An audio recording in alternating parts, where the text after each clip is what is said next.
but he really believes in family. Does Trump need to do more on this, or does JD need to do more on this? Both of them do, and Trump sort of gave an invitation to Senator Vance to sort of soften the edges of this, and instead he hardened him when he went on with Megyn Kelly.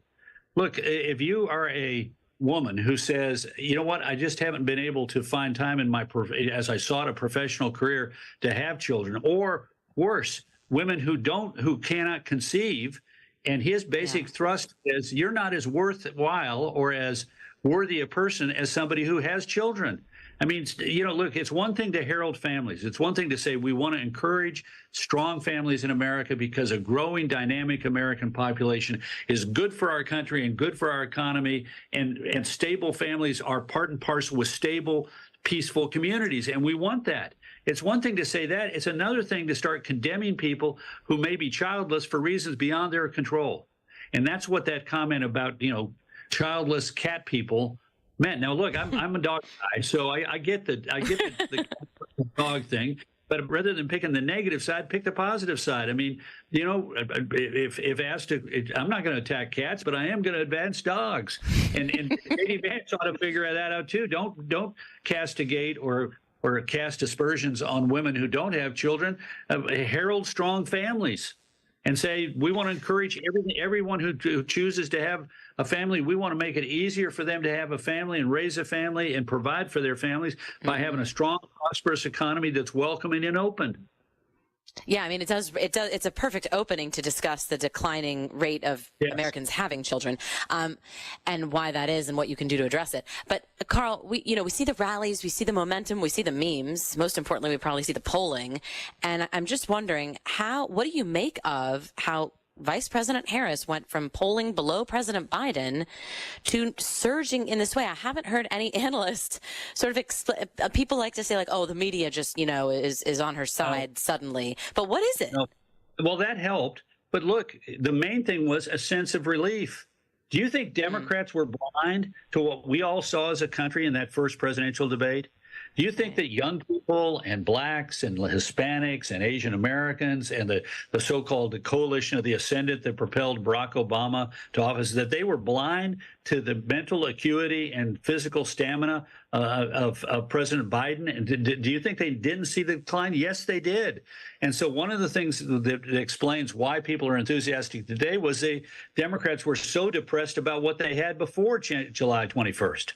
As soon as he got out of the race, she wisely stepped forward, quickly got everybody in the camp, but she benefits most of all from from Democrats who were despondent about their chances given the circumstances surrounding President Biden.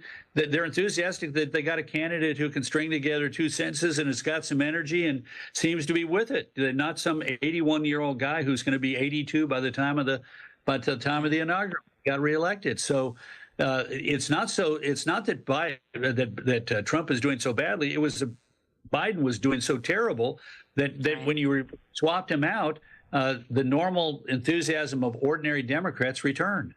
Is what the Harris campaign doing now, is it smart? She's now not against fracking. She's now not against health insurance. She is now for spending money on the border. Like, do swing state voters take her at her word then or now? Are campaign promises more binding than past positions? Well, it really depends on how Trump handles it. First of all, look, she's done a lot of useful things for her candidacy. No ifs, ands, or buts about it. First, she grabbed the Biden campaign apparatus and made it her own. She grabbed and staged the endorsement of party leaders in a powerful way. She had enormous success in fundraising because she wisely understood that Democrats, given a new alternative, would immediately begin to respond. And she took that grassroots enthusiasm and gave it a way to express itself. This idea of having Zooms where various groups would call together like-minded people was brilliant. And she has also handled her vice presidential search and introducing us to a variety of people in a very short time frame. And she's done all of that well. And she has, as you say, started to shed some troublesome views. But she can't get away from those views entirely. And she's got to be careful because, she can't sort of say, too many things I've changed my mind on. Otherwise, people start doubting. I mean, they start thinking she's political about everything. Right. The answer is to have, for the Trump campaign, to deliberately go after one thing at a time and pound away. And they've started to do this with this new ad, which I think is pretty effective, that attacks her on the border. But the key is going to be that ads enough are not going to be, they're not going to be enough. They've got to back this up. Has she been running ads? No, she's been talking to the earned media and setting, the newspapers and cable TV and network TV. They have to debate, right, Carl? They have to debate. Well, they have to debate, but in the run-up to the debate, the Trump campaign has to frame her as a San Francisco, radical, and do so by substantive attacks on substantive issues, and remind people who she said she was, and force her to say, "Well, I've changed my mind on that." When I said defunding the police or starting, getting rid of ICE and starting it from the ground zero. No, I didn't really, I've changed my mind. Get her to start saying she changed her mind on all these troublesome things. And people on the left are going to say, you know what, she isn't really with us. And ordinary people that are up for grabs in this election, the low propensity turnout and low information swing voters are going to say, wait a minute, she's changed her mind for politics. I can't trust her. Okay, lastly, Carl, it's already August. Early voting is 6-7 weeks. That's very soon. If this is a honeymoon period, can it last all the way till early voting starts? In other words, is the timing here very much in her favor, moderately in her favor? Moderately in her favor. She's handled this initial period well. She's got to have a good rollout of her vice president. People have got to look at that person and say, good choice. That person could be president if something bad happened to her. I think her judgment is good. Her numbers rise. She's got to have a good convention. It can't be disrupted by huge mobs of people trying to invade the convention center over the issue of Gaza. If they do, she has got to turn it into a Sister Souljah moment. She has got to say, you know what? This is wrong. Israel has a right to exist.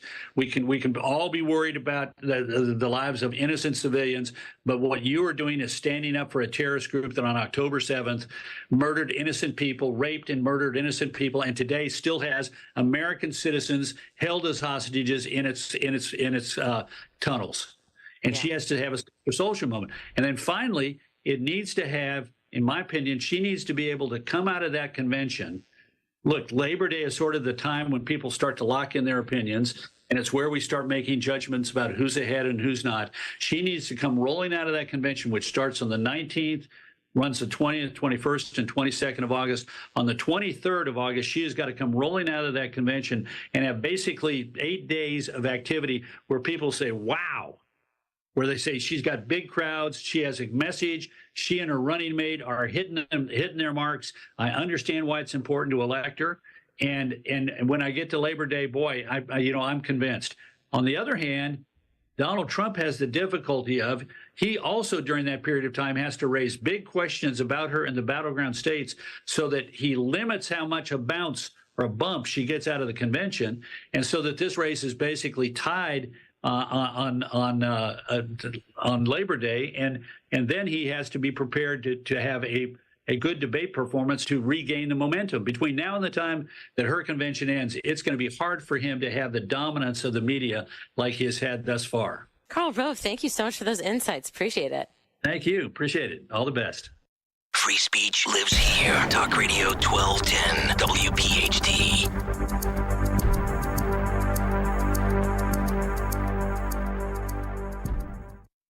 I'm Joel Clark, a Select Quote agent, with a true story that could save you hundreds of dollars a year. A woman named Linda just called. Her husband, Ray, has a group life insurance policy, but is changing jobs and he can't take it with him. Well, I went to work and found Ray, who's 40 and takes medication to control his high blood pressure, a 10-year, $500,000 policy for only $19 a month. That's way more coverage for a lot less than what he was paying. If SelectQuote didn't shop for your life insurance, you're probably paying too much. For your free quote and to find out how much you can save, call 1-800-403-5050. That's 1-800-403-5050. 1-800-403-5050. Or go to SelectQuote.com. Since 1985, we shop you save. Get full details on the example policies at selectquote.com/commercials. Your premium could vary depending on your health, issuing company, and other factors. Not available in all states. Summer congestion got you down. Whether it's allergies or a summer cold, being congested can ruin your whole day. You feel tired and run down like you're missing out on summer fun. At Navage, we're here to make breathing easy easier. Navage uses patented gentle suction technology to help clear out allergens, dust, and mucus without drugs. In just 30 seconds, you'll be on your way to a better day. Get Navage at Walmart, Walgreens, Sam's Club, CVS, Rite Aid, Target, or online at Navage.com. Navage. Breathe better, fast. Are you having trouble hearing? Hearing loss can devastate the quality of your life. Now, there's an affordable fix for you or your loved one. Rated in the best hearing aids of 2024 by USA Today, Audion Hearing has the highest quality hearing aids at the lowest prices, just $189. I actually like them better than my old $5,000 hearing aids. I could not believe how my hearing and life changed. Join over 500,000 happy customers by going to audionhearing.com. That's AUDIEN hearing.com. Hey, Joe DeCamera here. Isn't it time to invest in yourself? Well, how about this? Start a PI Dental Center with decades of experience in complex dental treatment, and I've been a patient of PI Dental for 20 years. Dr. Glenn Wolfinger and Dr. Robert Slough, they're board-certified prosthodontists. They specialize in the restoration and replacement of teeth, and PI Dental Center are the originators of the teeth in a day. It's a revolutionary treatment that delivers fixed teeth and implants placed for a dramatic transformation in a mere one day. So visit PIDentalCenter.com. That's PIDentalCenter.com to request your new patient evaluation. When you need to know, depend on KYW News Radio 103.9 FM.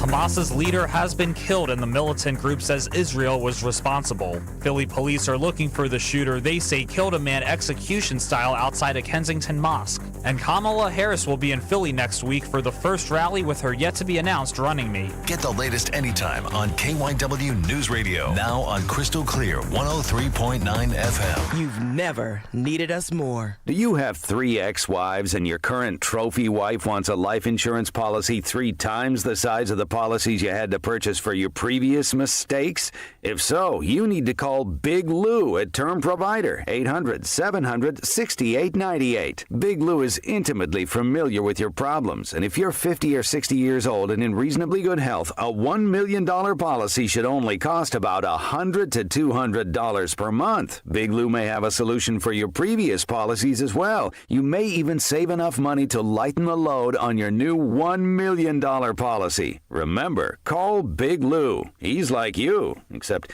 he's only on number 2. Call Term Provider at 800-700-6898. That's 800-700-6898. For $1 million in term life insurance that you can live with. Call Big Lou at 800-700-6898. 800-700-6898.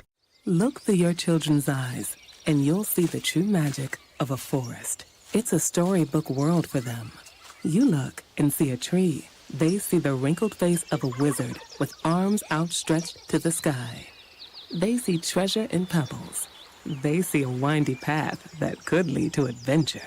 When they discover the forest, their imagination is inspired by the smell of pine, the crunch of leaves beneath their feet, the sound of birds calling out for attention. And they see you, their fearless guide through this fascinating forest world. You are the hero in this book. This is a memory being made. This is what they will laugh about years from now.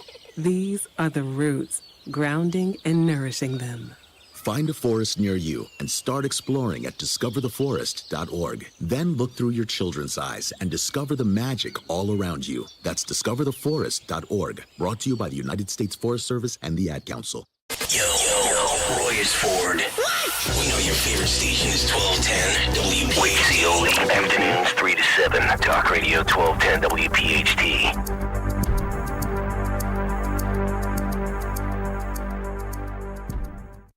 Hi, this is Dom Giordano with a big update on our huge Politics and Pints with Donald Trump Jr. We had to move the date to Thursday, September 12th. We'll talk the election, all things Trump, 2 days after the next scheduled presidential debate. Think about that. Politics and Pints with Donald Trump Jr., now September 12th, Scottish Rite Auditorium in Collingswood. All the ticket details and everything else at 1210WPHT.com. Be there September 12th. Get ready to hit it out of the park every time you fire up the grill this summer with Hatfield. Swing into action with Hatfield's variety of marinated pork, ground pork and sausage, ham, bacon, and your favorite Hatfield Phillies Franks. With over 24 distinct flavors that can be ready in minutes, Hatfield pork is food you'll feel good about serving. From home or at the ballpark, find your flavor with Hatfield, the official pork provider of the Phillies. Visit simplyhatfield.com for recipes and to find a retailer near you. This is Jonathan Cans, third-generation owner of Marvin E. Cans Heating and Air Conditioning. Have you recently had an HVAC tech at your home to fix your unit and he wanted to sell you all types of upgrades? Look, if your AC unit is acting unruly this summer and needs to be fixed, we'll send out one of our technicians to do one thing: fix your AC. And if we do think you need a new one, we'll have one of our factory-trained install teams put in a new state-of-the-art train cooling system to keep you cool. Visit us at marvinecans.com. That's marvinecans.com. My dad, Len, always says, the minute you get in a car, everyone, front and back, should buckle up. And my son Jordan always says, the minute you get in a car accident, first seek medical attention and then call us. This is Len Lundy. And I'm Jordan Lundy of Lundy Law. My dad and I hope you never meet us because of an accident. But if you do, we're here for you. Remember our name, Lundy Law, your injury lawyer. Call 1-800-LUNDY-LAW or visit LundyLaw.com. Wesley Financial Group is not a law firm. Are you a victim of the timeshare trap and think there's no way out? I'm Chuck McDowell, founder of Wesley Financial Group, the original timeshare cancellation expert. And I'm here to tell you that there is a way out. All you need to do is give my office a call. I will send you a timeshare exit information kit absolutely free, explaining how the timeshare industry works and your options for cancellation. Call Wesley now for your free info kit. 800-790-1400. 800-790-1400. As a roofer, I'm always on the go. So I need to be able to get things done from anywhere.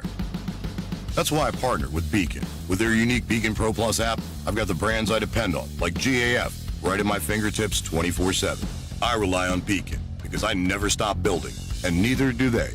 Now through September 15th, purchase GAF through Beacon Pro Plus and earn up to $1,500. Go to BECN.com or download the Beacon Pro Plus app today. Beacon, always building. Click this link now to review my bank transfer. I didn't make a bank transfer. Ugh, another phishing message. Are you frustrated by these too? So much of our lives are online today. To make sure my information is protected, I checked out CISA's Secure Our World resources. They've got 4 simple ways we can stay safe online. First, learn to recognize and report phishing. Next, create a strong, unique password for each online account, and use a password manager if you can. Then turn on multi-factor authentication for extra security, and you'll receive a code when logging in. And finally, turn on automatic software updates for convenience and safety. Click here to track my delivery. Another phishing message. But now I know how to protect myself from scammers, and you can learn too. Go to CISA at cisa.gov/secure our world for more quick, easy tips to be safer online. Children are the greatest joy and our best hope for a better future. Friends, they are the future. But did you know that millions of kids right here in our own backyard are facing hunger every day? Without healthy food, it's harder to grow, to thrive, to feel their best. The impact when children don't have enough to eat is tremendous because when you're hungry and your basic needs aren't being met, you cannot learn. Every child deserves to be fed. This is a problem we know how to solve. Food is not just food. It's energy, health, confidence, hope, and even love. Yes, love. Breakfast in the classroom contributes to kids being more focused, which leads to higher grades, and simply just their well-being. Learn more about how No Kid Hungry is helping end child hunger in America at helpnokidhungry.org. Hey, Kayal, we know your favorite station is Talk Radio 1210 WPHT. Always live on the free Odyssey app. This is the Fox News Rundown. Now, the latest from Fox Business. I'm Maria Bartiromo, and this is the Fox Business Report. Not yet, but possibly soon. That was the word from the Federal Reserve concerning interest rates after its latest meeting ended Wednesday, when the Fed decided not to cut its key interest rate from its current mark of between 5.25% and 5.5%. But Fed Chair Jerome Powell says it's all about keeping confidence high on reducing inflation and maintaining a solid labor market. If that test is met, a reduction in our policy rate could be on the table as soon as the next meeting in September. Stocks rallied after the announcement. The Nasdaq finished up 452 points, the S&P 500 up 86, the Dow was up 99. And a good earnings report from Meta Wednesday. The company earned $13.47 billion from April to June, up 73% from a year ago. Revenue up 22% to over $39 billion. Amazon and Apple report earnings today. That's your Fox Business Report. I'm Kevin Uretsky, invested in you.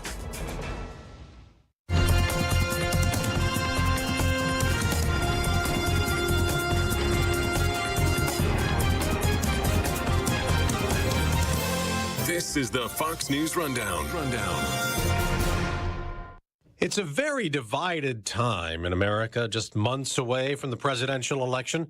But the Senate just did something rare, approving something almost unanimously. The Senate keeps its promise to every parent who's lost a child because of the risks of social media. That's Majority Leader Chuck Schumer after a bill passed Tuesday by a 91-3 margin trying to make social media safer for children to use it. President Biden appears ready to sign the bill if the House also gives approval, saying in a statement, "Our children are subjected to a wild west online. It's past time to act." Lori Schott's daughter Annalie committed suicide in 2020, and she tells Fox and Friends she didn't know till after. The dangers and the depth of addiction that these children can have and how powerful algorithms can change a child's mental health. Senator Marsha Blackburn's a co-sponsor of the Kids Online Safety Act that's paired with the Children and Teens Online Privacy Protection Act in the bill. It is really the first time since 1998 that Congress has done anything that would protect children in the virtual space. Senator Blackburn is a Republican from Tennessee. We have rules and laws that protect children in the physical space. You cannot sell alcohol or tobacco or pornography to someone who is underage. We as society have decided that kids that have to be 16 years old to drive and 18 years old to vote. But in the virtual space, children are exposed to alcohol, tobacco, pornography, sex traffickers, drug dealers, pedophiles. You see a lot of cyberbullying, you see sextortion, and we have worked for over 3 years to develop legislation that would put guardrails in the virtual space that would help protect children. There are 72 members of the Senate that are co-sponsors of this bill. And we have hundreds of organizations and thousands of parents and teams that have worked with us on this legislation. As I said, it's been 3.5 years in the making. And what it will do is require social media platforms, all of these platforms like Instagram and Facebook and Snapchat and TikTok, to do safety by design, to have a duty of care, to open up their black box algorithms, to have a toolbox for kids and parents so they can set the allowances that they want on these social media sites and help protect kids in that virtual space. It also will require these platforms to go through an annual audit to be certain that they're complying with the law. And it will require them to have a portal, a way for kids and parents to report bad actors, and then require these platforms to remove those bad actors from their space. Okay, so when they have a user who's under 17, they will now have to filter out content, be sure that some things are not seen by these users? What they're going to have to do is have that duty of care where they are not exposing children to this content that causes self-harm, suicide, ideation, eating disorders, the cyberbullying that takes place. So putting in place those safeguards is something that, as I said, we have worked with parents, we've worked with pediatricians, with principals, with kids, and putting those guardrails in place and requiring these social media platforms to have that duty of care. Okay, now cyberbullying in particular can sometimes be children who are bullying other children. I mean, is there a way they're supposed to know that that's happening, or is there something that where a parent would complain to that platform that it's happening? Yes, indeed. That is the portal where they can report bad actors and report things that are happening. We've talked with parents, some whose children have been cyberbullied to death, and then they had reported this activity to the platform, but the platform did not respond, or it took them months and months to respond. And when you talk with educators, they will tell you that many times the problems that are the biggest part of the problems that are caused during the academic day for children are things that are perpetrated by cyberbullying that takes place in the virtual space. All right. Now, there have been parental controls on platforms already. What does this do to add to that? Yes, and the safety by design, thinking about what that exposure is. And, you know, if you were creating a product that was going to be sold in the marketplace, then the Consumer Protection Agency is going to require certain safety guards on that product. We see this all the time. The problem that we were facing is this has never been done in the virtual space. The result of that is our children are the product when they are online, because the data that the social media platforms have is really how they establish their wealth. They are valued by the number of eyeballs that they retain and the amount of time that they can hold those eyeballs. That endless scrolling, these algorithms that continue to feed things to kids and sends them down what they call the rabbit trail, kind of that cyber rabbit trail. And as a result, we have seen such issues, mental health issues with kids. We've seen an unprecedented amount of teen suicide, and beginning to have that duty of care and that mechanism that can be reported, and giving parents more tools where they can work with kids and set these parameters. That is just another way to help keep kids safe in this virtual space. All right, I want you to respond to some of the criticism. There were only 3 senators who voted against this. One of them, a Republican, Mike Lee, he complains that it ignores damage done to children by online pornographers, and he also believes it will censor content of viewpoints not favorable to the Federal Trade Commission. Your reaction? Oh, yes, and he is mistaken in that this is not a censorship bill. It is not a content moderation bill. It is not a speech bill. And yes, he has a bill that deals with pornography. The language in his bill was not something that could be added to this specific bill, but his bill is something that can be taken up at a later point in time. Okay. Senator Ron Wyden's a Democrat. He was worried that this bill could be used as a tool to sue services that provide privacy technology like encryption that he says would be essential to young people's ability to communicate securely and privately without being spied on by online predators. And this bill deals strictly with the social media platforms. It does not deal with websites. It does not deal with nonprofits. Okay. And so that, again, is a different issue.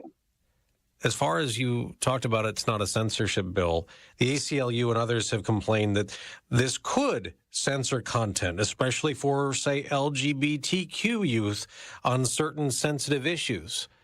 What do you say? What do you respond to that? It is not a censorship bill. There is nothing in it that is a censorship bill. It is a product design bill. Okay. I want to ask you also about TikTok, since it is a social media app, certainly. The other day, the Justice Department alleged that employees were sending information about U.S. users to the social media company's parent Chinese company. Of course, Congress has passed a law forcing TikTok to separate itself from Chinese ownership or be banned in the U.S. next year. What do you make of TikTok and where we are with that? One of the things we've had concerns about TikTok, and we've raised this in hearings, is that their user data is not stored in the U.S. And the Chinese Communist Party has a board seat on TikTok's board. They are owned by ByteDance. And ByteDance is a Beijing, China company. Now, the way their corporate structure is, this information can be shared with the Chinese Communist Party. Now, after we found out it was not stored in the U.S., using servers in Texas, they called it Project Texas. They said, well, it was stored in Singapore. And then we found out, no, they actually have corporate governance that requires they share it with their corporate owners, one of which ByteDance, and ByteDance is in Beijing. To think of the fact that they are having access and they can build a virtual you of TikTok users, because when TikTok is on your phone, it is such an invasive app. It follows not only your activity on TikTok, but it also contains spyware that looks at the activity that you have with other apps and utilizations on your phone. So you support the ban of TikTok as it is now? Yes, I do support banning TikTok from the U.S. marketplace. All right. Now, former President Trump, your Republican nominee in the presidential race, he's on TikTok and he doesn't support a ban. Have you had a chance to speak to him about that? And that's just where we have a difference of opinion. All right. Quickly back to your Kids Online Safety Act. The House takes it up next when they return in September. Do you think this is going to be signed into law this year? Yes, I do think it's going to be signed into law this year. The parents that have worked with us on this have just been spectacular. They have really used their stories of grief with the loss of their children to push to get this legislation done. They have been very thoughtful. They have been insightful. They have shared their stories with so many offices and have said, this is not going to bring my child back, but it will help prevent another child from losing their life or taking their life or ruining their life because of meeting drug dealers or pedophiles. Senator Marsha Blackburn, Republican from Tennessee, thank you so much for joining us. Thank you. Wake up with Kayal and Company. Mornings 6 till 10. Talk Radio 1210.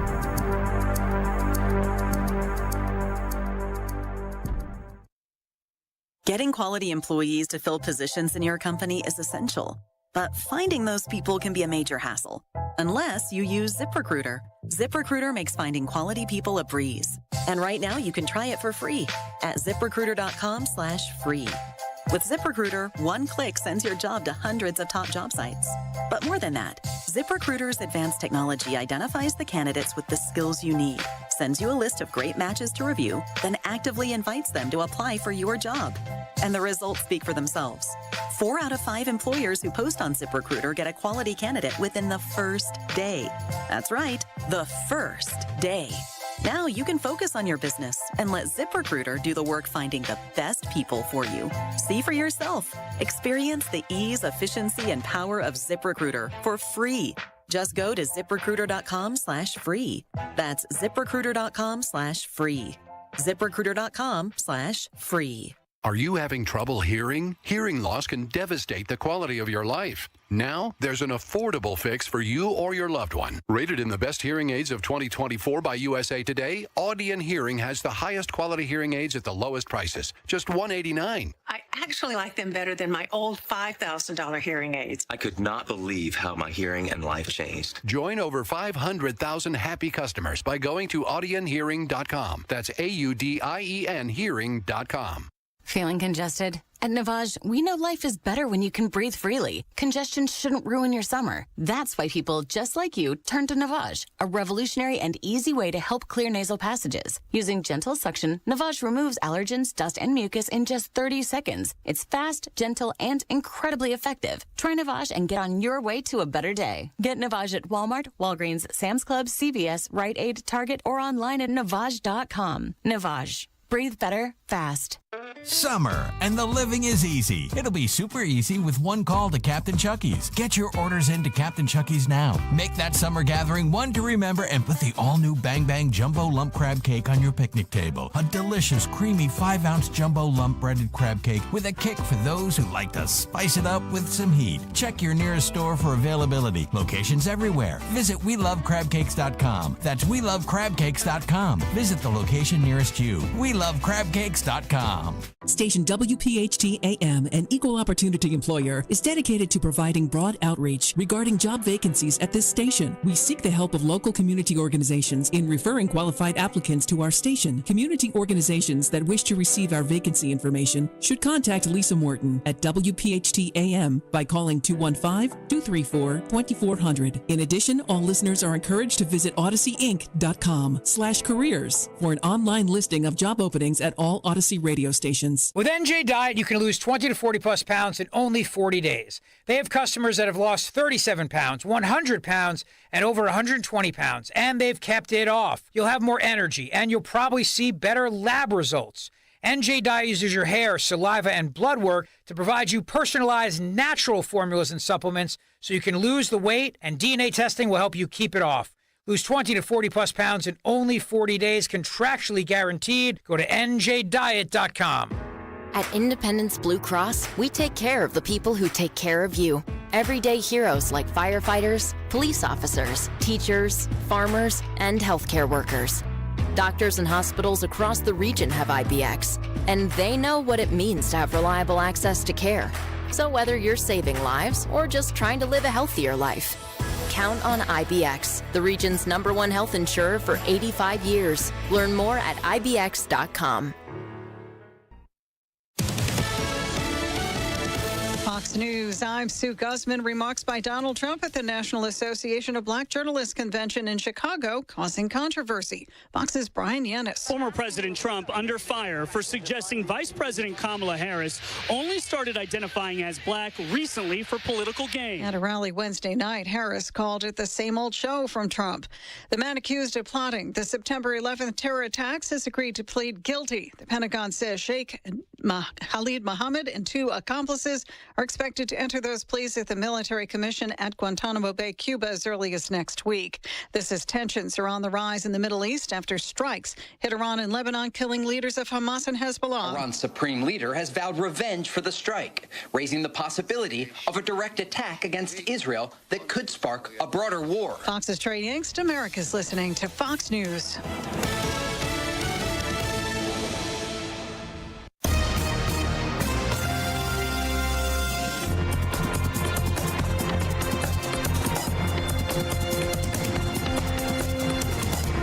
Is the Fox News Rundown. Now a look at sports. Day 5 of the Paris Olympics saw swimmer Katie Ledecky dominate in her best event. Ledecky blew out the competition in the women's 1500 freestyle, winning her 8th gold medal to tie Jenny Thompson for the most golds for an American woman. It was also the 12th overall Olympic medal for Ledecky, which ties her with 3 others as the most decorated female athlete in U.S. history. In other Olympic news, the men's basketball team is now 2-0 after taking down South Sudan 103-86. LeBron James had 12 points, 7 rebounds, and 5 assists, and joins Kevin Durant and Carmelo Anthony as the only U.S. men's basketball players to score 300 Olympic points. I'm Joe Morgan, Fox News.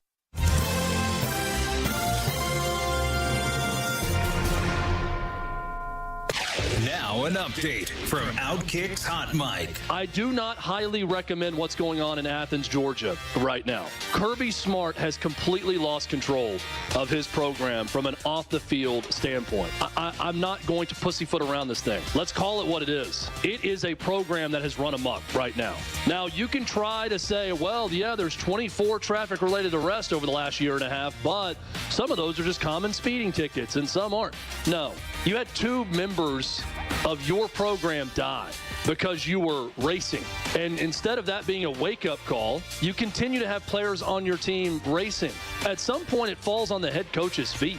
I get that you can't be around 115 players at all times and know exactly what they're doing, and you can't control young people's actions and all of this, but give me a break. Something's got to be done. You kicked a guy off the team. You kicked a couple guys off the team. Kick more off the team. Send a message. I'm Chad Withrow with Hot Mike with Hutton Withrow on the Fox News Rundown. Pastor Brad Lacey here, First Baptist Church, Conshohocken. Join us Saturdays for the great message and be blessed. 5 a.m. right here on Talk Radio 1210 WPHT. Don't let a cold, sinus infection, or allergies ruin your day. Breathe easier, sleep better, and feel healthier with Navage. Visit Navage.com. Walmart, Walgreens, CVS, or a store near you. The Stros are coming to town on Monday, August 26th and Tuesday, August 27th, both at 6:40, and Wednesday, August 28th at 4:05 to take on the Phils. Don't miss this matchup. Order tickets today at Phillies.com. There's no shortage of fun when old friends are in town. Join us for Toyota Phillies Alumni Weekend on Friday, August 16th through Sunday, August 18th when the Phils play the Nats. Order tickets now at Phillies.com. This is a Bloomberg Money Minute. A downside of staying at an Airbnb instead of a hotel is that no one is coming in to make your bed or give you fresh towels. The nicer hotels also have amenities like spa services and room service. Airbnb executives tell Bloomberg the company is planning to offer more luxury services like those sometime next year. U.S. airlines have been reporting the strongest demand from passengers flying to and from other countries at the expense of domestic flights. Marriott is reporting similar travel trends. Demand for its rooms is weakening in North America and also in China, where post-pandemic revenge travel may have run its course. Among those reporting earnings today will be Hershey, Wendy's, DoorDash, Moderna, and Biogen, and after the close, Amazon. It's expected to report that sales grew as much as 11% in the second quarter, fueled by its cloud computing and ad businesses. I'm Nancy Lyons, Bloomberg Radio. Cashback is not available on gas in New Jersey and Wisconsin. Hey, good morning. You're heading to the airport, right? Yep, thanks for checking. I like the car. How long have you been a rideshare driver? About 3 years now. I really enjoy it. Isn't it hard to make money these days with the price of gas being so high? Not for me. I use Upside, the free app that gives you cash back for every gallon of gas you buy. Wait a minute. Are you saying you actually get real money back when you get gas with the Upside app? Yep, I get real cash back every time I get gas. Does that actually add up to anything? I'll make around $200 to $300. Wow, that's serious extra cash. I'm downloading the Upside app now. Download the free Upside app now to earn real cash back every time you buy gas. Use promo code SCORE for an extra 25 cents a gallon bonus on your first tank. You can cash out anytime, right to your bank account, PayPal, or a gift card for Amazon and other brands. Just download the free Upside app and use promo code SCORE for a 25 cents a gallon bonus on your first tank. That's code SCORE. Diabetes, high blood pressure, anxiety meds, everyone's on them. If you're a 40-year-old male, maybe a bit porky, and you may even have type 2 diabetes, $1 million of term life insurance may only cost you about $100 a month. Call Term Provider. Speak with Big Lou at 800-353-9057. Big Lou will find a term life policy for you even if you have type 2 diabetes, are overweight, or have high blood pressure. Term Provider has helped thousands of people like you who think they can't afford term life insurance. To buy $1 million of affordable term life for you, all you need to do is call Big Lou at 800-353-9057. Lou will make sure the scales are tipped in your favor. Call 800-353-9057. Big Lou will answer your call and work to fit you into a term life policy that you can afford. Remember, Big Lou's like you. He's on meds too. For affordable term life insurance, call 800-353-9057, 800-353-9057, or biglou.com. This is Len Lundy of Lundy Law. Every year, millions are hurt in car accidents. The numbers are overwhelming. But if you're injured in an accident, don't feel overwhelmed. Call Lundy Law. We remove the stress and get you the maximum compensation you deserve. We hope we never meet because of an accident. But if we do, we're here for you. Remember our name, Lundy Law. Your injury lawyers. Call 1-800-LUNDY-LAW or visit lundylaw.com. Hey folks, Donald Trump Jr. here. Let me ask you this. Does inflation feel worse than we're being told in the news? That's because the official inflation rate doesn't tell the whole story. Since January of 2021, the cost of living has increased by 17.9%. You can't get that money back. But what you can do is stop your losses today. How? By diversifying your savings into a gold IRA from my friends at the Birch Gold Group. When you're done, your money will be parked in a tangible asset with proven history. To see how it works, get your free info kit on gold IRAs by texting the word HEDGE to 989898. Birch Gold is the only gold company I trust. They provide an easy process to roll over your 401k or IRA into gold without losing your tax advantage status. So text HEDGE to 989898. That's HEDGE to the number 989898 to get your free info kit on gold IRAs from Birch Gold. Message and data rates may apply. Tired of hearing scary ads about the IRS? Tax Relief Advocates is different. TRA is here to tell you that if you owe money to the IRS, whether it's $5,000, $50,000, or $500,000, we have a solution. We may be able to significantly reduce and even eliminate what you owe to the IRS. Taxpayers should know. Huge savings are now being made available through the Fresh Start program that can drastically reduce the amount you will owe if you qualify. Even if you haven't filed your taxes in years or are facing wage garnishment, liens, levies, or under audit, we can help. We've earned over 1,000 5-star reviews on Google and an A+ with the Better Business Bureau. You don't need to be afraid of the IRS any longer. End your tax nightmare today. To see what savings you may qualify for, visit us online at TRA.com or call us at 800-511-0379. 800-511-0379. Again, that's 800-511-0379. Tax Relief Advocates. Real solutions for real people. Wesley Financial Group is not a law firm. Hi, I'm Chuck McDowell, the timeshare cancellation guy and founder of Wesley Financial Group, and I want to set the record straight. I am not an attorney. I've never wanted to be an attorney. And the truth is, I really don't even like attorneys. If I sound like an attorney or if I look like an attorney, I'll apologize. But what I've learned in my 15 years in the timeshare cancellation business is you don't need to be an attorney to get folks out of their timeshare. At Wesley, we've helped over 40,000 families cancel their timeshare without me being an attorney. And I want to share with you how we do it. Just give my office a call, and you will not talk to an attorney. And I guarantee if we take you as a client, we'll get you out of your timeshare, or you'll pay nothing. Call now for your free timeshare exit info kit. 800-656-1551. That's 800-656-1551. 800-656-1551. Pastor Brad Lacey here, First Baptist Church, Conshohocken. Join us Saturdays for the great message and be blessed. 5 a.m. right here on Talk Radio 1210 WPHT. WPHT, WPHT HD, WOGL HD3, Philadelphia. Always live on the free Odyssey app. From the Cherry Hill Volvo Studios, where relationships matter. Live and local from Philadelphia. Free speech lives here. It's Kayal and Company on Talk Radio 1210 WPHT.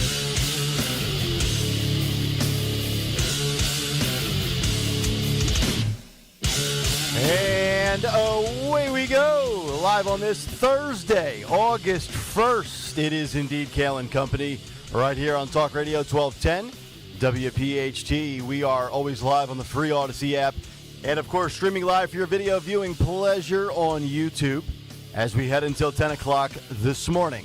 855-839-1210 is the phone number. On social media at 1210 WPHT. I am at Nick Kayal. Kayal. Mary Walter in for Dawn today and tomorrow. Greg Stocker, the chairman of the board. Phil Almquist, Henry Machette, our associate producers. Bye-bye, July. Hello, August. And good to see you once again, Mary Walter. Nice to see you guys as well. How are you? Although I gotta say, it's a little rough this morning. Yeah? What time did that alarm go off, Mary? Woohoo! 5 a.m. Well, I did Monday, Tuesday, and Wednesday. I did a show that was 9 to noon. Yeah. Okay. And so I was up at 6. Yep. Much more respectable hours. But that extra hour of getting up at 5, oh my gosh. Yep. It's the difference between... It's killer. Yeah, it's the difference between the middle of the night and early morning. That's correct.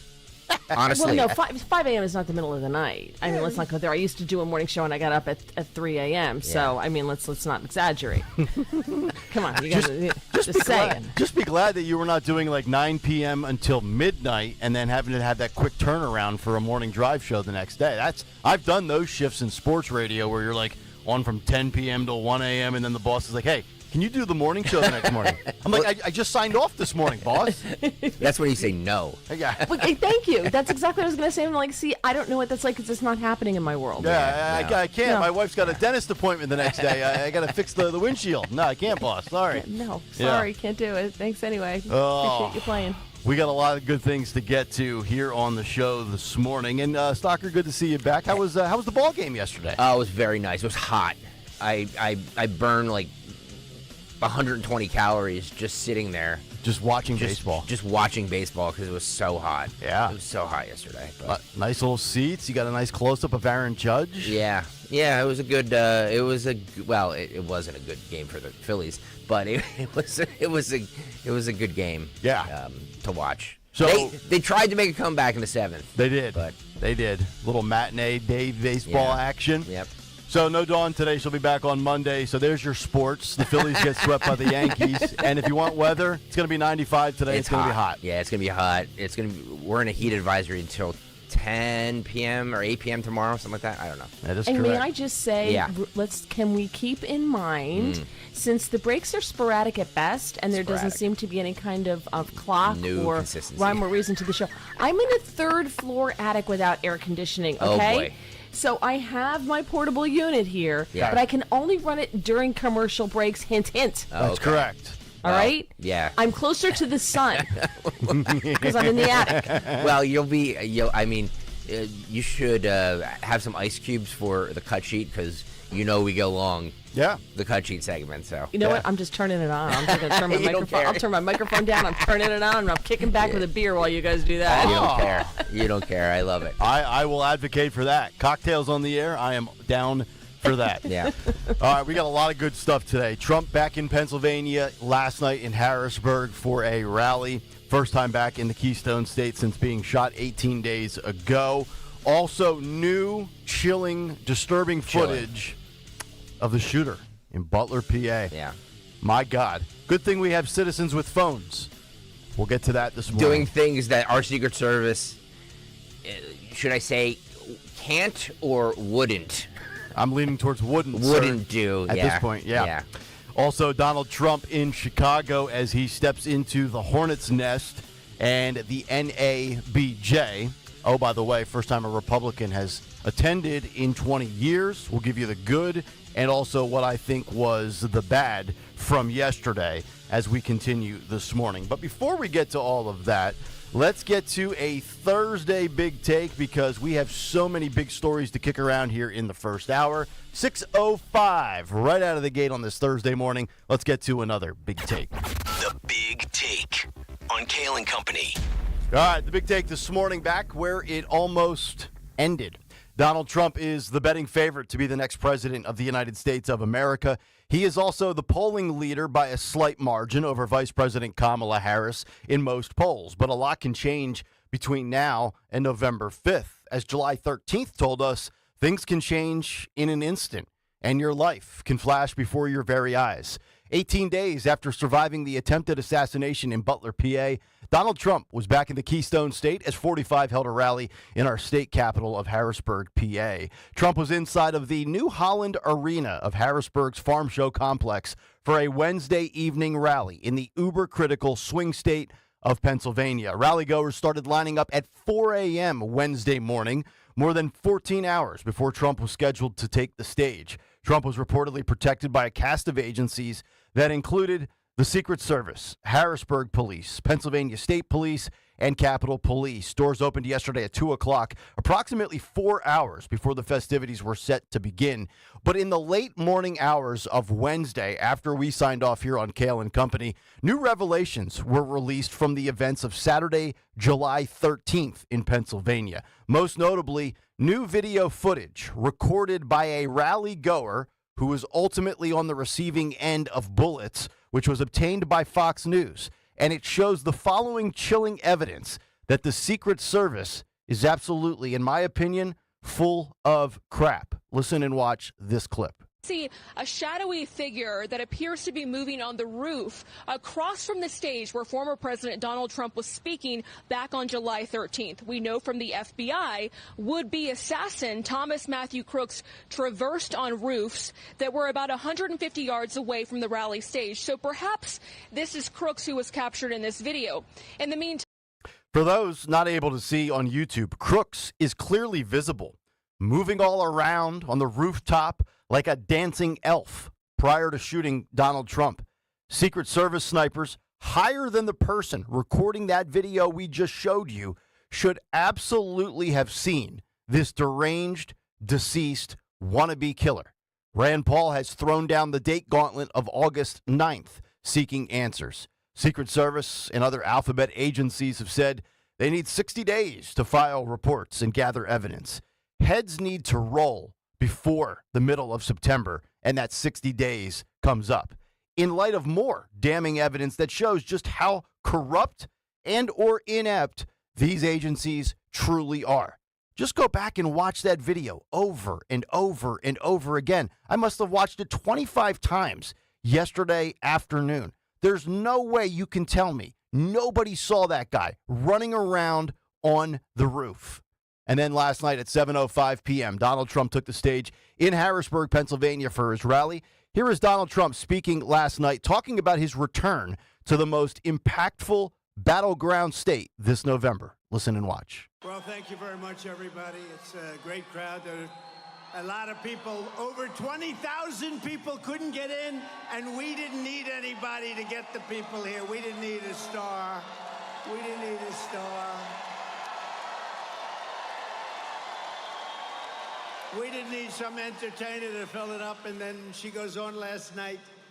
In about 6 minutes, everyone was leaving. They were pouring out. We don't need that. We've got our star. You know who the star is? All of you people are the star. You're the star. And I mean that. Hello, Harrisburg.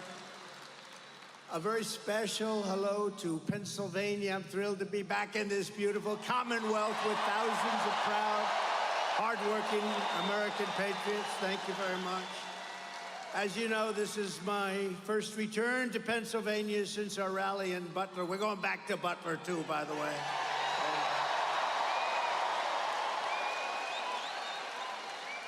People said to me, "Are you serious?" I said, "I'm serious. We're going back." It's a great place. 18 days ago, where we had a very terrible day. We had a rough day, I will tell you, by all accounts. I should not be with you today. I shouldn't be with you. But I am. I want to thank all of the people of Pennsylvania for their extraordinary love and support. It is incredible. We're going to win this thing so big. We're going to win it big, including everyone at Butler Memorial Hospital. They were fantastic. Wow. Wow. They saw some pretty bad things. Thank you.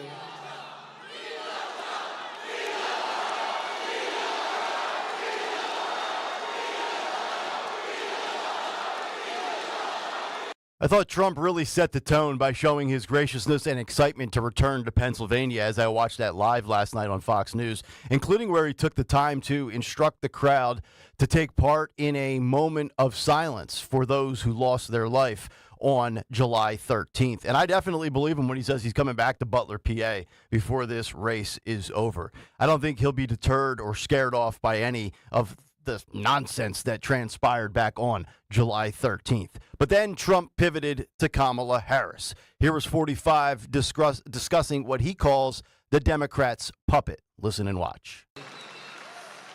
But as we're fighting to bring back the American dream for you and your family, the radical left Democrat Party bosses have installed a puppet candidate to fight only for themselves. Kamala Harris got 0 votes.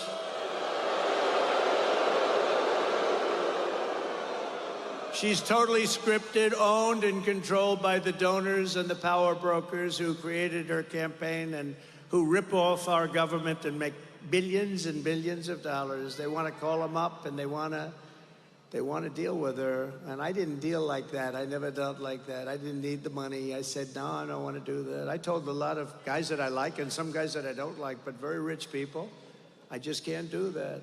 After lying to the country for years about Joe Biden's mental and physical condition, Kamala is now being given a personality makeover. Don't forget, 4 weeks ago, she was like considered the worst. Not smart,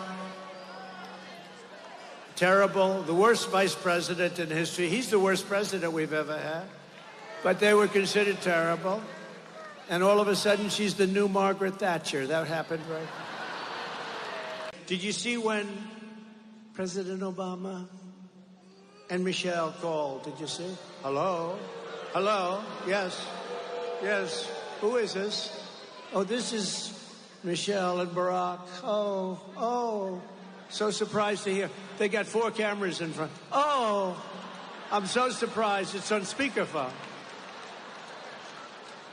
Listen, we just want to congratulate you on destroying Joe Biden. I mean, on winning the... Hey, is Joe Biden going to... Was that the phoniest phone call you've ever seen? The contrast could not be more stark. On the one hand, you have a radical left puppet candidate who is fake. And on the other hand, you have a president who will fight for America. I thought Trump did a really good job there calling out Kamala Harris, her personality makeover courtesy of the media, the phony policy pivots that she's trying to backpedal from, such as defunding the police, and of course, the staged Obama call. Just avoid the DEI label, as your closest allies and advisors have instructed you to do. And don't do what you did or what you said yesterday in Chicago. Hammer her on the border as he did. More of that coming up at 6:40 and in the cut sheet from the NABJ. But lastly, Trump brought up the extreme policies of Kamala Harris, ranging from climate change to EV mandates and to trying to reduce the amount of red meat that red-blooded Americans love to consume. Listen and watch this final clip. They don't want red meat. That means they don't want your cows. Get rid of your cows. Would anybody like to keep red meat? Raise your hand. You know, think of it. Borders and electric mandate and all of the things. Red meat. Oh, how the hell do you get elected, right? You know how they got elected? By cheating. They get elected by cheating. Because they want to raise your taxes by 5 times. Oh, please vote for me. I'm going to raise your taxes 5 times higher.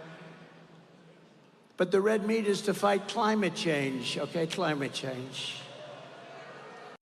Now, I could go for a ribeye right about now. And when it pertains to Pennsylvania specifically, let's look at some of the polling. Here's the Real Clear Politics polling average in Pennsylvania. Donald Trump leads Kamala Harris by 2.7 points overall. In Pennsylvania, he's up 4 in the Bloomberg Morning Consult poll. In Pennsylvania, he's up 2 in the Hill Emerson poll. And he's up 1 in the New York Times Siena poll, all for Pennsylvania. And he's tied in the Fox News Pennsylvania poll. But overall, I thought Donald Trump was really good last night. He went after all of Kamala Harris's left-wing insane policies, from EV mandates, red meat, to saving the climate, to no cash bail, and of course, open borders. He even dialed into the failed prosecutors in Philadelphia. But just keep attacking her on her radical California agenda and how she's achieved nothing in her current professional role. Yes, I know, district attorney, yes, senator, but professionally, the accomplishments on policy are slim pickings. Leave the personal attacks for the social media grifters seeking attention and likes. And that's the big take. The Big Take. on Kayal and Company. All right, big take this morning. If you want to jump in, thoughts and reaction to Trump back in Pennsylvania and, of course, that new chilling footage from the Butler rally on July 13th, you can do so. 855-839-1210 on social media at 1210 WPHT and, of course, in the YouTube chat. It's the Kayal and Company comment community. Just go to youtube.com/@1210 WPHT. Hit the like and subscribe button and let your opinions be seen. We'll come back, get Mary's thoughts, get Greg's thoughts, and also what transpired yesterday with journalists at the National Association of Black Journalists, the convention in Chicago. It's Kayal and Company. Mary Walter in this morning here on Talk Radio 1210 WPHT.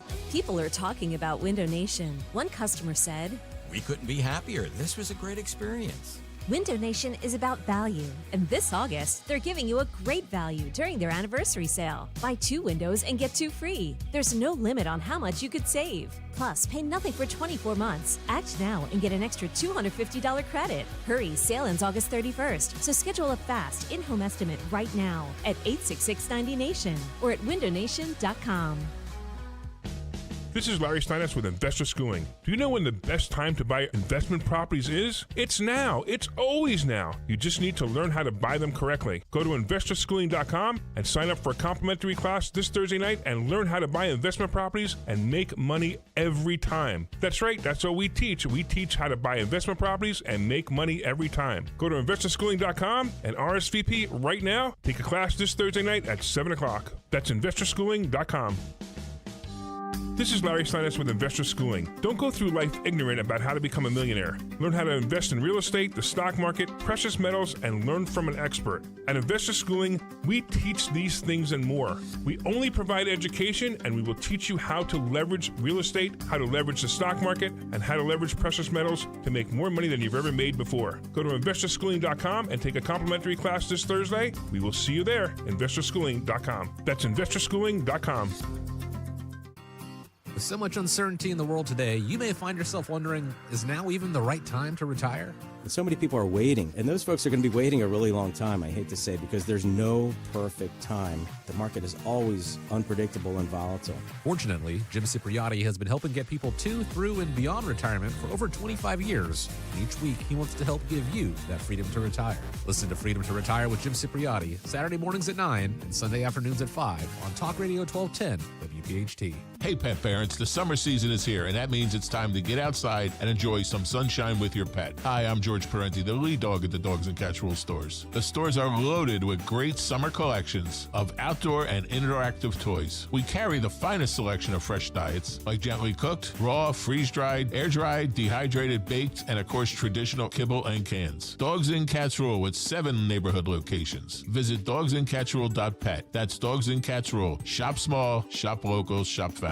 Hey, it's Show to Camera. Right now, stop by United Tire and say you want to trade in your tires, and you'll get $100 off 4 new tires. No promo code needed. And you'll get United Tire's no-fault road hazard coverage for free. That includes free maintenance like rotations, flat repairs, and more. That's 2 amazing deals. Nobody beats United. All other promotions apply, like manufacturer rebates. United Tire completes for you. Go to UnitedTire.com to find the locally owned United Tire location nearest you. That's UnitedTire.com. Don't drive alone. Drive United. 40 days up to 40 pounds. Say it with me. 40 days up to 40 pounds. Visit NJDiet.com or call 855-5NJ-DIET. That's 855-5NJ-DIET. 40 days up to 40 pounds. 40 days up to 40 pounds. Free speech lives here with Kayal and Company weekday mornings. Talk Radio 1210 WPHT.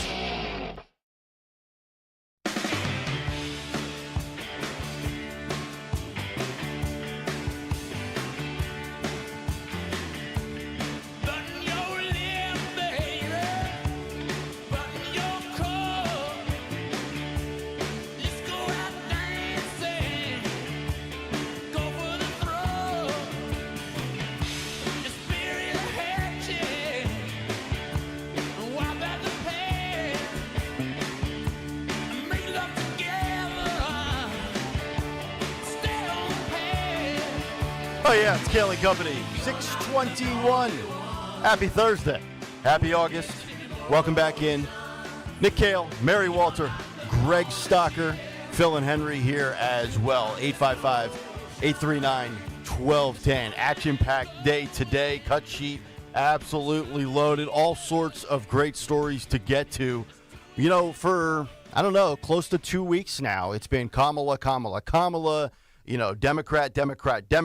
But yesterday, in many regards, it was a lot about Donald Trump and Trump being back in the news and grabbing all of the headlines, most of which I say are very positive, but we'll get to a negative or two coming up in just a little bit. But, Mary, it's been a while since you and I have worked together, and we have not worked together since July 13th. So I just want to get your thoughts on Donald Trump returning to Pennsylvania last night, as well as that footage we showed, the new angle of the shooting from Butler, PA, back on July 13th. So, good morning. Does this mean you missed me? I did. I miss everybody that contributes to this show. One day we'll have like 8 of us doing a round table. All of it, you know, I was feeling so great, and then all of a sudden, boom, you popped the balloon. Right?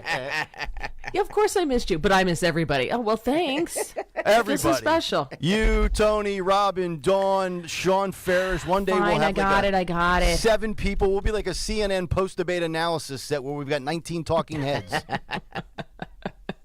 Wow, so I'm just one of money. Thank you, Greg. How about you? I'm great. Thank you. Greg and I may be a little you. bit closer. Yeah. Baby. By the way, your mic handle or something's right across your face. Yeah, I know. I have to put that up there. Oh, okay. Are you seeing it live or are you on a delay?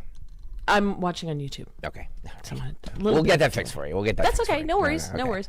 All right. So Trump being back in Pennsylvania, I think is fantastic. I love that. But what a contrast from earlier in the day when he was with the Black Journalists Organization and the rally. He is so in his element at rallies, right? And he's Trump at his rallies. He's speaking to, you know, a friendly audience at his rallies. But what a contrast, and I know we're going to talk about that later in the show. The new video that is out was stunning. But notice that the guy who took that video is one of the guys who got shot, right? Yes. Right? So he had no idea what was coming either. I wonder if everyone just thought that was a Secret Service guy up on the roof. You know, I've heard that, but I mean, if you are anybody in law enforcement, I would imagine in that setting, especially the snipers and the counter sniper team and the tactical people that have, you know, the optical lenses on their rifles. If you're looking in, because remember we heard, we're not really sure if that's one of ours. We don't want to have friendly fire. You got to make sure it's not one of ours. Wouldn't you be able to look through one of those lenses and realize that's not Secret Service, or that's not FBI, or that's not Butler, ESU, or any other agency under the sun? That's my counter to that. Agree. But we know that for whatever reason, and I'll tell you, this thing's the day this happened, the day after this happened, when stuff struck, I was like, this thing stinks to high holy heaven. Yes. Because we know the warning signs have been there all along. We have been told by people, by other hosts on other shows who had inside information that they were going to come for Trump, that there was going to be an assassination attempt. We were told that. Mm-hmm. So when it happened, I was shocked, obviously, when I was watching it happen. It's like, what the hell just happened? But when you get out of the emotion of it and the adrenaline goes away, you're like, yeah, I'm kind of not surprised this happened. Now, when we hear 90 minutes before was the first alarm, the first noticing of the would-be assassin, right? Mm-hmm. Thomas Crooks. Yep. That was the first 90 minutes. Why was each branch of law enforcement on a different channel on the radio so that they couldn't communicate with each other? Mm-hmm. So when local law enforcement saw the guy, they couldn't just make a call, get on the phone and say, hey, we got a suspicious guy here. Somebody needs to look at this guy. That wasn't available. They had to call command. Command had to call Secret Service. And apparently when that happened, for whatever reason, Secret Service wasn't called about him. Yep. So either here, to me, these are our choices. Either the Secret Service is incompetent or they are complicit. That's correct. And that's what I've been saying for 2.5 weeks, and every single day, and now more than ever. I mean, short of actually knowing what was communicated on those encrypted devices that Crooks allegedly reportedly had, short of that last piece of evidence, I'm 95% of the belief right now with conviction that this was an orchestrated attempt to take out Donald Trump. And I remember like a year ago, Tucker Carlson said it. He's like, just chart it out. I mean, you impeach him, you create fake hoaxes, you indict him, you arrest him, you try to kick him off of ballots. What's the logical next step or the final step to remove him from the political spectrum? Assassination. And that was the attempt that came millimeters away from becoming real life on July 13th. It's not a conspiracy theory. It doesn't take a PhD in any category to arrive at this conclusion. Right. 8 years of trying to get this guy out of the game, so to speak. And so two things regarding the phone. I kind of think maybe they want to get to the bottom of this because they now have the Israelis trying to break the encryption on the phone. Yep. And they're the best. Yep. I mean, they are the best. And they are our friends, which is, again, why that's a whole nother topic of why we're treating them the way we are. That's the first thing. The second thing is, we all know people, and I know someone who is a former body man for a president and Secret Service, and told me a year ago, if not so, that all of his detail is worried. All of the signals are flashing. They are all worried. Every time they go out with him, they're afraid that that's going to be the moment. Mm-hmm. So this has been coming down the pike, to your point, for a long time. And I'm glad you brought up the Israeli firm that's trying to kind of crack the code here on the encrypted case. I've got that story right here in front of me from Fox News and the New York Post, as the FBI contracts Israeli firm to help with the gunman's encryption, according to sources.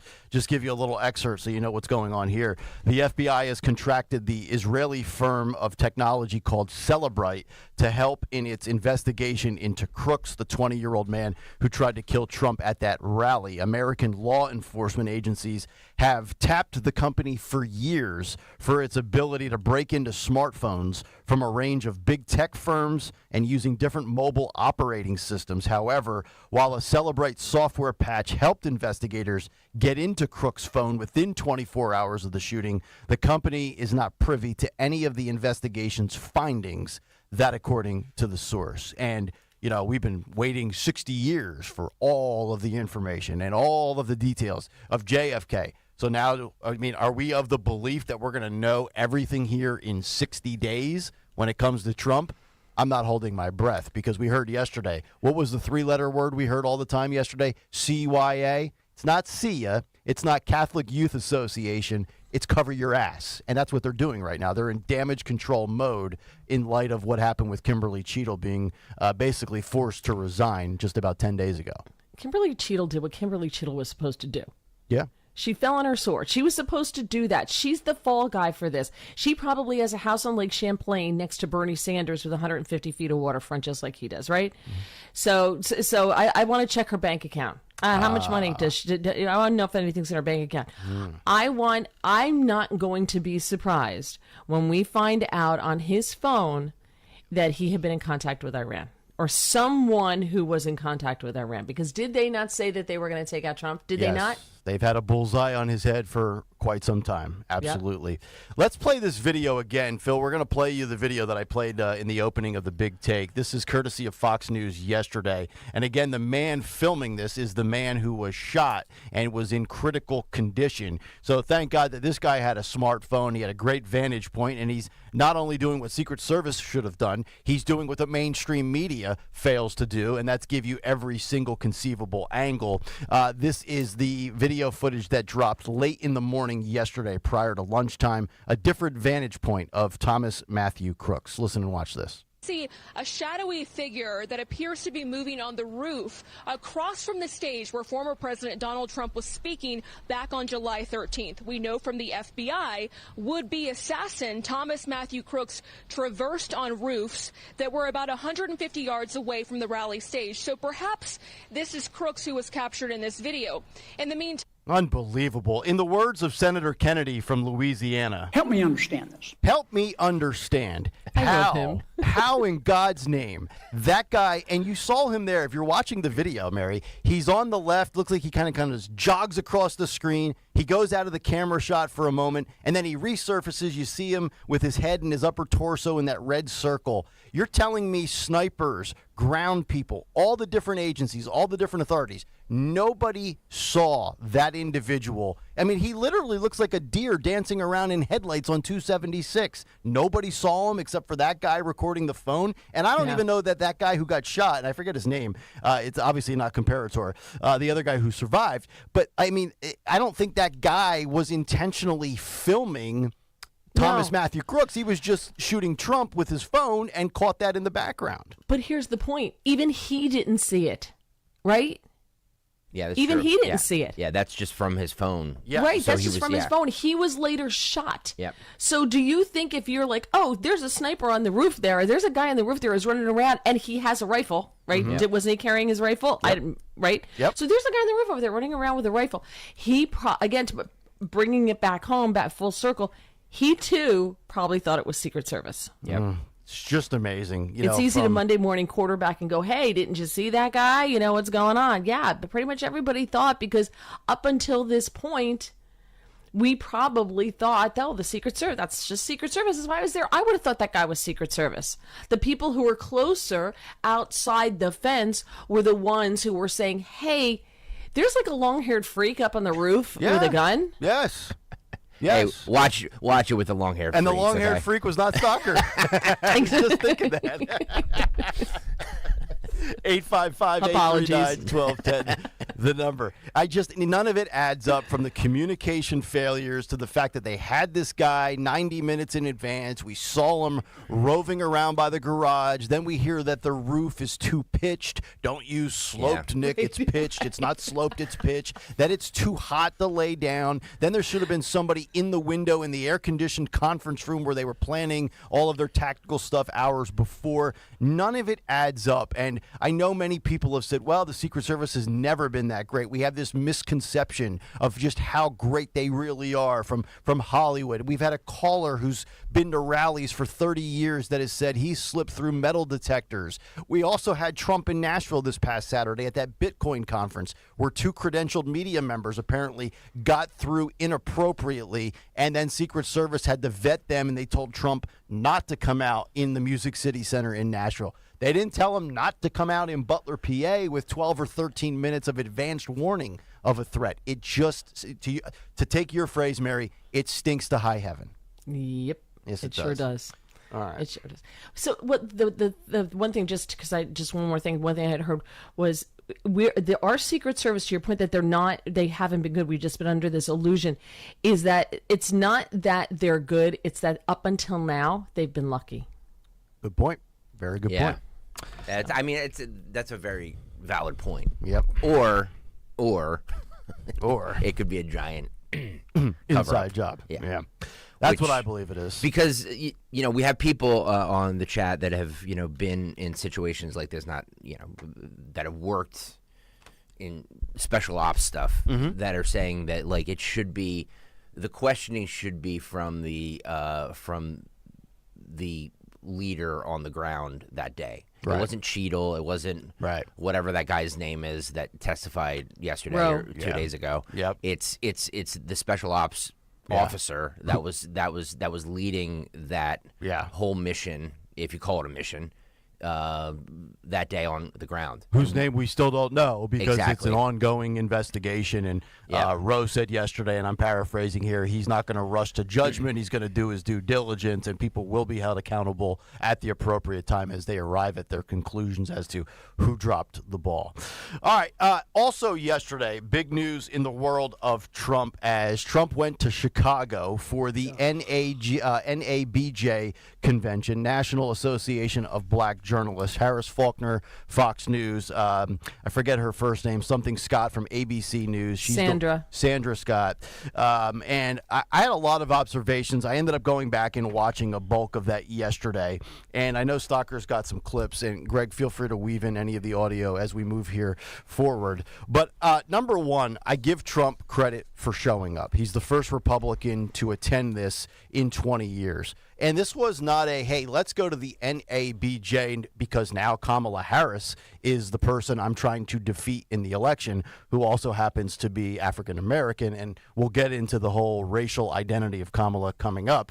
But Donald Trump has felt like, you know what? I feel like the black vote is out there for the taking. He's I mean, he showed up at the Harlem Bodega. He held a rally in the Bronx. So this is nothing new in 2024 for Trump. Kamala doesn't show up because of a scheduling conflict. And I'm also going to give kudos to the head of the NABJ for inviting Trump despite the public outrage, as many people were mad that he invited Donald Trump. Apparently, Trump got delayed by journalists yesterday at the convention. Trump said, I don't know if it's true or not, but Trump said he had to wait for over 35 minutes.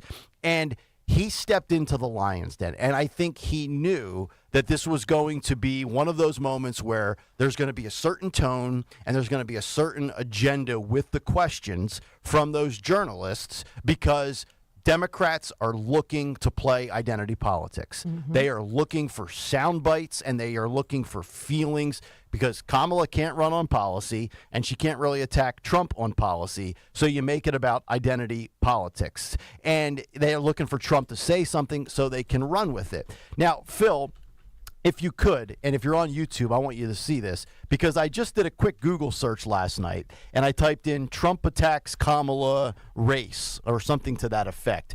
And here's a slew of headlines. And I knew this would be the case.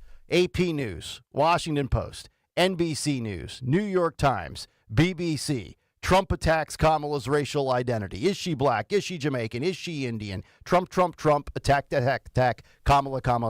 Trump's the aggressor, Kamala the victim. But I thought Trump did a really good job yesterday of flipping the tables, so to speak, for the most part, because they got caught up in words. Trump tried to bring up actions. It's his actions versus the words of Biden and Harris. The left loves words. The right loves policy and actions. And I thought the crowd response was great. For the most part of the clips that I saw, the crowd wasn't like, ooh, as in, damn, they got Trump. It was more of like, oh, Trump kind of clapped back at the aggressive nature of those questions, which is fine by me. As a journalist, you should ask tough questions. I don't feel like Trump was ambushed by any stretch, but I think that this was a moment, and we can play you the stuff with Kamala and the racial identity. He was going so well, and he was well last night in Harrisburg, but then he brings up the identity stuff of, I didn't know she was black. And I'm thinking, dude, this is the Obama repeat of you questioning his birth certificate. Mm-hmm. It's not going to go well for you. Yeah. Just shut up with it already.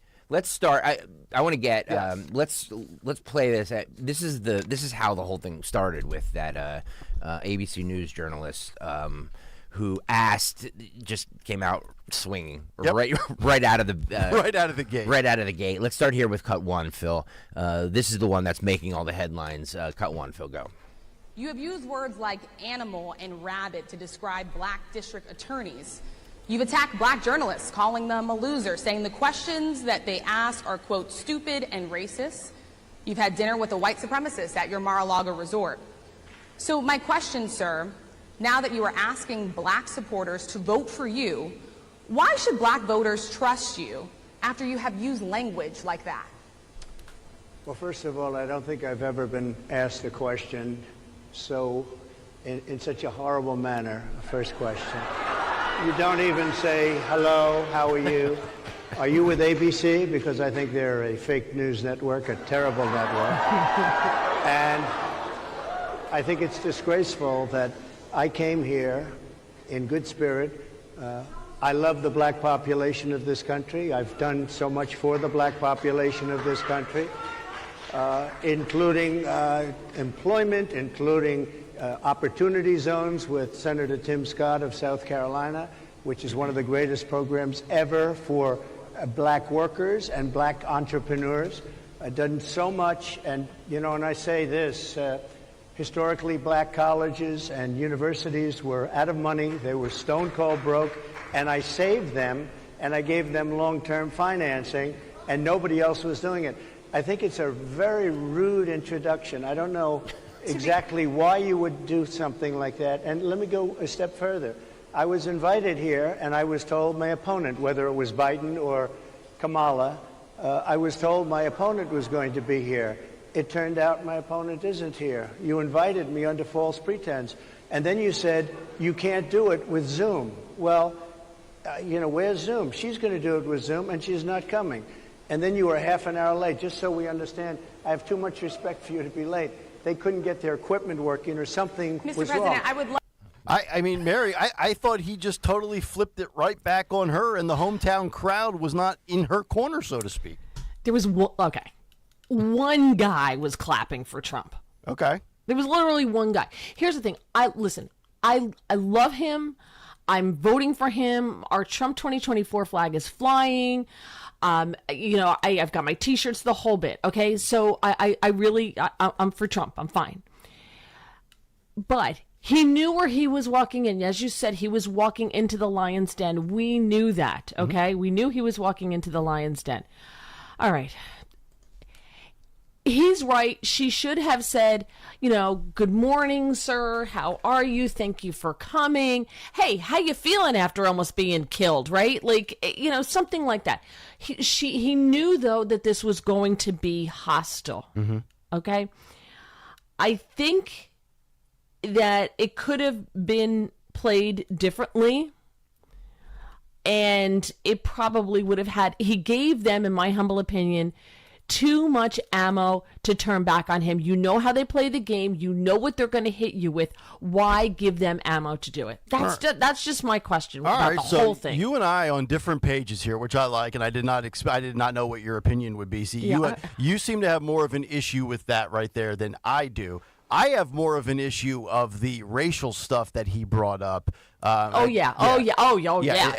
like the cherry on the sundae. Well, that's where I want to go in on him. All right, let me play that since you brought it up. This is cut to Phil about Kamala Harris being a DEI hire, and they went into the whole situation on her race. Cut to Phil, go. Follow-up, sir, and then we'll move on to other questions here. Some of your own supporters, including Republicans on Capitol Hill, have labeled Vice President Kamala Harris, who is the first Black and Asian American woman to serve as vice president and be on a major party ticket, as a DEI hire. Is that acceptable language to you? And will you tell those Republicans and those supporters to stop it? How do you define DEI? Go ahead. How do you define diversity, equity, inclusion? Okay, yeah, go ahead. Is that what your definition? That is give me a literally definition then. Would you give me a definition DEI. of that?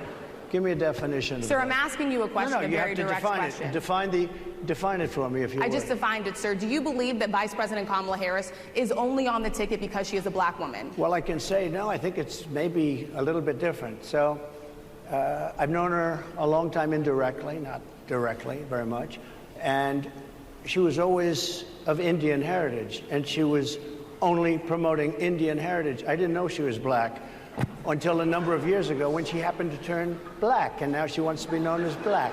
So I don't know, is she Indian or is she Black? She has always But identified as a Black woman. She went to a historically Black college. I respect either one, but she obviously doesn't, because she was Indian all the way, and then all of a sudden she made a turn, and she became a Black person. Just to be clear, sir, do you believe that she is... I think somebody should look into that, too, when you continue in a very hostile, nasty tone. It's a direct question, sir. Do you believe that Vice President Kamala Harris is a DEI hire, as some Republicans really don't have said? know. I mean, I really don't know. Could be. There are some, and there are plenty. I know this lady right over there, Harris, is a fantastic person who just interviewed me at length. There you go. So there's two things here. There's the DEI aspect, and then there's the, is she Black? Is she Indian? Is she Asian? What is she? Is she Jamaican? A whole bit. I'll get to that second part in a second. But the DEI stuff, Trump's allies have told him to avoid that, attack her on the policy, which strategy-wise, politically, I agree with. That being said, yes, she is the DEI vice president. I've said it for 2 years on this show. If you looked up the picture in the dictionary, she is legitimately the definition of it. Joe Biden has a racist history. Remember Moderate Joe in the 90s when he called black people super predators? He put Kamala on the ticket for his own political gain to win over votes with the African American community and the female community. And when you are an administration that has built your entire platform around DEI, I personally find it ridiculous to say you can't counter them and attack them on that. Wait a minute. Your whole thing is built on it, but if I go back at you, you tell me I'm in the wrong and it's a dog whistle. Okay, that's fine. But to me, the thing that where he gets it wrong, I don't care if she's black. I don't care if she's Asian, Indian, Jamaican, Irish, Portuguese, Puerto Rican, Joe Biden, this community, that community, the synagogues. I don't care. Yes, she's a fraud. She adopts a Southern accent in Atlanta. She mimics Hillary. The whole bit. Shapiro all of a sudden has gained a Barack Obama tone. They're all frauds. They're all chameleons, and they adapt based on their settings. But it's not going to go well for you. I just showed the screenshot that Phil put up of all the headlines. They're going to take that little soundbite out of a 90-minute ordeal, and that's what Kamala's going to run with. And that's where I think you took the bait, and it's the equivalent of questioning Obama's birth certificate, Mary. And I saw all the people yesterday with this video of Obama, and where he says, it's all doctored, by the way.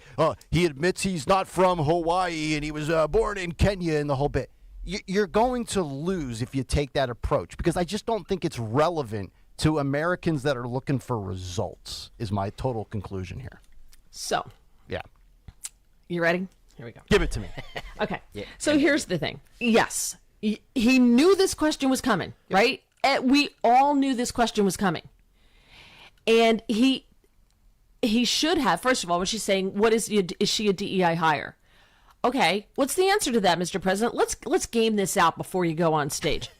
Okay, first of all, wait a minute, DEI hire, you say that like that's a bad thing. I thought DEI was good, right? DEI is great. Don't we embrace DEI in this country? Aren't we? Isn't that something that we're supposed to celebrate, DEI? So, yeah, if she's a DEI hire, that's a good thing, right? Yeah. That he could have thrown it right back at her, number one. Okay. Number two, he should have said, well, Joe Biden said that he was choosing his running mate, and she had to be, and his running mate would be black and a woman. Yep. So does that qualify as DEI? You're the one who, I don't know. You tell me, is that DEI? There was so many ways he could have thrown this back at her very gently, very nicely, and she just kept interrupting him. I personally thought that the way he should have handled this is every time she interrupted him, he just should have sat back, let her keep going, and when she wants a direct answer, give her a direct answer. Yes, no, that's it. He could have handled it back. She was a horrible interviewer, and instead he played the game with her. And he's never going to win that game. And I get that it's frustrating for him. I get that he was frustrated. It was like a perfect storm. It was a perfect storm, so that by the time he he sat down, the first question was asked, he was ready to explode. He says he was told that Kamala Harris was going to be there. She wasn't there. She turned it down.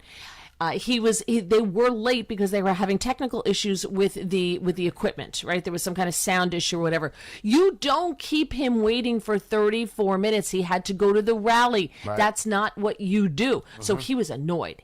He was cooling his jets backstage. That ain't what Trump does. Okay. Yeah, right. So and then she comes out and goes right at him. She's like the female black version of Jim Acosta. All right. So he's been down this road before, and he's got to know that he doesn't win. And what he does is he inadvertently gives them fodder for the fire. Yeah. So I love him, but I don't like I think he handled it poorly. And I'm sorry, but I'm going to call it out. I'm not going to sit here and be an ideologue. I think he handled it so poorly. There were so many other ways that he could have handled that, right? And he should have said when he went into the whole thing about her being Indian, CNN, there's a CNN piece, and I just sent it out to this morning. I saw it making the rounds from when she was running in 2020, celebrating her Indian heritage. Right. When she ran for senator, there were stories all over praising her as the first Indian American senator. Mm-hmm. So she was in. So to his point, he made a great point. But he should have said it that way. Right. Instead of saying, well, I thought she was Indian and suddenly she became black. We all get it, and you can say that, but you got to say it the right way. But he gets this train of thought, and he just says what comes into his head. Yeah. And so it's not good. So I thought it was a train wreck. That's just me. If you're talking about whether Kamala Harris is black or Indian or whatever, you're losing. I'm sorry to say, but you're losing. Yes. You need to talk about her record. You need to talk about the administration. You need to talk about issues people care about. If you're sitting here dwelling on whether she's black or not, it's a losing issue. And I know everybody in the YouTube chat is just like, he knows what he's doing. Okay, great. Great. Okay. Fine. Then have him keep going down this path and see how it goes. Well, you're watch the poll numbers go down. Sorry. You're exactly right, Greg. And Mary, you used the phrase, and I jotted this down: fodder for the fire. And I want to go to the YouTube chat. Yes, I get it. YouTube chatters for Kayal and Company. You think he knows what he's doing. It doesn't bother you. But here's what you have to remember. Yep. You're going to have casual political observers that are caught up in their own world with their wife, their husband, their kids, their job. Yep. They have 9 minutes a day to look at the news, and they get their news from Yahoo and Instagram, and all they're going to see is the headlines that we just rolled. Phil, if you could put them up again on YouTube, sorry to put you on the spot, but look at all these mainstream media outlets that just took that soundbite, created a headline and a byline, and all the columnists got their 5 minutes of fame and their pound of flesh, and when they see that, they are going to make assumptions about Trump. I'm not concerned with the hardcore P1 listener of Kayal and Company. I'm not concerned with the social media conservative grifters. I'm concerned about the clueless, casual political observer. You have to understand that. Get out of your own little bubble of reading Trump timelines for 20 hours a day and realize most people don't do that. Yeah. God. It's not. This is not rocket science. It's not. No, it's not. And it doesn't bother me, but it's going to bother that fringe, independent, moderate, specifically the female. You're winning a general election, and everybody in the YouTube chat is voting for him. So it's not you. It's not you that they need to be worried about. That's all I'm saying. Right. Trump has your vote already. Yes. Didn't matter if he selected J.D. Vance or Nick Kayal. You were still voting for Trump. He could have selected some bozo on 5th and Market. It didn't matter. Well, point of order, I don't know about the whole Nick Kayal thing. I'm just going to say. I'd be great on that ticket, man. You imagine that? Trump, Kayal. I'm just saying Greg and I are vibing this morning, Yes, so we are. I'm Yeah, going to be a little bit probably more towards Greg. Thank you very much. Thank you very much. Smart lady she is. Let's get some thoughts. If you guys want to jump in, 855-839-1210. Tell us we're wrong. I'm sure there's a lot of people out there that are going to tell us we're wrong. Yeah. A bold prediction when we come back on the wrong side of what we hope for. A bold prediction on what we are hoping for on the positive side, and new polling figures as we continue. Kayal and Company, Hour 2 on the way. But first, let me tell you about my friends with the Piazza Auto Group, specifically my buddies at Piazza Mazda in Westchester. I've said for almost 3 months on this show, if not almost 4, I think Mazda might be the best bang for your buck. Piazza with, 17, 18 different brands, 22 locations. But if you're looking for affordability, style, and a car that'll go 250, 300,000 miles, can I pique your interest in Piazza Mazda in Westchester with the new 2024 Mazda CX-30? This dynamic model offers 8 different trim levels, creating a perfect fit for every lifestyle. iActive all-wheel drive is standard, and the available turbocharged engine packs a surprising punch. Safety features such as blind spot monitoring and lane assist LED keep you in total control with a 5-star overall safety rating. Visit Piazza Mazda in Westchester or in Reading, or right now online at piazzamazda.com. The following is a paid commercial announcement. Why are prices spiking in Pennsylvania? It's simple. It's inflation. And Senator Bob Casey's reckless spending caused the problem to grow. Casey joined Washington liberals in voting for trillions in reckless spending. All of Senator Casey's spending caused inflation to get out of control until disaster. Everything is too expensive, from gas to groceries, and Senator Casey helped create this mess. Worse, Casey voted to allow COVID relief checks for illegal immigrants and convicted criminals, even murderers. Senator Casey voted to allow more money for illegals, leaving less for us. Call Senator Casey at 202-224-6324. Tell him to put Pennsylvania families first and fix his inflation disaster. Support S575, the Fight Inflation Through Balanced Budgets Act, paid for by One Nation, onenationamerica.org. What if I told you your home movies are already past their prime? It's true. The magnetic tape used in VHS and camcorder tapes only lasts between 10 to 20 years, which means your baby's first steps, weddings, and family vacations are fading away as we speak. Digitizing your old media with Legacy Box stops this fading process in its tracks. And by preserving your recordings, they're safe forever. Legacy Box is simply the best way to preserve your past, which is why they've been trusted by over 1 million families. Your memories are meant to be shared, not chewed up by the VCR or worn away with time. For a limited time, you can convert your tapes to digital for just $9 a tape. There's never been a better time to convert your entire collection. That includes film reels and photos too. Visit legacybox.com/value to get our $9 sale. That's legacybox.com/value to unlock our $9 offer. legacybox.com/value. Do you feel like you're going through life clouded by doubt? Talk to California Psychics. Our trusted and accurate psychics are available 24/7.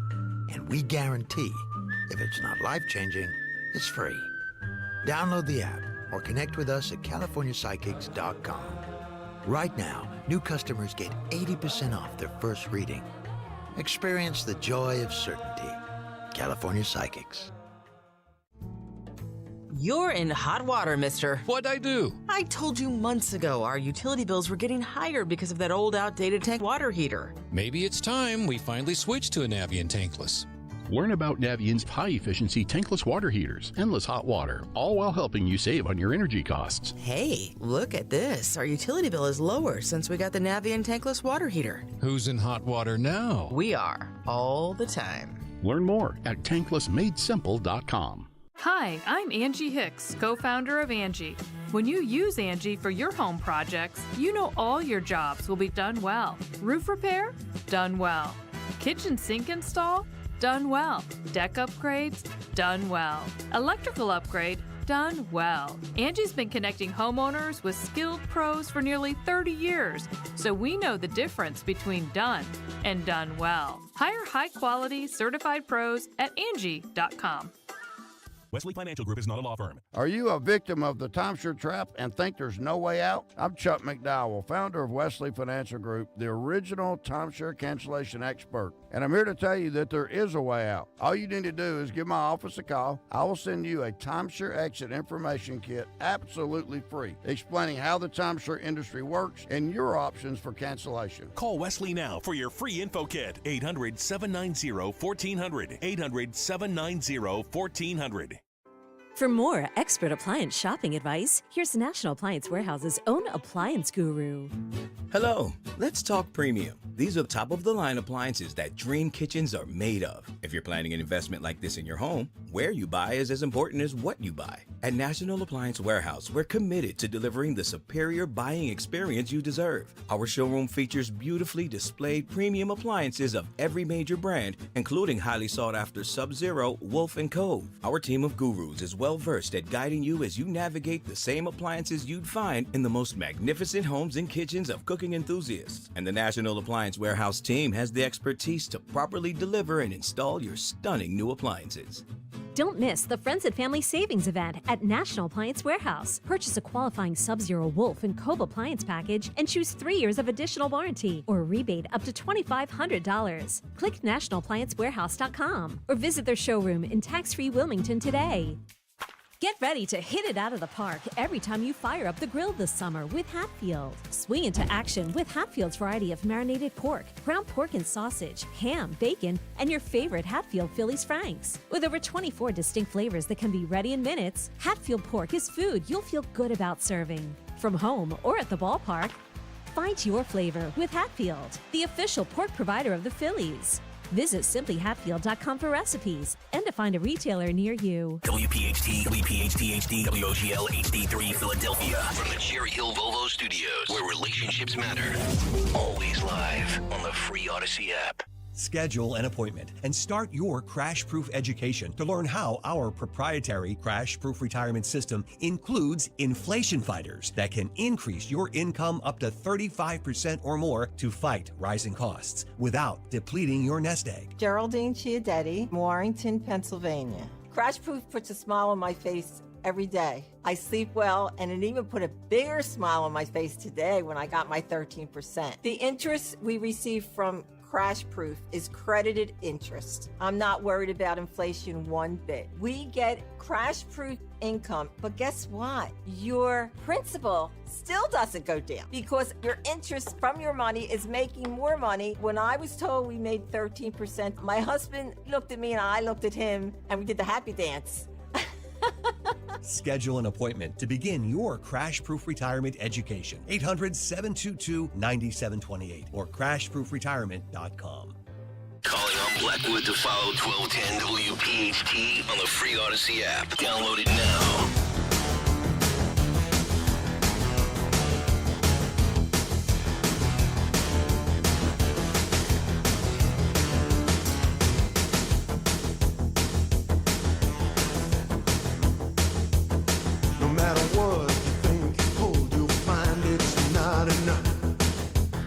Kayal and Company. Hour number 2 underway. Thursday morning. Nick, Mary, Greg. Talk Radio 1210 WPHT. 7 o'clock hour brought to you by Budget Blinds. Summer is a great time to brighten up the window treatments in your home. Budget Blinds, your one-stop shop for blind, shade, shutters, custom drapery, and motorization. Visit budgetblinds.com for a free in-home consultation. The only no questions asked warranty in the business. Cut sheet coming up at 7:45, and we'll take your calls, 855-839-1210, your comments on YouTube, and, of course, on social media at 1210 WPHT. You know, Mary, I'm old enough to remember when the media was not outraged over the way Nancy Pelosi spoke to Sandra Scott of ABC News. You remember that a couple of weeks ago when Pelosi got into the face of her in the hallway and she questioned whether or not the reporter could understand English? I remember she was like, okay, can you understand what I'm saying? Okay, I'm not going to hash out politics in the hall. Okay. Nobody seemed to have an issue with Nancy Pelosi speaking down to Sandra Scott of ABC in that setting, but they're going to run with the headlines today with Donald Trump. Another example of, I would say, media bias for sure. Oh, no. I can't hear her. Did we lose Mary? Mary, is your microphone on? I see you talking, Mary. Sorry, I turned it down because I have my air conditioning on. Sorry about that. Yep. Apologize. Sorry, that's probably going to happen a couple of times. No, you're fine. It's hot up here. It's really humid. It's not that my hair is going to be a disaster by the end of this. Same here. Thank God for headphones that cover it all up. So I didn't realize that was Sandra Smith. I didn't realize that was the same person. Yeah, I think it is Sandra Scott from ABC. Yep. Yes. Yeah, so I didn't realize that. So yeah, listen, this is no surprise, right? Because this is the Trump gave it to them. I don't know what else to say. He this didn't have to be the headline this morning, but it's the headline. Trump. We all have our Achilles heel, right? We all have our thing, and each one of us, even Greg, has our flaws. I mean, I'm still looking for Greg's flaws. I don't know what Greg's flaw happens to be, but I'm sure it's there. It's somewhere. We all have, I think for Trump, it's when he's disrespected to his face like that. Yep. I think that really sets him off. But the problem is, we all know it. Right? So they know it. So what does she do? She went right in. Mm-hmm. She went right in. She was rude. She was horribly rude to him. But instead of just sitting there and sitting back and not taking the bait and go ahead, honey, I'm going to let you be the headline. He handed it back to her because he can't handle it. He can't. I think there's something in him that combined with the 35 minutes being late, Kamala Harris not being there. Like I said before, it was a perfect storm. A disaster. You see, I like the fact that he's combative, he's argumentative in nature, and he gives it back. But you just have to know under certain pretenses, under certain topics, you have to pivot and handle it a little differently. I think that's why he is so beloved by Republicans is he's their fighter. And that's what I really like about him because so many Republicans are just so tired of playing by the rules and being a pushover and letting the Democrats be the one who do the bullying. But on that specific instance, whether it's, the Indian Jamaican thing, because there's this video going around of Kamala, she's in a kitchen with somebody that's interviewing her and they're talking Mindy about Kaling. Yeah, and their Indian heritage. And then people are like, see, she is Indian. Yes, she's Indian, she's this, she's that. I'm Irish, I'm Greek, and I'm Lithuanian. If I sit there on video in a 30-second clip with somebody that's Irish and I say, I'm Irish, it doesn't mean that I'm just proclaiming to be Irish and I'm not Greek and Lithuanian. I'm bringing up what part is my heritage in the setting based on the context of the conversation. So all these people on Twitter with the videos, just stop. No. Here's the thing. Here's what, boy, you and I are disagreeing a lot this morning. Good, because I've agreed with Tony Bruno for 3 straight days, and that was too much. I need the butt heads. Okay, so here's the thing. She was all in on the Indian thing, right? She was the big when she wanted to be a first. When she wanted to be the first Indian American senator, she was all in on the Indian thing. Yeah. Now, when she wants to win votes, all of a sudden she's black. Right. So Trump was right about that. Oh, absolutely. Right. So it's the pandering. Yep. It's the fakeness, right? And let me tell you, you made this point earlier, and I want to make it again. Yep. There is a common thread that runs through the Hillary campaign, the Obama campaign, and now the Harris campaign. They are running her like she's a female Barack Obama, okay? Only 100 days. I guarantee you she was not there because she is not answering questions from people. All of her events are going to be just like Joe Biden, tightly controlled, very scripted teleprompters. Yep. Because they don't want her to do what Trump did yesterday. Yep. No, you're exactly right. I've actually just started writing a big take for tomorrow on how they're going to use the same strategy to kind of keep her not necessarily hidden in the basement, but they're going to allow the media to do the advocating for her. And let's think about this now. How July 21st was the bike ride, 10 days ago, 11 days ago. Joe drops out. Kamala's going to be the nominee. We knew it was a foregone conclusion. How in the world, to your point, Mary, how in 11 days has she not held an interview on a national news outlet? And I'm not saying you got to go into the lion's den like Trump does and go on to, a right-wing podcast. I'm not expecting her to go on the Timcast. I'm not expecting her to go on Fox News. She hasn't sat down with George Stephanopoulos yet. She hasn't sat down with Kristen Welker for a softball interview. Why is that? She doesn't have to. Well, true, but so if you don't have to, why take the risk? The media's why doing take the job risk for if you her. don't have to? She doesn't have to. Well, because the media is doing the makeover for her, and her campaigners and her staffers are backwalking and backpedaling all the border stuff and the defund the police stuff. That's out there. That's who she is, and I think that's the big difference, right? But it's all disappearing. You're right, but Joe was one of these people that adopted all these far left policies. I don't think Joe ever believed in them, but he used that as a mode to get to the finish line, to reach the pinnacle. The difference with Kamala is this is who she is. It's not an act. She is a left-wing radical. Joe is honestly, he's probably a moderate, but he played the game because he saw I got to be the exact opposite of Trump. I'll be a lifelong swamper and I'll just adopt all this stuff and say all this stuff. I mean, let's face it. You just hand Joe a script, Joe reads it. I don't even think Joe knows what he's saying. Kamala actually believes the garbage she's saying. That's the difference for me. All right, let me finish writing your big take for you tomorrow. Thank you. Give me some sound bites. Okay. Here's the thing, okay? The base doesn't care. Yep. The base doesn't care that there was a coup in this country. Yep. The base doesn't care that they didn't get to vote, have a primary, and vote for their candidate. They don't care that the candidate that they voted for was taken out. None of that matters to them because they're preserving democracy.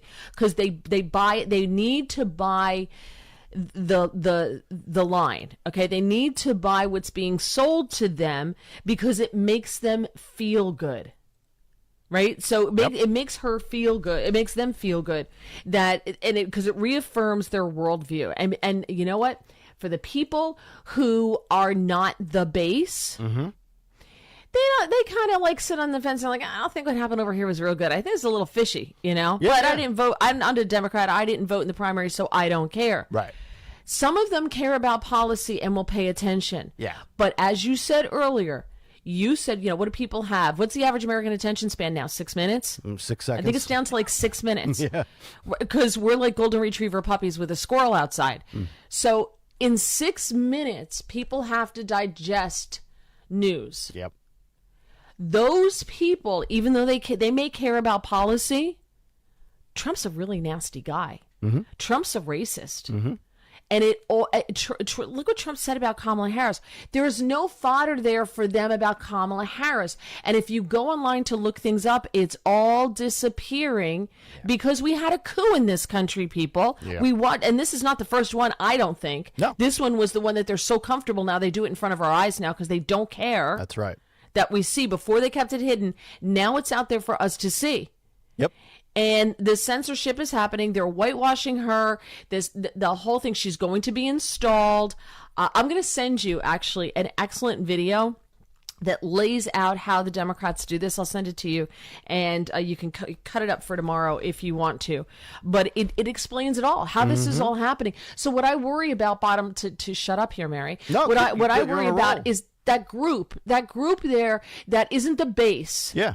Right. And they may be leaning towards Trump because they kind of like his policies. They know a little bit about life was better. I had more money in my pocket when Trump was president. Right. They know that. That's all they know. Yep. What did they see yesterday and what are they hearing this morning? That's correct. 855-839-1210. Let's grab Jim. He's in Overbrook. Jim, you're on Talk Radio 1210. Hey, guys. How you doing? What's up, Jimmy? We're good. I'm just a little disturbed this morning because I love your show. You guys are all great. I just feel it's a little hypocritical. Mary and Nick, you started to defend, not totally defend what Trump did, but as far as Mary just going and going and going, like about the Trump. So to me, and again, don't take this the wrong way, it's kind of hypocritical because you're pushing that, what he did. We all know Trump. We've known him for years.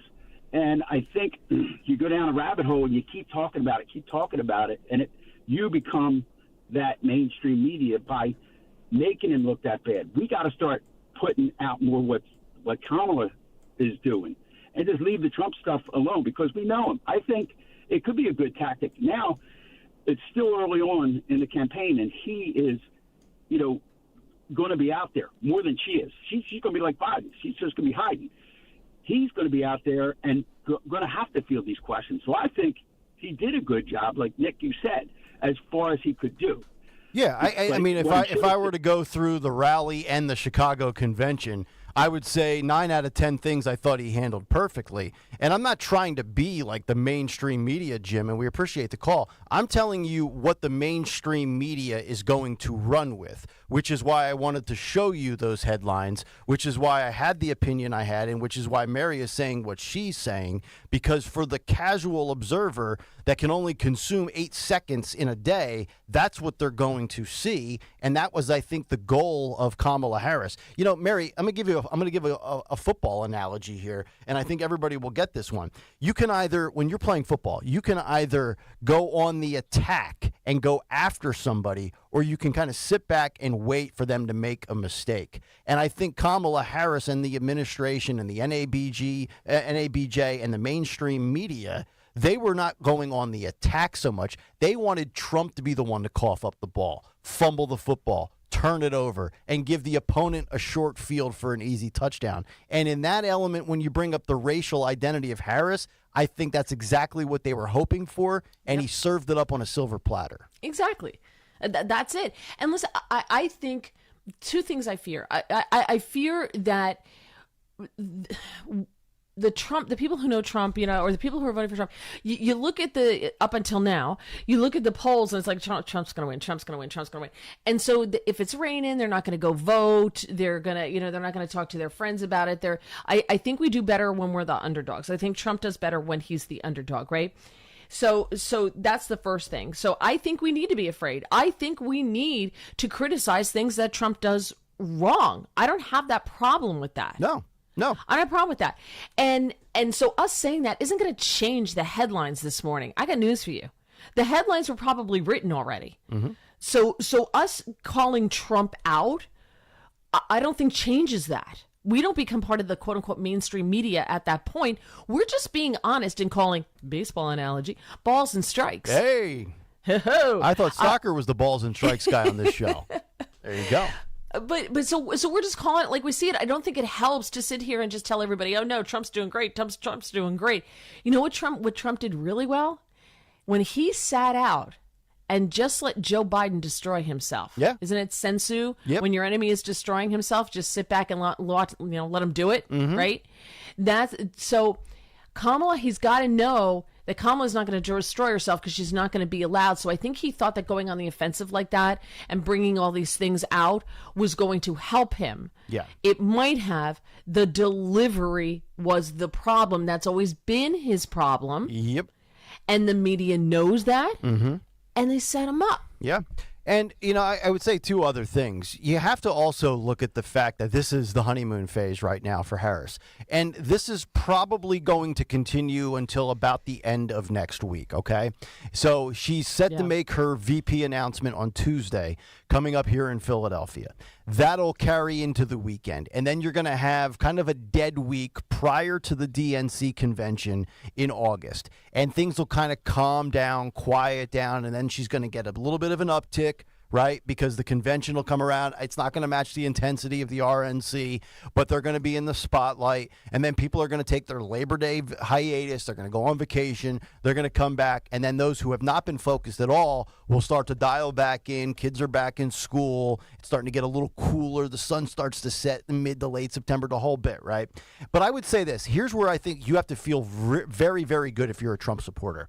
Look at all the polls, and we're going to get to some of these polls that are not great for Trump coming up in some of the battlegrounds next segment, as well as a shocking prediction by a very influential figure coming up in a little bit. But here's where I think you should be happy if you're a Trump supporter. No matter what has happened for the last 10, 12 weeks, Trump has remained steady in polls with popular vote about 48 to 49%. I got news for everybody. If Trump somehow does get 48% of the popular vote, Trump is going to win the Electoral College and win the election. Right. And I say that because, all right, let's do the math. If he's got 48% of the popular vote, that would mean Harris gets, 50, 51, you want to throw in a third party or whatever, at most 52%. But it's concentrated in California, Chicago, Illinois, New York City, and then, a little bit of Philly, obviously, a little bit of Atlanta, Georgia. That's not going to carry Kamala to 270 electoral votes in the Electoral College. So if that number is accurate, and again, polls have been wrong, but if Trump is consistently, because we've seen he's at 48, then he'll tick down to 47, then he goes up to 49, then he's back to 48. I truly believe if you're just looking at that number alone, and if that number is accurate, then Trump will win. Do you agree with that? No. Good. Stay the course, Mary. Stay on brand. Love it. So apparently I'll be free tomorrow morning. I'll be able to sleep late. No, you will be right here. No, here's the thing. It's got to be too big to rig. Okay. And if you're looking at the Electoral College to win, he loses. Yeah. Well, I mean, all right, so let's go through the four southern to west coast swing states. Let's go North Carolina. That seems to be Trump's strongest point right now. Then you've got Georgia, Arizona, Nevada. I mean, it looks like right now, if we were just to forecast, he's going to take three of those four, if not all four. I still think Georgia's the toughest because of Atlanta. I like Arizona for Trump as a border state. North Carolina obviously has been his strongest. Roy Cooper said, I'm not going to be Kamala's VP. He's the Democrat governor. Nevada, Trump's playing into the we're not going to tax tips for the industry, the service industry people. That works well. If he did take those four, again, if, let me preface this by saying if he took those four, Kamala has to sweep Michigan, Wisconsin, and Pennsylvania. I'm not sure that she does that. But if she picks up Georgia, then she probably only needs two of those three. The one that concerns me the most is actually Pennsylvania, not Michigan. Michigan, I feel like, is going to go Harris because of the Palestinian support, the pro-Gaza, so forth and so on. But, I mean, if you're and then you got to factor in Virginia. You got to factor in Minnesota. Right now, I think Harris takes Minnesota. But I think Virginia might be an option for Trump. I don't think Virginia is a lock for Kamala Harris by any stretch. They're actually trying to argue that Kamala thinks that she can win Florida, which I think is completely outrageous. Yeah. So I think a lot of it, how some of these states go, depends on her VP choice. If she picks Shapiro, she's going to lose Michigan. But she's good. Do you think she wins Pennsylvania, which is worth more? She might win Pennsylvania with that. Okay. Because Michigan's worth 15, Pennsylvania's worth 19. Yeah, so she might win. She might win Pennsylvania with that. So I think a lot of it depends on that. Shapiro to me is the wild card. Yeah. The other three, like Waltz and the other two guys, it's going to be a governor apparently, because big donors are being told that they have to get their contributions in, because there's a law that if it's a governor, there's a problem with donations and how much they can donate.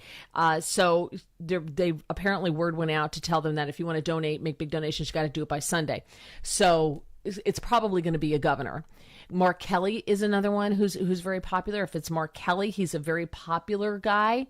He's the only one whose name I think is widely known, Shapiro being a close second, but Waltz not widely known. So to me, her VP pick, which usually doesn't matter, I don't think, because I don't know anybody who votes based on the VP. Yeah. But Shapiro could definitely be a game changer. So I say we watch out for that. And before I say, oh yeah, it's going to go one way or the other.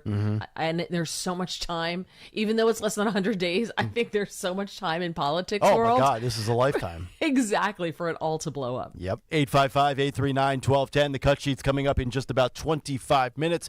Coming up next, we've got one prediction that you're not going to like. Maybe it explains why he's no longer the most consumed podcast in America. He shared an opinion that people don't like.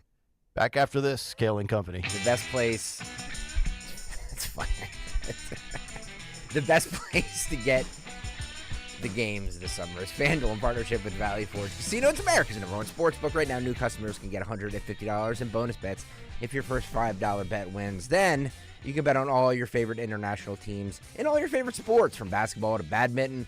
Come on, we're all my badminton fans. And soccer to swimming. FanDuel has it all. So don't miss your chance to score $150 in bonus bets. If your first bet wins, just go to FanDuel.com/Greg. FanDuel.com/Greg to sign up and start betting the games today. Make every moment more with FanDuel. FanDuel Sportsbook is the official partner of 1210 WPHT, 21 and over, President PA. First online real money wager, only $5 first deposit required. Bonus issue does not withdrawable bonus bets, which expires 7 days after receipt. Restrictions apply. See terms at sportsbook.fanduel.com. Gambling problem? Call 1-800-GAMBLER. Hi, everyone. Matt here from Emmons Roofing and Siding. There are a lot of companies out there that say they do roofing, siding, windows, and doors. Some good, some not so good. Be careful of those that say buy two, get two free. Does that really make sense? Think about it. At Emmons, we don't offer gimmicks, just quality products installed by our experienced craftsmen. We do offer 12-month same as cash financing, though. That's not a gimmick. That's because we know how tough it is for some people right now to get these projects done. If you need roofing, siding, or windows and doors, call us for a free estimate today at 856-885-6677 or visit us at callemmons.com.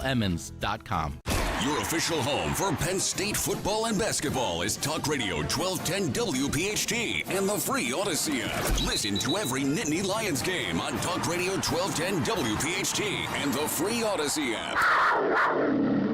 Your 401k goes up and down. That's fine when you're 40, but not when you're 60. Find out how to protect your hard-earned money. Tune in to the Retirement Spectrum with Alan Cohen, Saturdays at 3 on Talk Radio 1210 WPHT. Do you know your numbers? What numbers? Your heart health numbers, your blood pressure, your cholesterol, your blood sugar, and your body mass index. They're important, so ask your doctor. Learn your numbers, and if something doesn't seem right with them, see a Deborah specialist at one of our offices throughout South Jersey. After all, when it's your heart, you don't take chances. Find a specialist near you at demanddeborah.org.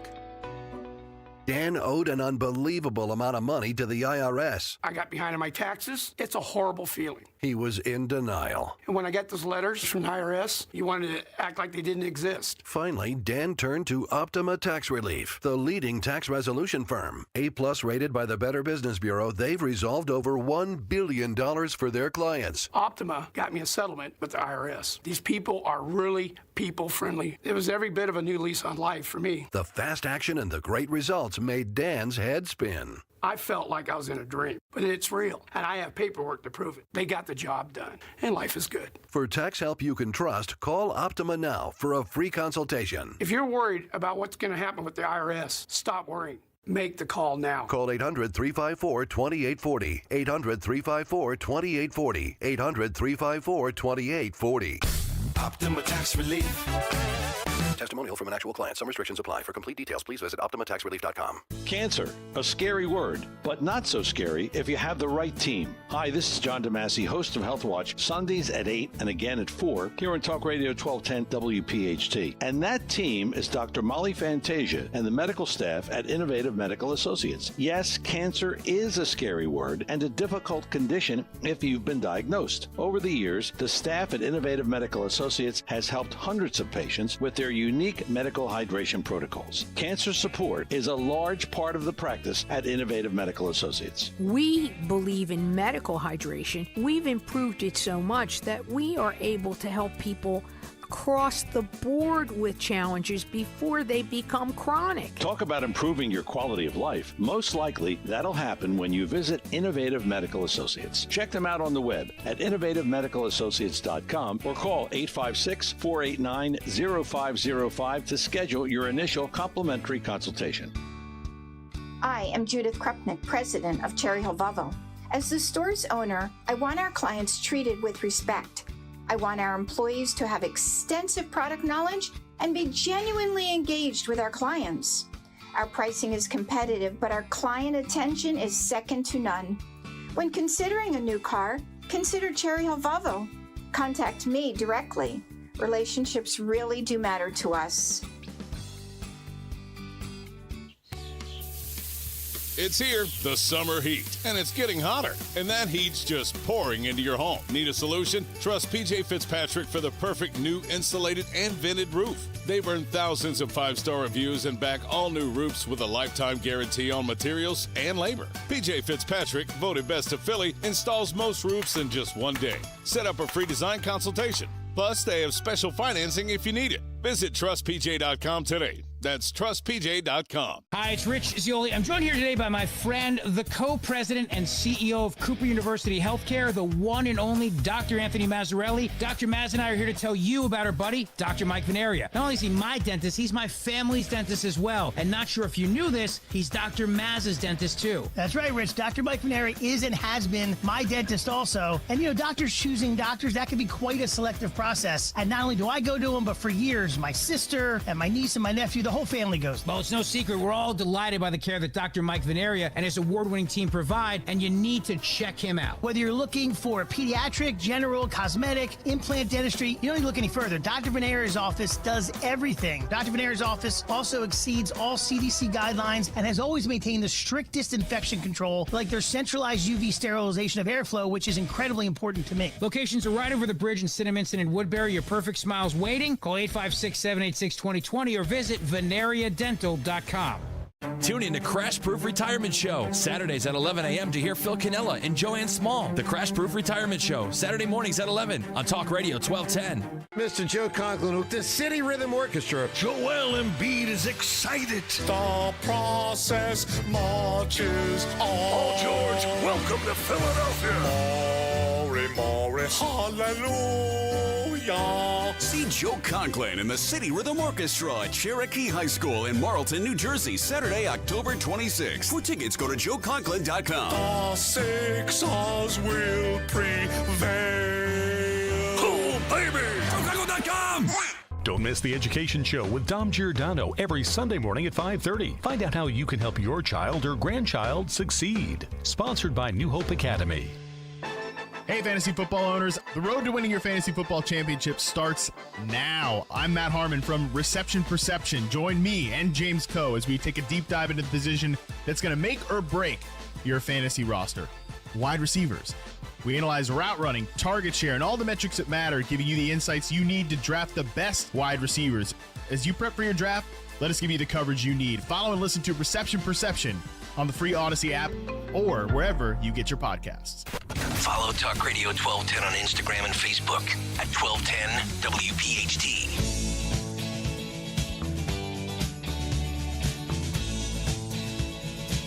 Ain't seen nothing yet. Kayal and Company, 729. Nick Kayal, Mary Walter, Greg Stocker. Cut sheet coming up, 745. As we continue, 855-839-1210 if you want to jump in. just sitting here during the break, and I saw this video from CNN with Harry Enton going on and on about latest polling numbers. I really like the guy. He does a great job. And I just wanted to mention this in passing, and then we'll get to this prediction from one prominent podcaster. But, man, Bobby Kennedy has really flamed out, has he not? I remember we were talking about him being a factor, and maybe he still will if he doesn't drop out. But Harry Enton pointing out the national polling average in December of 2023, Kennedy was around 15%.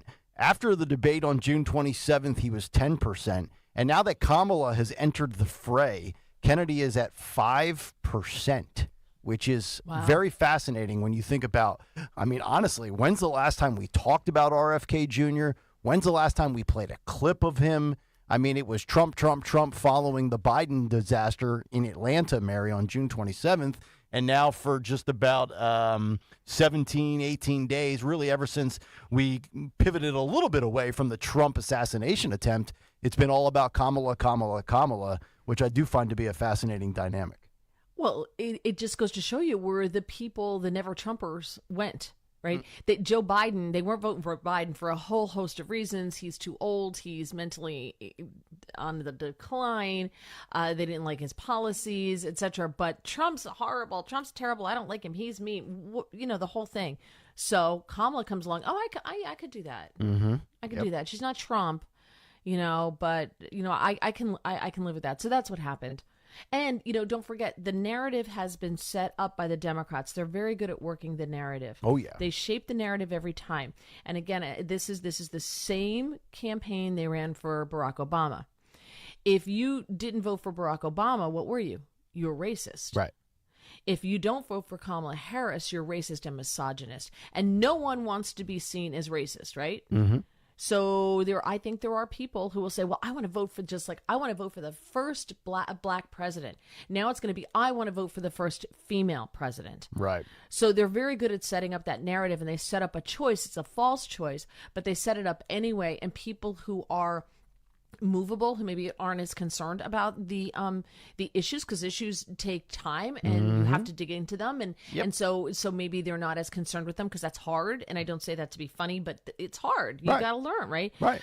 It's easy to say, well, I don't want to be racist. You know, I'm not going to be racist. So there you go. You bring up narrative. I'm going to come back to that in 30 seconds, but I do like, and we played yesterday on the show on the cut sheet. I'm not sure, Mary, if you've ever consumed Anton Daniels, black podcaster, conservative, and he held like a Zoom conference call podcast with black African-American men and women. And the first woman was like, oh, I'm going to vote for Kamala because she's African-American female. And he just like totally obliterated her for that. But you bring up narrative, and I've said this for about a week now on the show, and I think this is kind of what you're alluding to. Democrats do a really good job at telling stories, whether the story is complete misinformation, disinformation, a bold, stone-faced lie. They're great storytellers, and they get into your feelings. And I've been saying Republicans for a while, yes, you can hit people over the head with all the border stats you want. You can talk about the economy and inflation, and all of those things should matter. But to your point, when it comes to the issues and the policies, Republicans get the check mark, but it doesn't necessarily translate at the ballot box on Election Day because Democrats are great at storytellers. And one of the things I give Trump credit for with the selection of J.D. Vance, and I think ultimately Vance will be judged whether or not Trump wins or loses in his brief period, or if it's 4 years as a Veep and maybe a successor to the MAGA empire.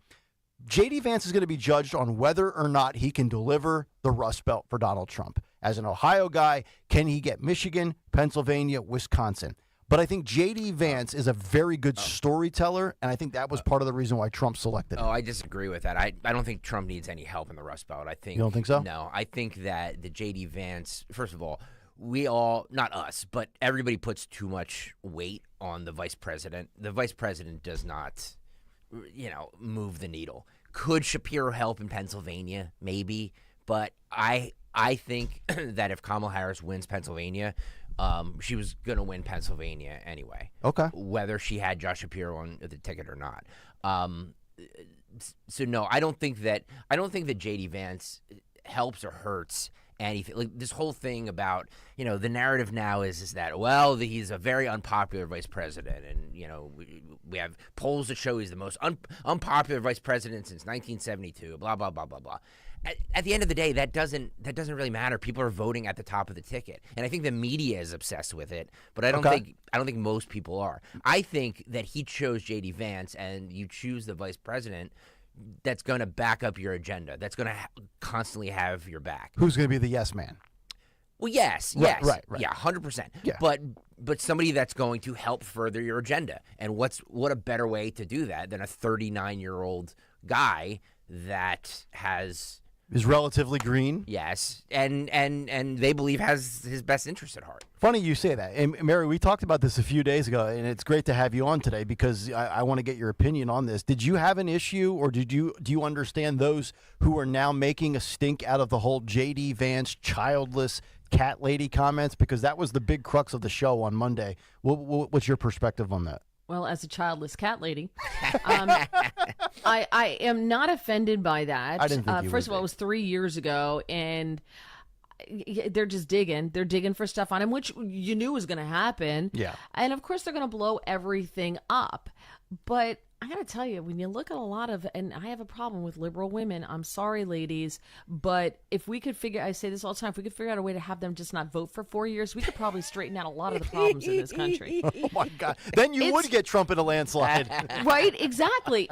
They're the ones who are they're always yelling at me. They're constantly, they're the people who are running around the neighborhood, and if you have an HOA telling you your garbage is out too early, they're horrible people. Not all of them, but there are some. The bulk of them, the ones who get all the attention, and they have the green hair, which is good because then you can see them coming, and so to run, don't interact. So I don't have a problem with that comment. But is he off the mark when it comes to some childless cat ladies? Right?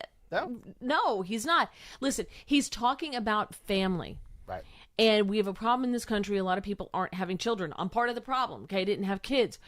We do need that, and families are something a good glue to hold society together. I get that. It was a dumb comment 3 years ago, but Kamala Harris has probably said worse, but we don't know because it's all scrubbed from the internet. So Axios is deleting stories as we speak. Exactly. I love when Axios is fact-checked on X by their own stories. I love that. But can I just say with Greg about the vice president, to that, the only reason I think it matters this time, or as I said before with Harris is up 11 points in Michigan, according to the latest Morning Consult poll. Yep. 11 points. If she picks Shapiro, that comes down. Yes, because of the Jewish factor. And how dare you, Mary, share a poll that Kamala Harris is up 11 in Michigan on this show, on this station. We only give good polling numbers on this program, Mary. That's all right. They already hate me. It's no big deal. No, they don't. So that to me, that's where it becomes important. As for JD, the choice of JD Vance, I think he was thinking, like you said, the Rust Belt, maybe Western Pennsylvania. I think Trump really wants to win Pennsylvania this time. Is New York still in play? Maybe. New York could be in play. It's going to be a tough haul. If Trump can get 22% of the black vote, he wins.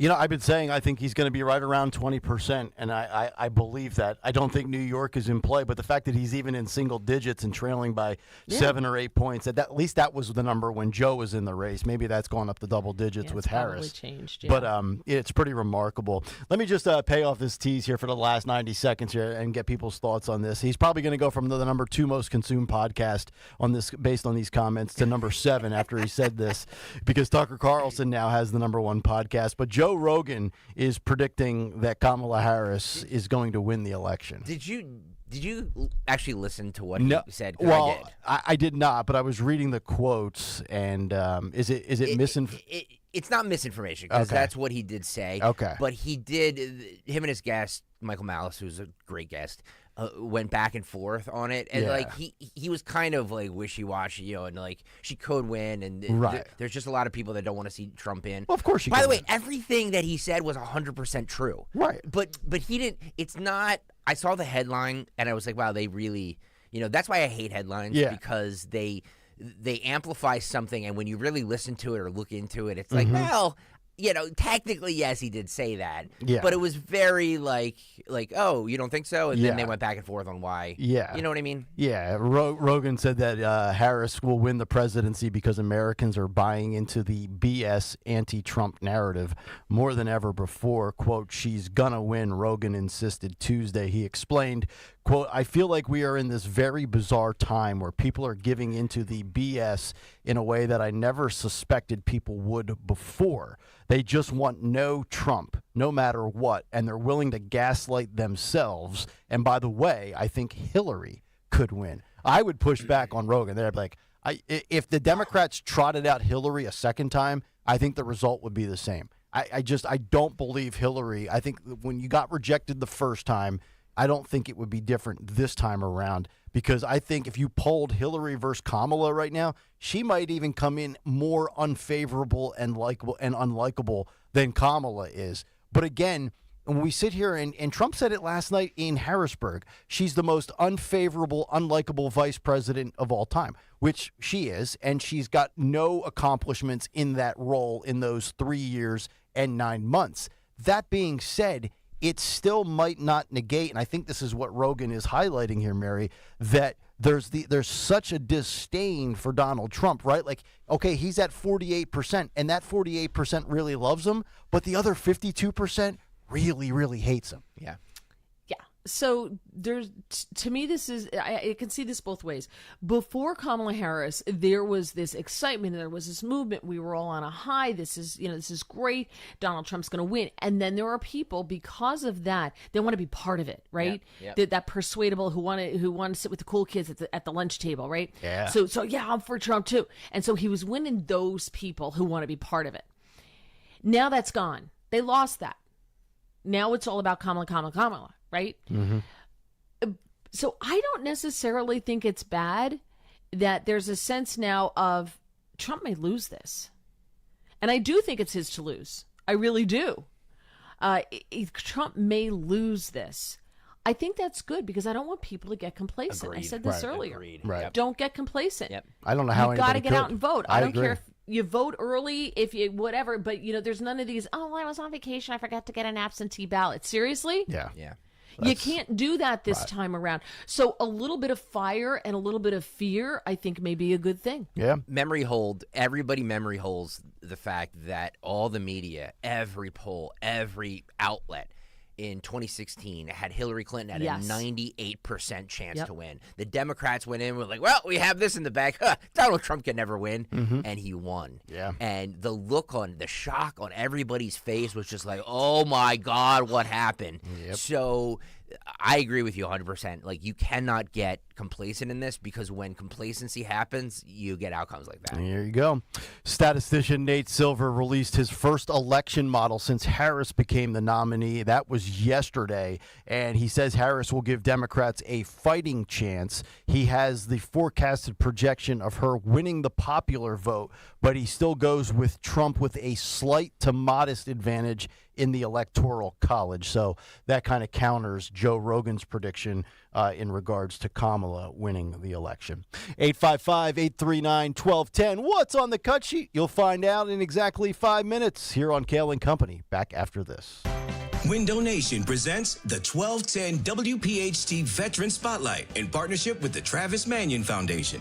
Listen the first Wednesday of every month as Kayal and Company shines a spotlight on a local veteran, highlighting their remarkable commitment to the community and their exceptional service in the military. Presented by Window Nation. At Window Nation, there's nothing more important than giving back to the communities we serve. For all of your window and door needs, visit windownation.com. That's windownation.com.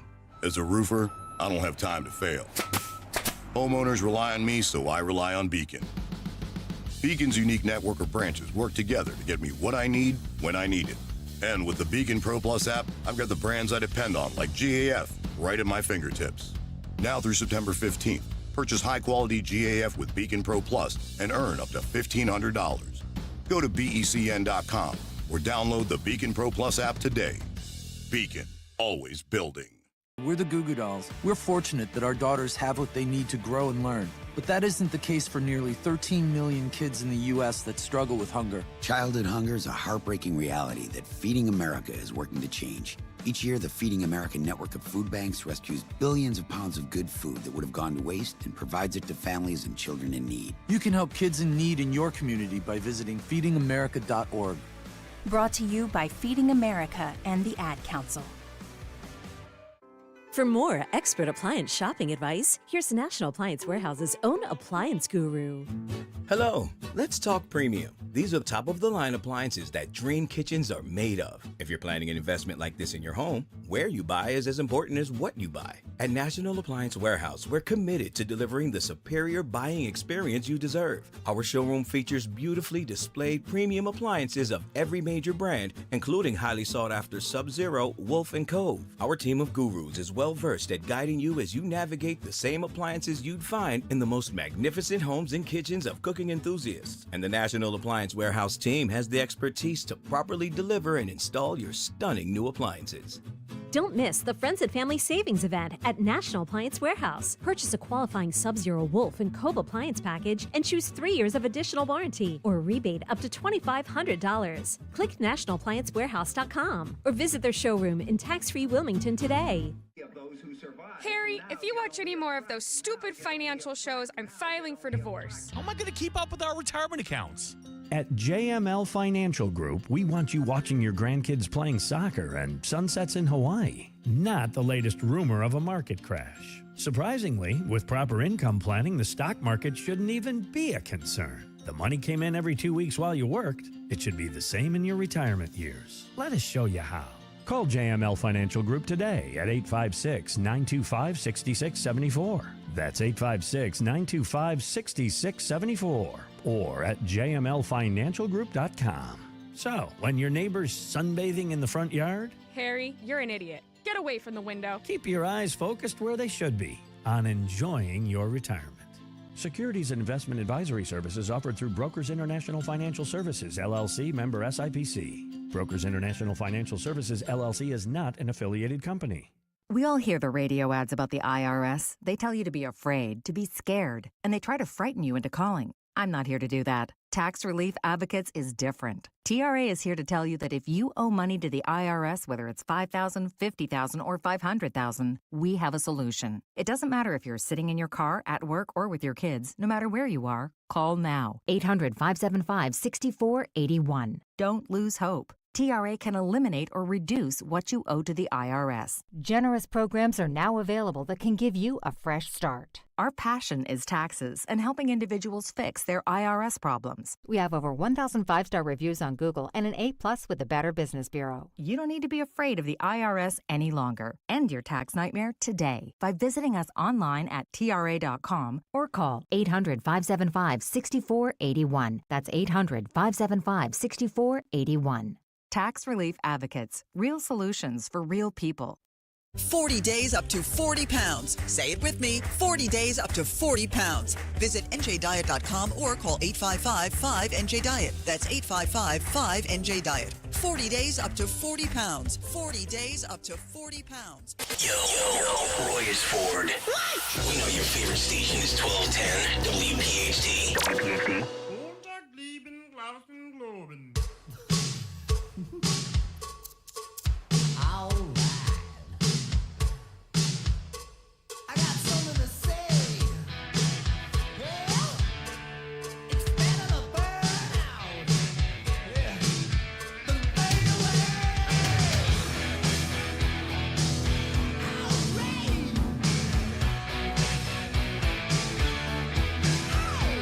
Kayal and Company, 748, as we continue live here on a Thursday morning, the 1st of August, 2024.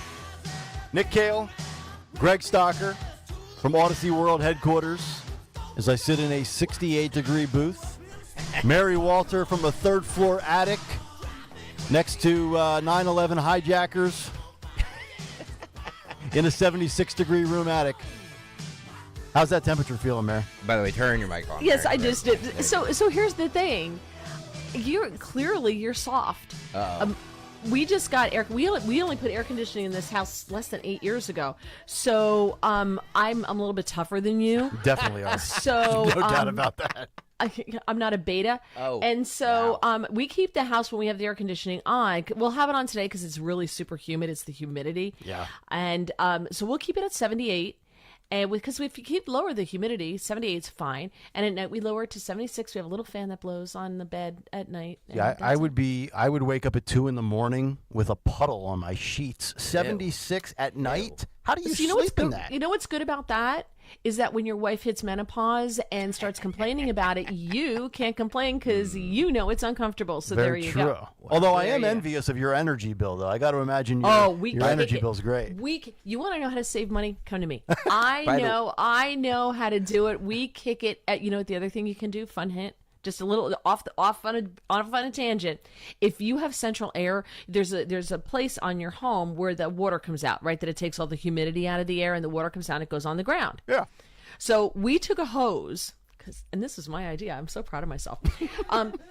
We got a piece of hose, and we got it to fit that hose that comes out of the house. So we extended it, and it now drains into that water. Now goes into a big 35-gallon garbage can. Yeah. And then we use that water to water all of our plants. Oh, aren't you just so financially and environmentally savvy? Yeah, that's why I'm going to retire before you. Well, that's for sure. By the way, in our little group chat here, Mary said that they keep their house at 78 during the day and 76 at night. Mm-hmm. What are you, a communist? That is just hideous. You have it, but you have central air, right? You're not using the window units. Oh, well, in my studio, it's the window thing, but it's portable, so you can put so it's portable. And then we have one room that doesn't have air conditioning. They just couldn't get it to that room. And the study we have the AC, but we also the central air, but we have to have one of those window units because they could only get one of the forced air things into the vents into the study. But you know what? When you're uncomfortable in the summer when it's hot, you lose weight. Oh yeah. I've lost 3 pounds this summer. Oh my Lord. I lose 3 pounds per show. It's just because you don't eat. Yeah. Well, that's why I'm munching on blueberries. All right, 7:51. Let's find out what Stalker has lined up for a Thursday edition of What's on the Cut Sheet. What's on the cut sheet? What's on the cut sheet on this Thursdays, brought to you by Cherry Hill Volvo, where they have ample inventory of brand new and beautiful pre-owned Volvos. Enjoy the luxury experience you deserve. They always go the extra mile for their customers because relationships really do matter at Cherry Hill Volvo. Check them out on Route 70 in Cherry Hill Volvo, where relationships matter. All right, let's go through some of the clips that we didn't play. Actually, no. You know what I want to start with? What's that? I want to start with our friend Jimmy Fallon, who put this parody ad so good. out yesterday. It's called White Guy Zoom. Yeah. And we had fun the last couple of days with the video of the white dudes for Kamala. Oh my God. And all the people that were on it. Well, Jimmy Fallon on his Saturday night program put out this ad for white dudes for Harris. Mm-hmm. This is cut 3, Phil. Go. Trump won over 60% of white men in both 2016 and 2020, and that's gonna stop tonight. There's a world of beta males and washed up actors too. White guys Rudy. White guys I've been thinking a lot about men. There's a crisis of loneliness in this country. Praise come all raise some dollars. Segregation pays. End up lonely. I'm the only one who isn't gay. Our safe space has no black faces. I could stay all day. Lance Bass. White guys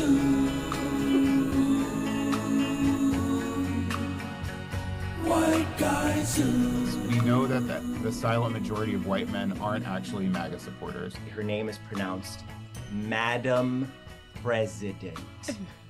Madam President. There you go. Jimmy Fallon, up-and-coming funny guy. I would actually have him slightly ahead of Gutfeld on my Fox Funny Power rankings. Wow, look at you. Yeah, he's brilliant, man. I like Jimmy a lot. I got to say, though, Mary, if you're the Harris administration, and yes, you've built your entire platform on identity politics, doing things or being connected to things like white guys for Harris and white guys on Zoom and this, that, and the other thing, you're not really doing anything to tell the uninformed voter, which, by the way, there's a lot of these, man on the street videos out there where people go around and ask, hey, what is Kamala Harris's policies? What is she for? What is she about? And nobody knows. All they know is that she's running on identity politics.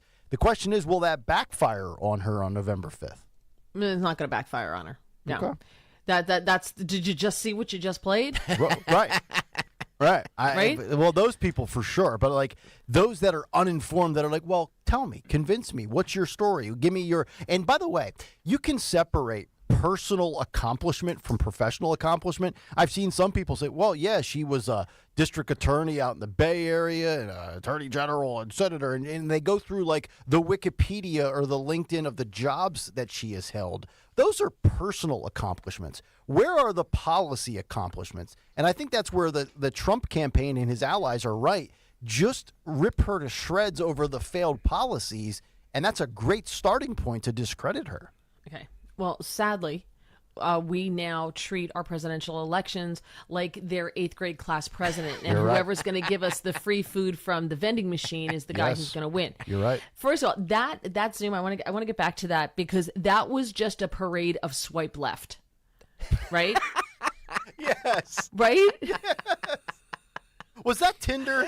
Like if Was that came Bumble? up, if I were Grindr? single and on Tinder, that would just be like, oh no, oh hell no, what are you? What is happening? Is that I Rudy? love that they start out with the obligatory man bun, right? Oh, God. With the ironic Yep. hipster beard. I mentioned that the other day. The man bun is just is a tell. It's not in your for- repertoire, is it? No. Dear Lord, that you should have started named that Soy Boys for Kamala. I've never seen such a parade of beta males, and Eric Swalwell was on that call. I'm like, oh, when they got to Eric Swalwell, I'm like, oh, to me, that was just comic gold, even without the song. Yeah. Yep. Just watching the Adam Schiff. You know who they missed? You know who's not there? They needed Adam Kinzinger. Yeah. He was the one that was missing from me, with tears running down his face because he's so happy for Kamala. That was just that I couldn't. It just stereotypes exist for a reason. That's all I'm gonna say. You're right.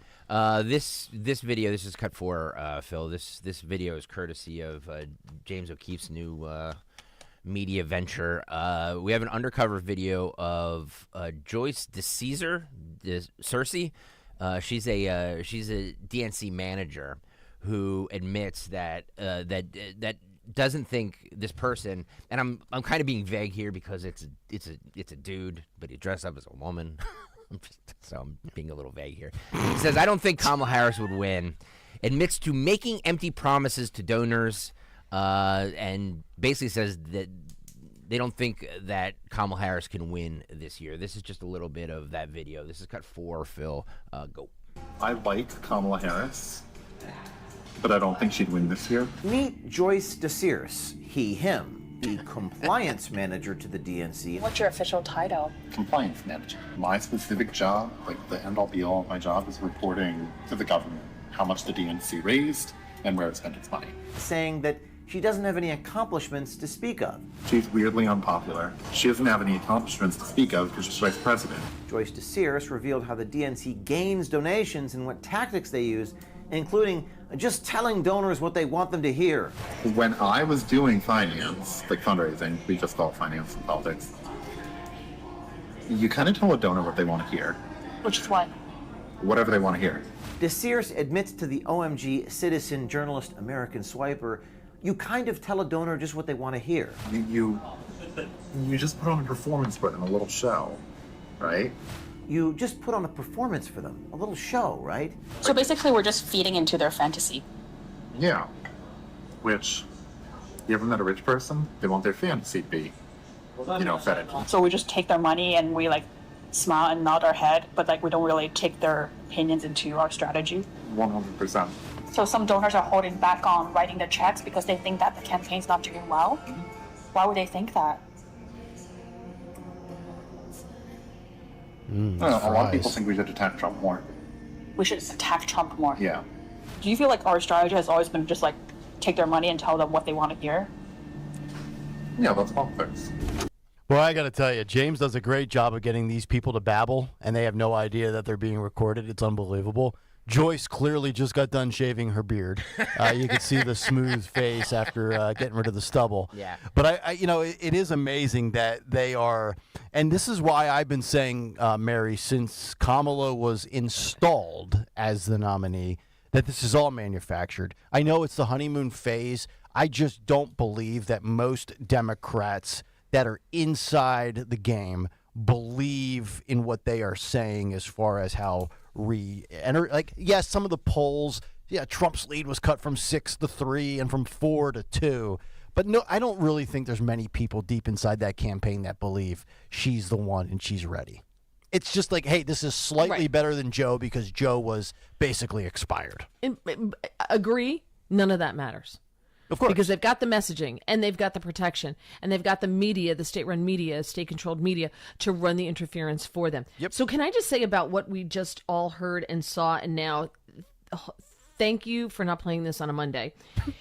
So I think one of the reasons that people just give him money, whatever, give it money is because the visual, you don't hear anything that's coming out of its mouth because I can't get past the visual. I'm like, what the holy hell is this, right? Yep. So you can't get past. So then, since I'm on a delay on YouTube, right? I heard it first, so I'm expecting a gay man. Yep. And then I saw that. I'm like, oh, is it me or did it look like a rough gym teacher from like 8th grade, right? 7th grade, like a middle school, really rough gym teacher. Phil, if you could find it, and you don't have to, I guess, zoom in on it now, but if you could pull up the part where you see O'Keefe and there's something in the middle, but then you see that Joyce character in the top left, you'll see Joyce wearing this black KN95 mask. It almost looks like the mask that Bane was wearing in Dark Knight Rises. Yeah, I just saw it flash there. Right there. Right there. Right there. There we go. Look at that mask. And then what is that? Are those like scuba diving goggles? What is that? I mean, that right there in a nutshell, that's the Kamala Harris voter in 2024. It looks like he's wearing a skydiving mask. But the great I just missed it. So the great thing about that there it is. Okay, I'm behind you. I'm behind you. So okay. So there you go. So the great thing about this, as to what I was saying earlier with the liberal women, they self-identify in public, so they're like walking. They're like walking, flashing lights that say, "I'm insane. Please don't talk to me." So if I saw that walking down the street, or if that's behind the counter at some place where I'm going, like I'm going to get coffee or a croissant, whatever, I'm walking out. Yeah. Because I know that this is just going to annoy me. Look at the straw in the drink, by the way. The straw, like I'm 10. 2 of them. Right? Like it's a 10-year-old girl or wants to be a 10-year-old girl. Am I going to get anywhere in a conversation with someone who thinks he's a 10-year-old girl? No, I'm not. So you know what? To save my day, see ya. That straw would be excessive in a Stanley, much less an 8-ounce margarita glass. Good Lord. And they're pink and candy striped like a candy cane. It does have a candy cane vibe. You're right. God. Mental illness. You know what it is? This is just walking mental illness. Well, I'm sorry. I'm glad you said that, Mary, because that dovetails into what we're going to do next. This is Cut 10. This is a TikToker that claims that there's no such thing as being straight. That there's only a straight agenda. There's only a straight agenda. Jennifer Lewis, your thoughts? I know what mental illness looks like. This is cut 10. Phil, go. I don't have like a serious issue with straight people. I just don't necessarily agree with the lifestyle and the way they push the straight agenda on us from the time we're 2 years old. You're like, oh, you're gonna marry little Davy when you grow up, and I'm like, nah, I don't believe in that. I don't believe in being straight. She knew it too. I don't She believe wasn't it's marrying possible to be straight. All right. I don't believe it's possible to be straight. You know, I'm not as straight as I used to be. That's because I've gained weight, so I'm more curved and hunched over and a little round in some spots that I don't like to be round in. Yeah. So I can actually relate to what she's saying there. First of all, why is every one of these videos, every TikTok filmed in the front seat of a car? Is that a requirement to be on TikTok? You must own a vehicle or have access to one. Great question. Yeah, you're right. I mean, even John Kennedy in Louisiana is trying to figure it out. Help me understand this. Yeah, I love him. He's my favorite. So that's the first thing. Second thing, I guarantee you there's a video of her, whatever, making a video talking about how I can't make enough money. Yep. I don't have enough money. Yeah, but you had money for lip injections. But you know, Mary, if you actually break down her main thought here and give the pushback to it that it rightfully deserves, she goes, "I'm tired of having the straight agenda pushed on me." Who's pushing a straight agenda? I've never seen anybody walking around. See, this is the thing that drives me nuts about these people that are so self-absorbed and obsessed with their identity. If you're gay, if you're bisexual, if you're lesbian, if you're queer, transgender, great, knock yourself out. I couldn't care less what you are. But I don't walk around saying I'm a straight male. I don't walk around and post on social media that I'm straight. I just go about my day and live my life, and I'm totally comfortable in my own skin. And honest to God, I don't ever think about gender identity until I have to react to one of these clips. Well, that's your straight white male privilege. See, Oh, you don't okay. have to think about those things Okay. during the day because you are constantly confronted with it every single day. You're Right. allowed to live your life. Right. How was that? That's great. If this TikToker claims that if you don't respect people's pronouns, you're a piece of S, and you're gonna go to hell. But you're going to go to Guantanamo Bay first and then to hell. Cut 12, Phil, go. If you don't respect people's pronouns, you're a piece of... And you might even go to hell, because if you cause them to self-harm or to take themselves out of the equation, Jesus is going to get you. There you go. You're right. I don't know if that is. By the way, we need that clip. Jesus is going to get you. Are you questioning the authenticity of that video? I from don't that know. Opinion? I don't know. I just feel like you want to. I just feel like I want rifle to in your mouth. Yeah. I do right now. I've never wanted to hear Ron DeSantis more in my life than I do right now. I got to tell you guys this, that we Hilarious. play these TikTok clips, and everybody's like, why do you play them? Why do you play them? And yes, a lot of it is for our amusement. But it's also to show you, like, this is where people are, this is where the majority of the country lives, on TikTok. And this is where they're getting their information. This is where they're getting their news. This is where they're getting all their social commentary from these people. And- so it's important yeah. that we play this stuff. And this is such a small percentage of the human population on the globe. Yep. Yet you would think that this is the majority, and it's not. Everything that you see, and I'm going to go on a social media rant here we go. From left-wing TikTok identity videos to right-wing conservative videos, all of this is fringe stuff. Yep. This is not the majority of human beings. Agreed. Whether it's good, bad, whether we're making fun of somebody, it's just not. And this is where I push back against this left-wing TikTok ideology of gender identity stuff. I do not believe that now, look, are there people that are transphobic? Yes. Are there homophobic people? Yes.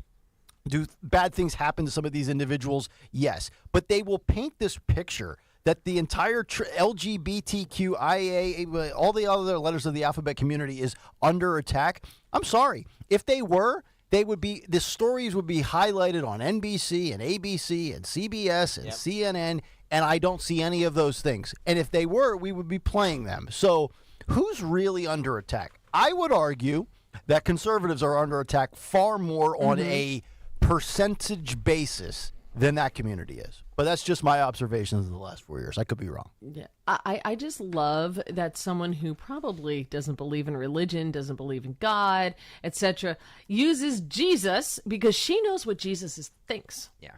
Like, that's how close she is to Jesus. She knows what he thinks, and he knows how he would judge you. It's ridiculous. It's just clown time. But I just Was want to that say Donna Kelsey? Oh, no, come on. We'll get to Donna Kelsey because she's got thoughts, by the way. We're going to get to that after the cut sheet today. You know, I'm just so happy you played that today because that's going to make my whole day.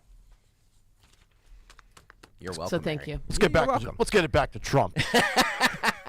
No, I want to play this here. This is so Fox News Digital talked to Thomas Crook's father. You know, the Trump assassin father. Yeah. He was coming out of some building, and Fox News Digital was there, and they asked him a bunch of questions, and he had a very odd response, I guess you can say, to the what the reporter was asking. This is cut 17. Phil, go.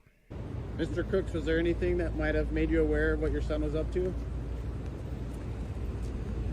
Mr. Crooks, can you explain why your son has such a limited social circle? Is there any statement you'd be willing to share with us right now, Mr. Crooks? I gotta pee. He's got to pee. Yeah, well, he just drank one of those 7-Eleven bladder busters of 54 ounces of slushy. Yeah. That's why he's got to pee. A lot of observations there. Big guy. Yeah, he loves dinner time. Yeah. So the mom is right there, and that's the second time we've seen a clip now of Crooks' father and mother. This is the second time I've seen the mom, and it's the second time she's been dressed like the Unabomber.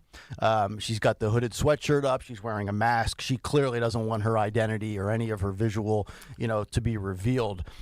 Second time that we've seen the dad, and I think the first time was leaving either a hardware store or a convenience store. But, I mean, this is the first words I've heard other than please give us our privacy at this time is I've got to pee. What is going on in that house?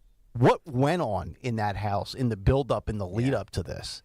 I just my hunch based on two clips I've seen now that have totaled 48 seconds, Mary. I'm guessing there's probably not the most humble, normal, typical American household behind the scenes. Well, I think you can't judge them based on less than a minute of video. That's the first thing. Sure. They're mourning the loss of their son. All right, we think their son was a horrible person, but regardless, they're mourning the loss of their son. Had they known, they called the police when he didn't show up to work. So they knew something was wrong.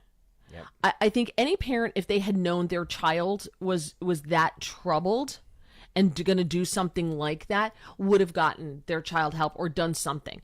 So I have to give them grace at this point in the game. Okay. I can't judge them. They are mourning. I think we need to give them space. I don't think it's fair to ambush them in a parking lot. They have to go out. They have to live their lives. They realize they're pariahs in the community. Mm-hmm. And I don't know. I just don't think it's fair. I really didn't like this at all. So I don't disagree with anything you were saying, but let me just play devil's advocate and bring up the family in Michigan. Was it the Crumbleys? Where the Ethan Crumbly shot up with the school, and then we had precedent set in the courtroom where the mom and dad were charged and found guilty. I think that at least the dad was. Maybe the mom's still on trial. And, the dad goes to jail for what the son did. I'm not saying that this father or this mom should go to jail as well, but to me, if you have a child and he's now 20 years old, you have a 20-year history of maybe where your child is mentally. Does he have depression? Does he have bipolar? So I'm not saying that they should be found guilty in any way, shape, or form. But what I've heard so far, I'm not sure I can really defend the parents, if that makes sense. I'm not trying to from what? Defend them as far as they had nothing to do, or they shouldn't be held liable or culpable for not knowing. It just seems to me, with the limited information we know on Thomas Matthew Crooks. The kid was apparently a loner at school. He ended up purchasing explosives a year ago, is according to the last report I saw yesterday. This wasn't just a concocted scheme that he came up with on July 12th. So I wonder, now granted, he's an adult. He's 20, right?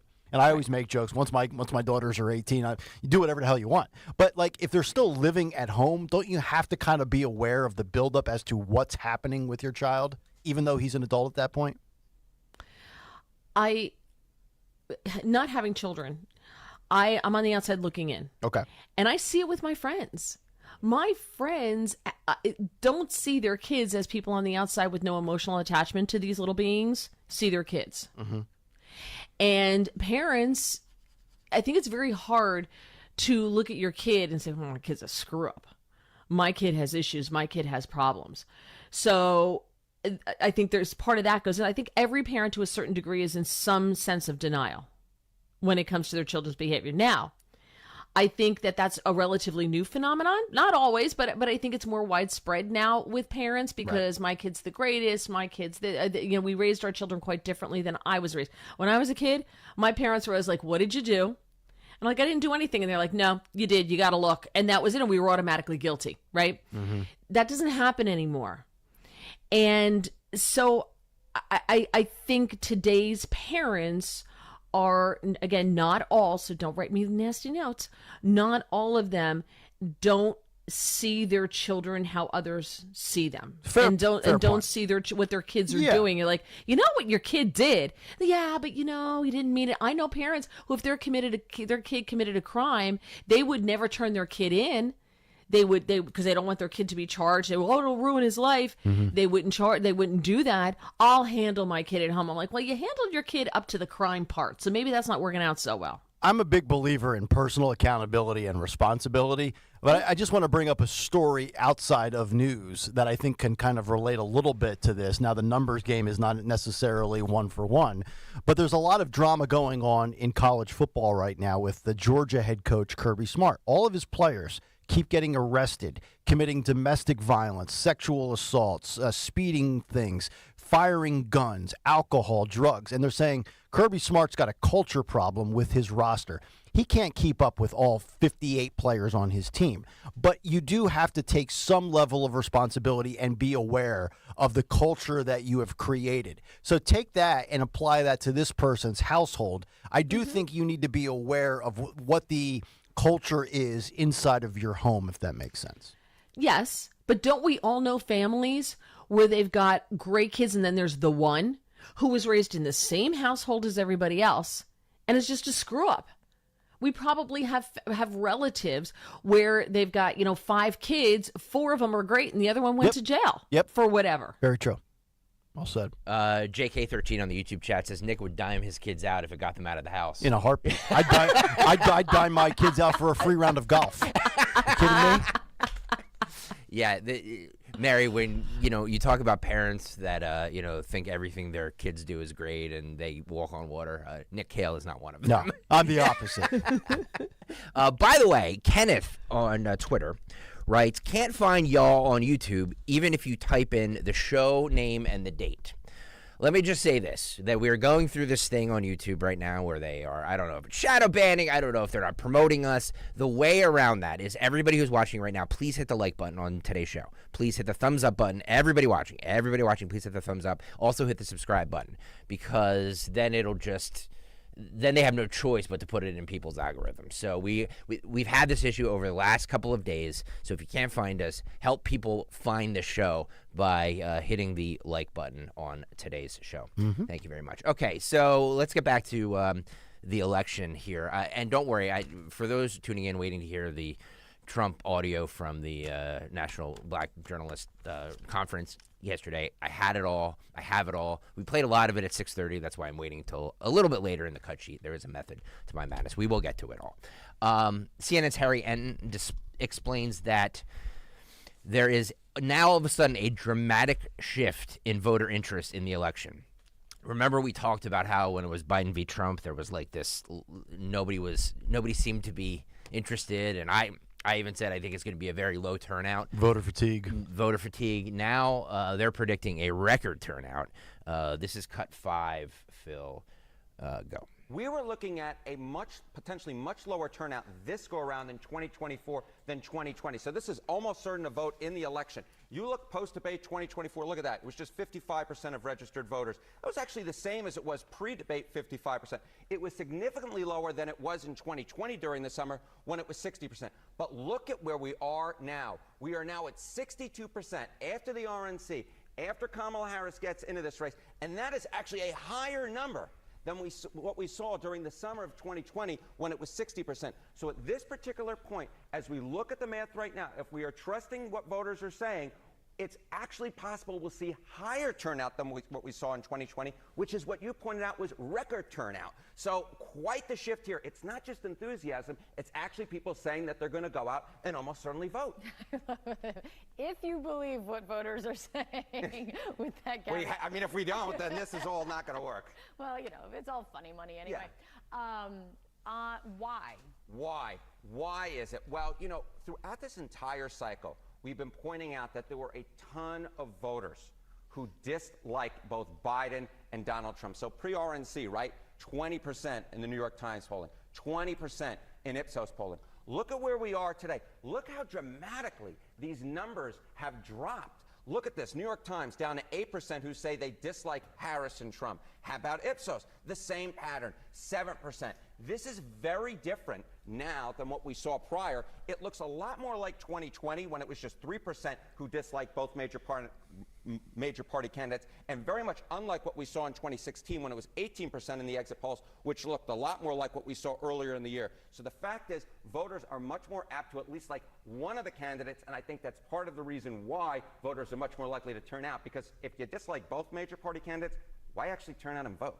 But that was what RFK Jr. was counting on. That were, I guess, on some level. That was what he was counting on. In fact, that was his core group of voters, right? Those who dislike both Joe Biden and Donald Trump. So what's happened to him now? Look at this. He was at 15% in December. He was at 10% post-debate. He has dropped all the way down to 5%. The fact that That's what I mentioned a half hour ago. He is not happy about it. He is not happy about it. Yeah. Now the question is, will Kennedy drop out? Will he align and endorse one or the other? Is he on the ballot? Like, where is he on the ballot? The last time we checked, what was it, like 7 states? I don't know. He's on in New Jersey now. That was a question. They were trying to take him off the ballot in New Jersey, but he is on the ballot in New Jersey. Those numbers, though, that dropped for people who don't like Biden or Trump, but now they do like one of the candidates. You know who they like, and you know where those votes are going. Right. You're right.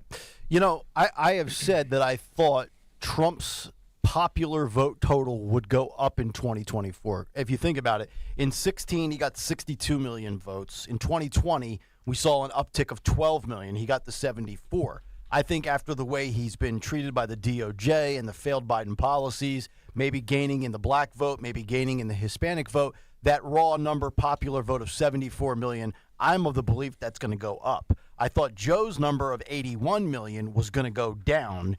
So to me, I think we're still probably going to see about 150, 155 million. And while I think we're in this honeymoon phase, and you look at that number that went from 55 to 62%, it's like cracking open a Red Bull. You're kind of in a malaise. You need a little pick-me-up. You get your energy drink. You feel that little like rush of caffeine. Question is, will that number remain the same? But I don't understand if, well, I do. I should say this. I do understand because it's a different person and the optics have changed. But it's the same policy. It's the same administration. It's the same anti-Trump crowd. So what has changed other than the race and the gender of the candidate? Nothing has changed.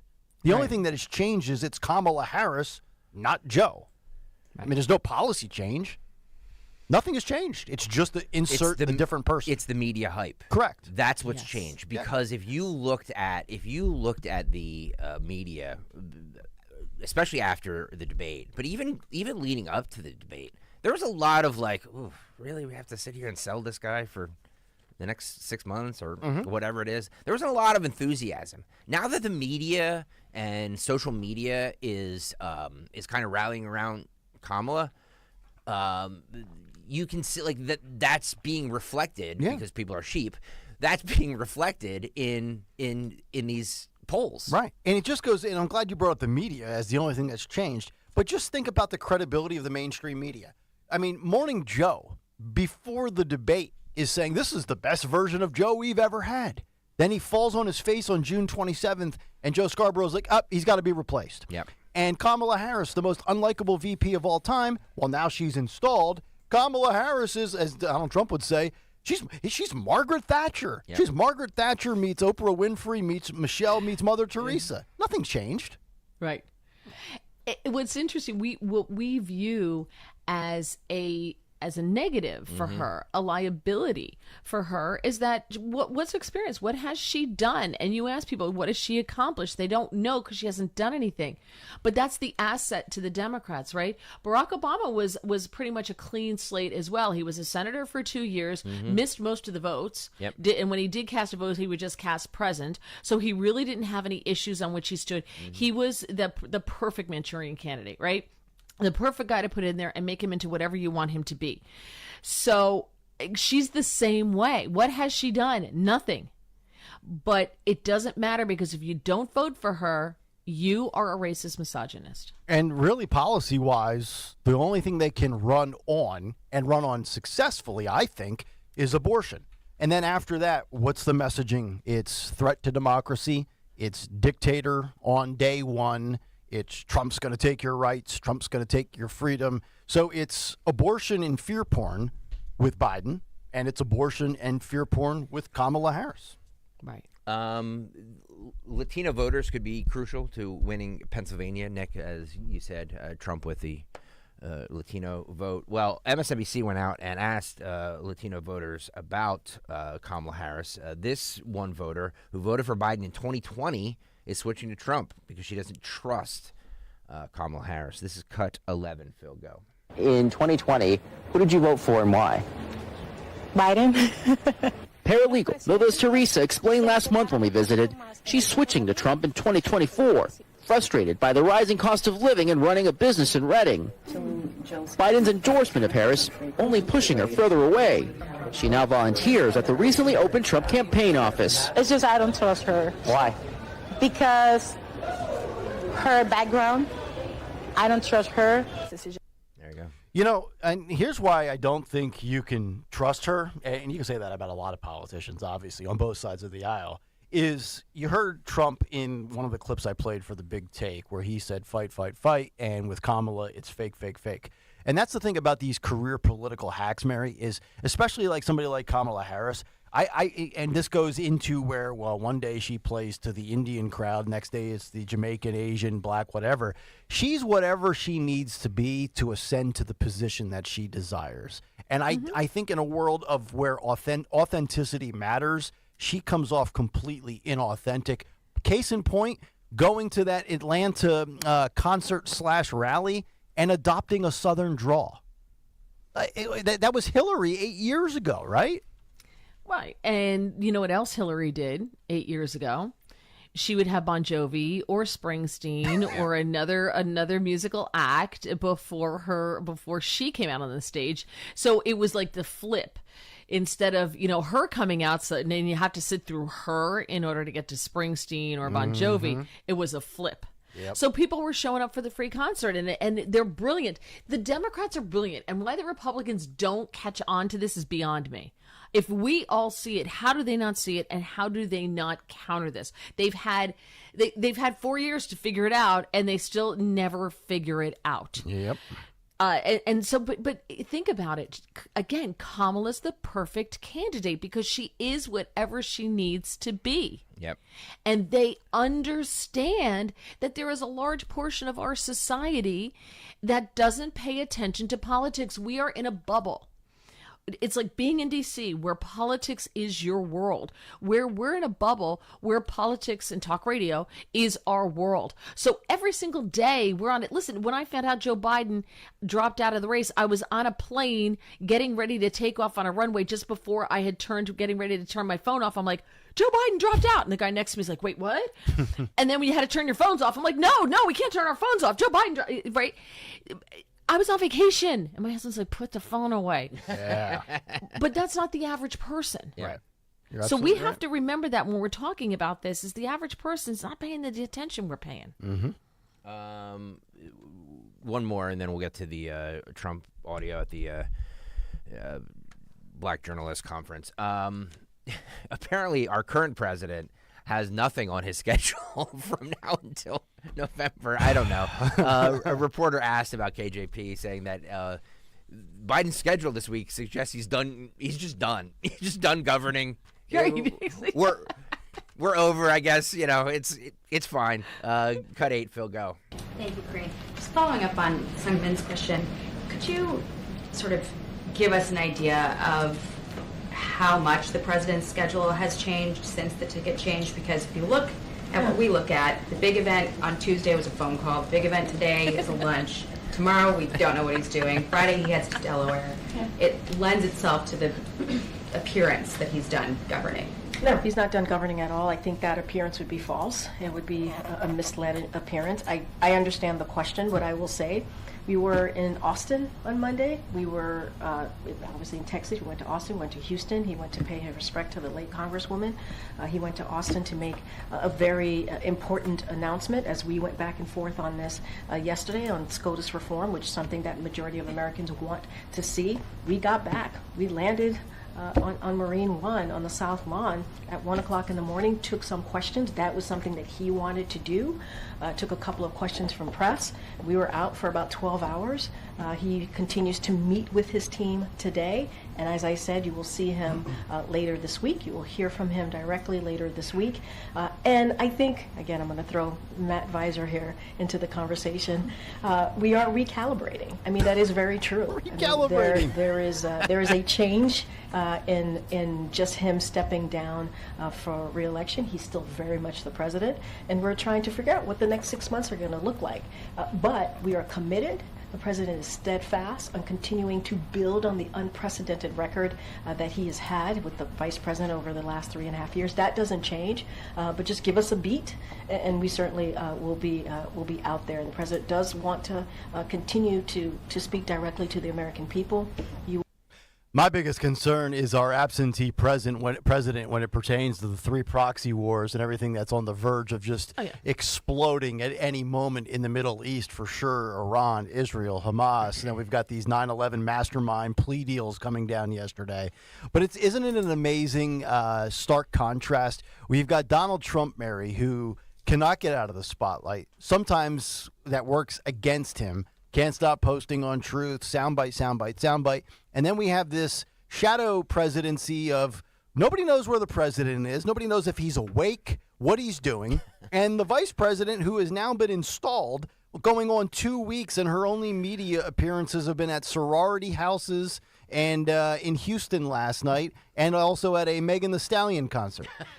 Just goes to show you that they weren't running the country to begin with. Correct. Did that list of his calendar, his activities on his calendar, did that not sound like the activities calendar at an assisted living complex, or is it me? It's the equivalent of breakfast, and then you have lunch. He's got lunch scheduled. The only guy with less on his planner than Biden is me. That's true. It's at least at an assisted living place, they at least have some guy coming in with a couple of animals. Yep. They got bingo. He has less on his calendar than an assisted living home. At 11 a.m., he has The Price is Right. You know what I mean? Exactly. So it's that's what that was. That's all I could think of. Is like, okay, tell me when pottery making is.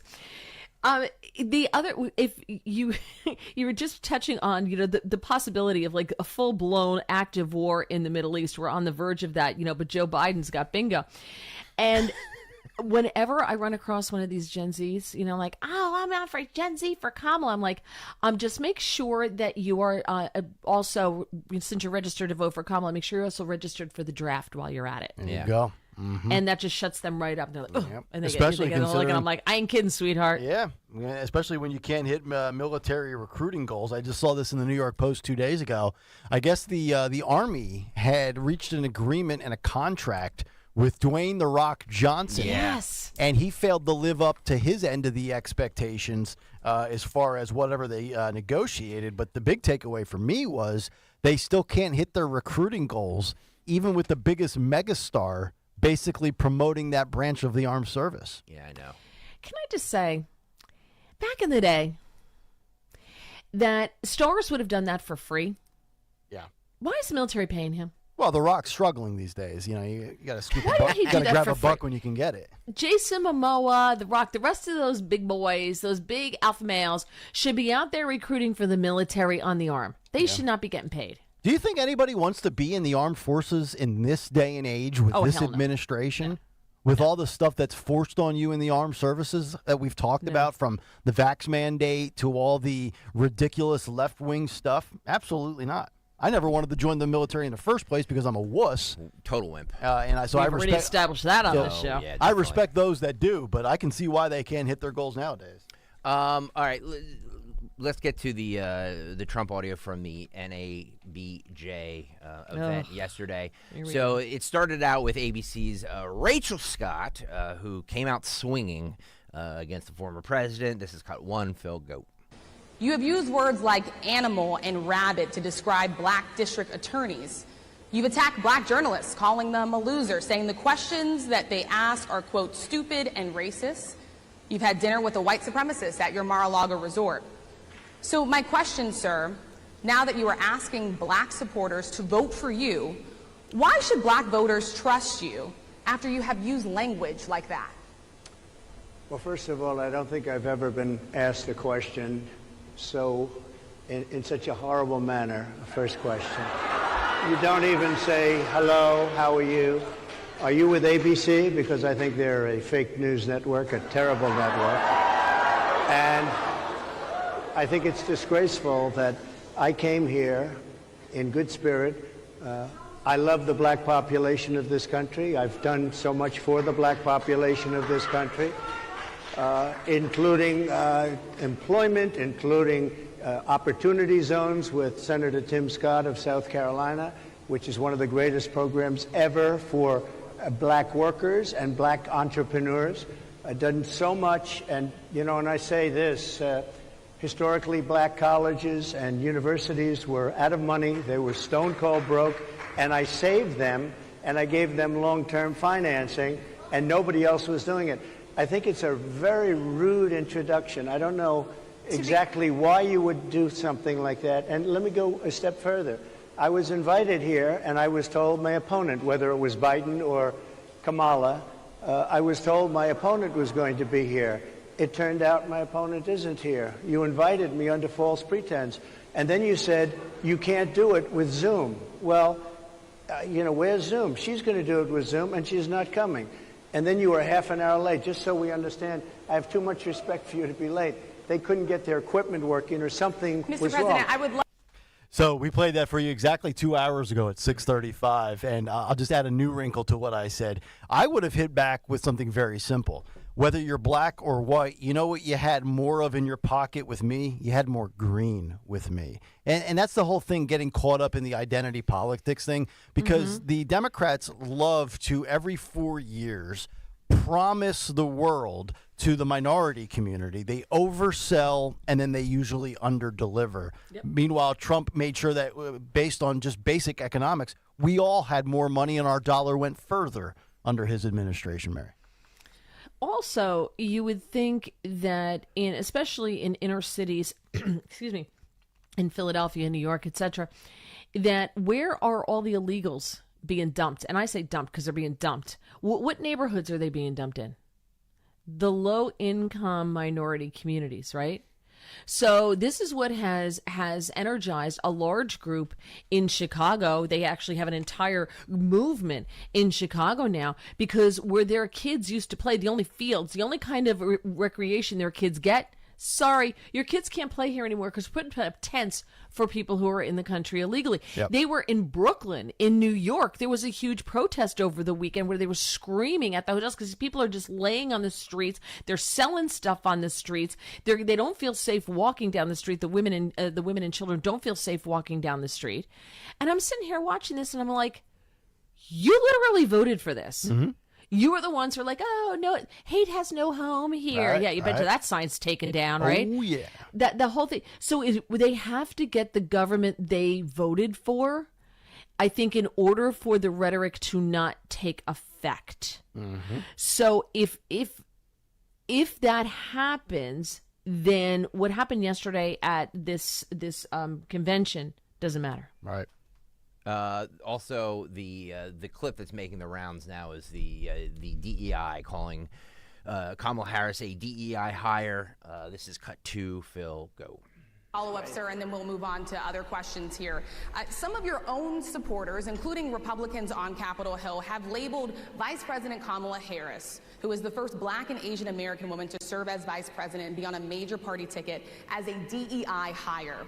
Is that acceptable language to you? And will you tell those Republicans and those supporters to stop it? How do you define DEI? Go ahead. How do you define diversity, equity, inclusion? Okay, yeah, go ahead. Is that what your definition? Give me a definition then. Would you give me a definition of that? Give me a definition. Sir, I'm asking you a question, a very direct question.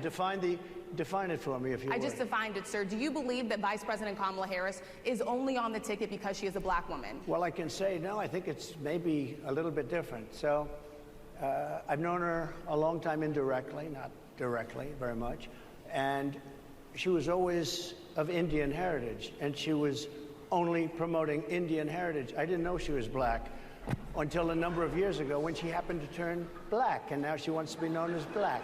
So I don't know, is she Indian or is she black? She has always But you know identified what? as a black woman. I She went to a respect historically either black one. college. I respect either one, but she obviously doesn't, because she was Indian all the way, and then all of a sudden she made a turn and she became a black person. Just to be clear, sir, do And you I believe think, that I think she is somebody should look into that too when you ask continue in a very hostile, nasty tone. It's a direct question, sir. Do you believe that Vice President Kamala Harris is a DEI hire, as some I Republicans really have don't said? know. I mean, I really don't know. Could be.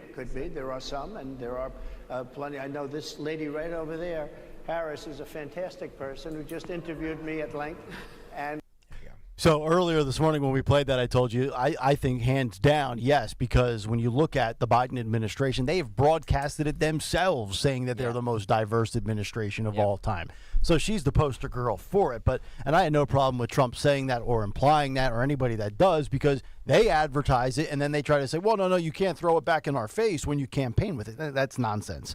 But where I think he goes wrong is, it doesn't matter what she is or what she claims to be based on whatever setting she's in. At least, when she says, well, I'm Indian or I'm this, I'm that, those are true. I mean, she might omit the other 2 or 3 portions of her background, but it's honest, it's authentic, it's who she is. Joe Biden, I was raised in the Jewish synagogues, I was big in the Greek community, in the Puerto Rican. Joe's a total fraud in that regard. Kamala's the chameleon, where she only plays to 1/3 of her heritage based on the setting. And it's regional as well. When she's in the South, she picks up a Southern drawl. Shapiro, I mentioned earlier this morning, all of a sudden Shapiro's mimicking Barack Obama's dialect. I mean, give me a break with this. Yeah. I think that he was right to bring out that she morphs. I think it was the way in which he said it. It wasn't super clear. He should have, said, look, when she was elected as the first Indian American senator. Why? If she's black, why was she elected as the first Indian American senator? Yeah. That kind of would have put Sandra on the defense. I think she attacked him, so he felt a need to attack her back. And had he been cool, had he been like we saw him in the beginning of that 90-minute speech at the RNC, which, by the way, I tapped out. I had to go to bed. It's just like, dude, well, I mean, come on. I got to work the Start next at day. 6 a.m. Exactly. That's right. I was like, thank you very much, but wow.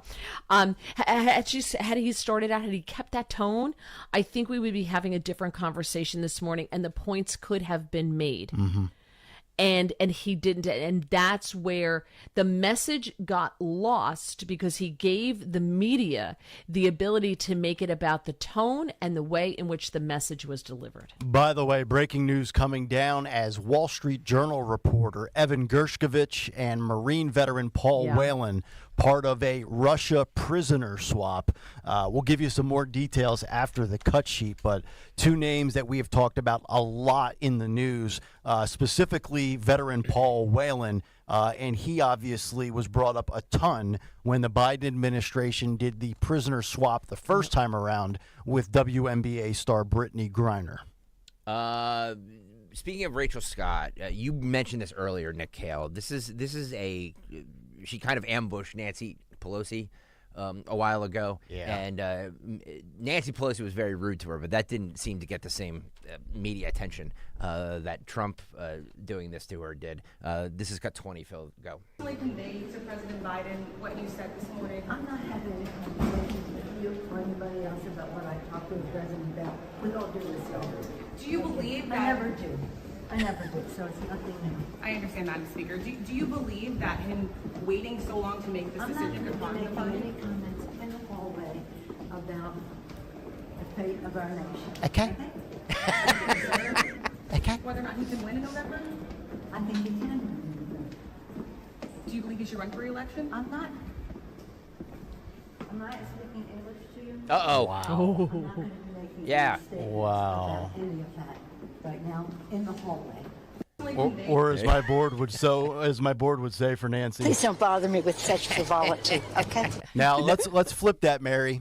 If that's Donald Trump in that hallway and he pulls a Chris Tucker to Jackie Chan in Russia. The words that go Do you understand the words that are coming out of my mouth? That would be deemed. Donald Trump spoke down to an African-American female journalist. He is a racist. There was dog whistle overtones. Nancy Pelosi's a Democrat and she's a female. No big deal, right? Well, because she's a Democrat, and you're right, because she's a female as well. So you're 100% right. I remember seeing that clip, but whatever. We all know this. We went through this in 2016. We went through it in 2020. It's not going to change in 2024. The only thing now is they are going to be more vicious in going after him because they realize they're playing catch up at this point in the game. So the attacks are going to be more ridiculous and they're going to be more vicious. Yep. And we just got to stop giving them runway. And by the way, Rush Hour 1 better than Rush Hour 2 for those tracking bad movies at home.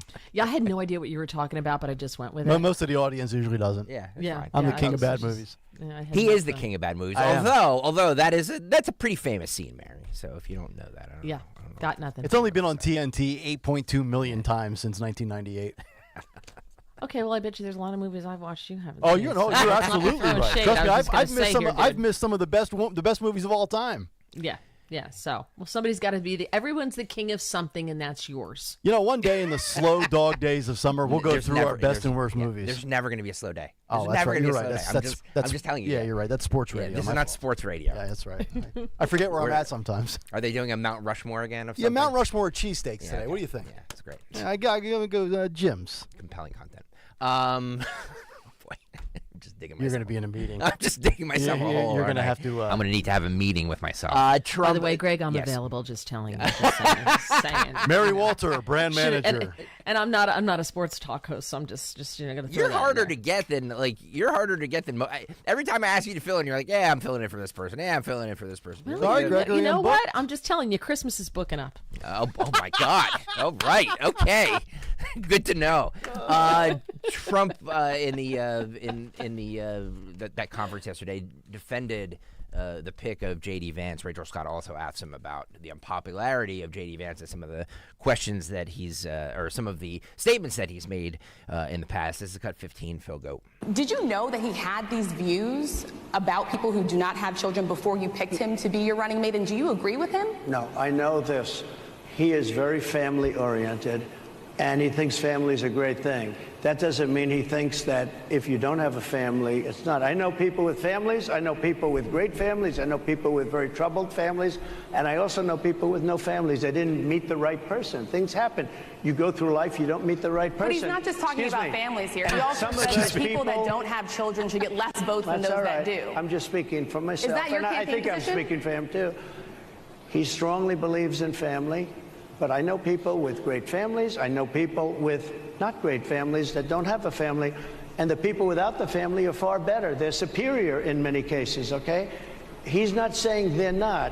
What he's saying is that he thinks the family experience is a very important thing. It's a very good thing. But that doesn't mean that if you grow up and you grow older and you don't meet somebody that would be wonderful to meet and would have been good, that that's a bad thing. He's not saying that. My interpretation, you'll have to ask him, actually, but my interpretation is he's strongly family-oriented, but that doesn't mean if you don't have a family, there's something wrong with it. Just one last point, and then we'll move on. Just one of the bedrock principles of American life is one person, one vote. Senator J.D. Vance has suggested that someone who has children should have more votes than a person who does not have children. I just want to be clear here. Is that the position of your campaign? Well, no, but it's not something I have ever heard before. I can tell you this. Right now you have illegal aliens coming into our country, many from prisons and many from mental institutions, and they want to give them votes. I don't think they should have votes. They came into our country illegally, and they're taking the vote away from all of the people in this room that have been here a long time, that have worked hard, that in many cases, and you'll see this happening, if I'm not elected, you're going to see it happening. If I am, you're not going to have any problem. So 3 things, just quick observations. Number 1, if I'm Trump, now the calendar is rolled over to August, I am sitting here and saying I'm ready to debate Kamala Harris, and I want to debate in August. I don't want to wait until September. Let's get her out behind all the friendly confines. Number 2, I would also publicly say this if I'm Trump, and say, hey, Kamala, when are you going to step into opposing territory? When are you going to go on and take a hard-hitting interview from somebody that will be adversarial in nature to you on Fox News or Newsmax or wherever it might be? But then lastly, as far as the VP and J.D. Vance, if the VP matters at all, even if it's just a little granule of salt of their worth, I hope Trump really does come through with what the administration says they were going to do, and that's parking J.D. Vance in Pennsylvania. We're, 96, 95 days away? I would legitimately make J.D. Vance take up residency in this state until November 4th. Yeah, I don't disagree with that. I would like to go to what she was saying there. Well, let's just go back to that very quickly. She's rude.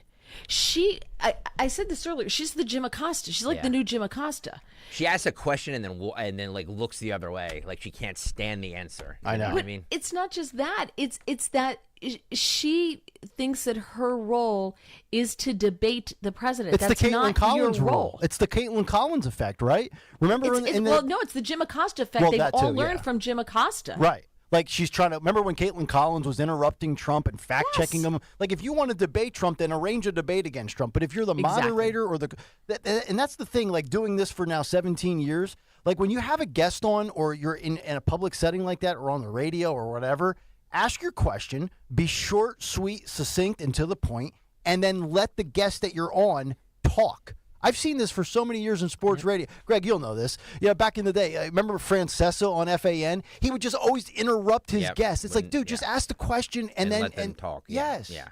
We're back to sports radio. It's painful. Again, Greg, I'm available. Some of these gas bags just can't stop talking. I love not talking. I go home and I'm quiet Greg, for 3 are you hours. listening to this? I am. He loves not talking. Taking naps, having a nice lunch. Yeah. You know, she said, about, it's so ridiculous, about J.D. Vance thinks that people with children should have more of a say in it.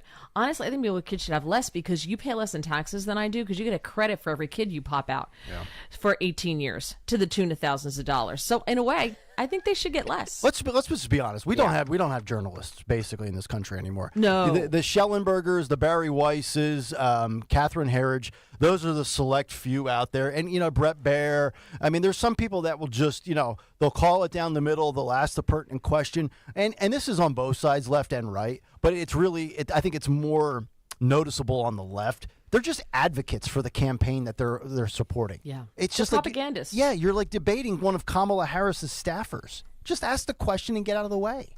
I try to do it every time on Axis. I'm like, you're a propagandist. I just think we just need to start calling them what they are. I refuse to call them a journalist. Right. They're propagandists, and they don't care. So why not? Yep.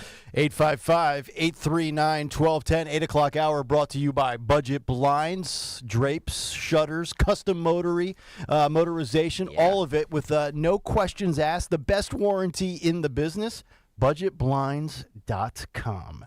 All right, that'll do it for the cut sheet. What do we go, about an hour and 1 minute? Because it's like 900 degrees in here. Could you please just go to the break? No, this is how we roll. We're going to get you an ice pack. We're going to get you some electrolytes. It's actually not that bad in here. I'm used to it. See, because I'm tougher than you. You are. Well, it doesn't take much, Mary. I mean, let's be honest. She's in if you're watching on YouTube, she's in an attic. And Nick and I are in. He's actually in a Russian prison right now. We swapped Mary for Paul Whelan and Evan Gershkovich. A Russian prison with beadboard that's authentic from the 1800s. This is probably put in the 1930s. There you go. She's bragging now. How about that? Look at that. That's right. All right, let's get some details as we kick off the 9 o'clock hour about this Russian prisoner swap. What do we know? It's the biggest breaking news story right now, and we'll hit on that on the other side.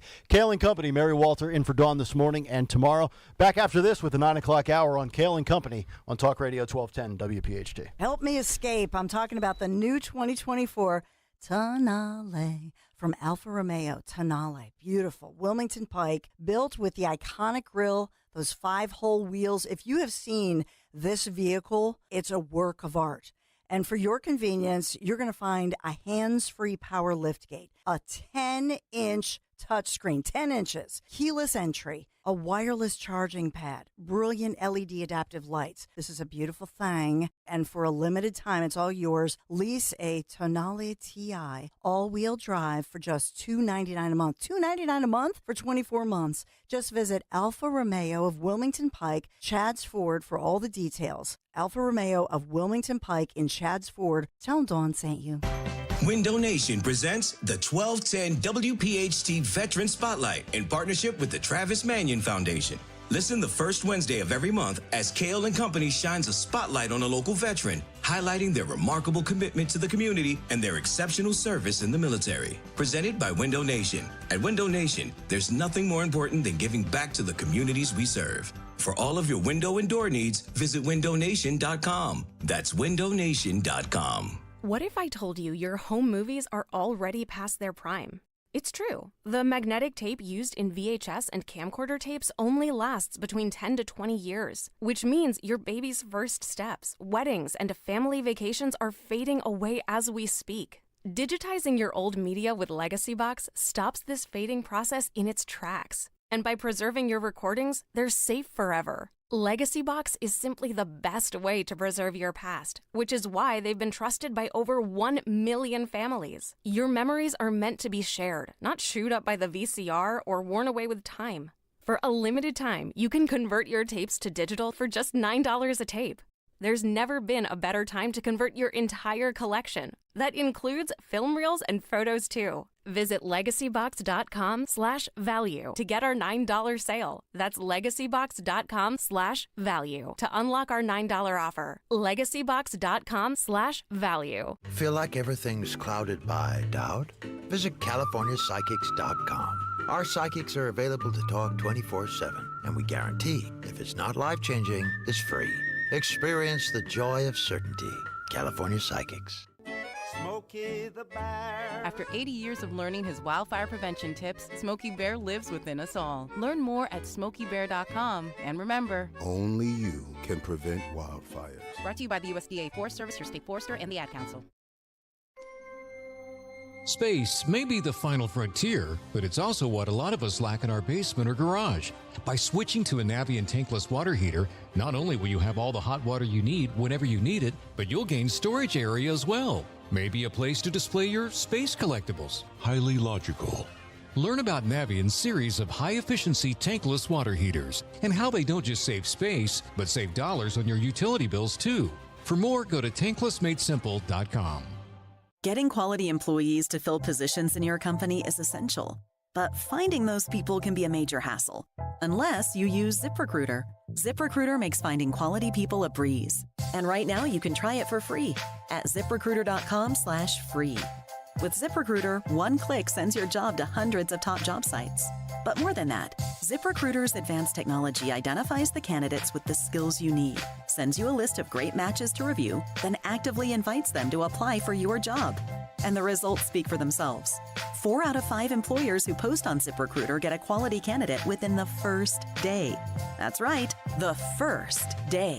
Now you can focus on your business and let ZipRecruiter do the work finding the best people for you. See for yourself. Experience the ease, efficiency, and power of ZipRecruiter for free. Just go to ZipRecruiter.com/free. That's ZipRecruiter.com/free. ZipRecruiter.com/free. Hey, daydreamer. Did we catch you thinking about your dreams? With Wells Fargo Premier, a team can help you plan for them. So, let's imagine your biggest dream. Not the easy one, the one behind it. The one you work towards every day and every night. Can you see it? Then we can help you plan for it.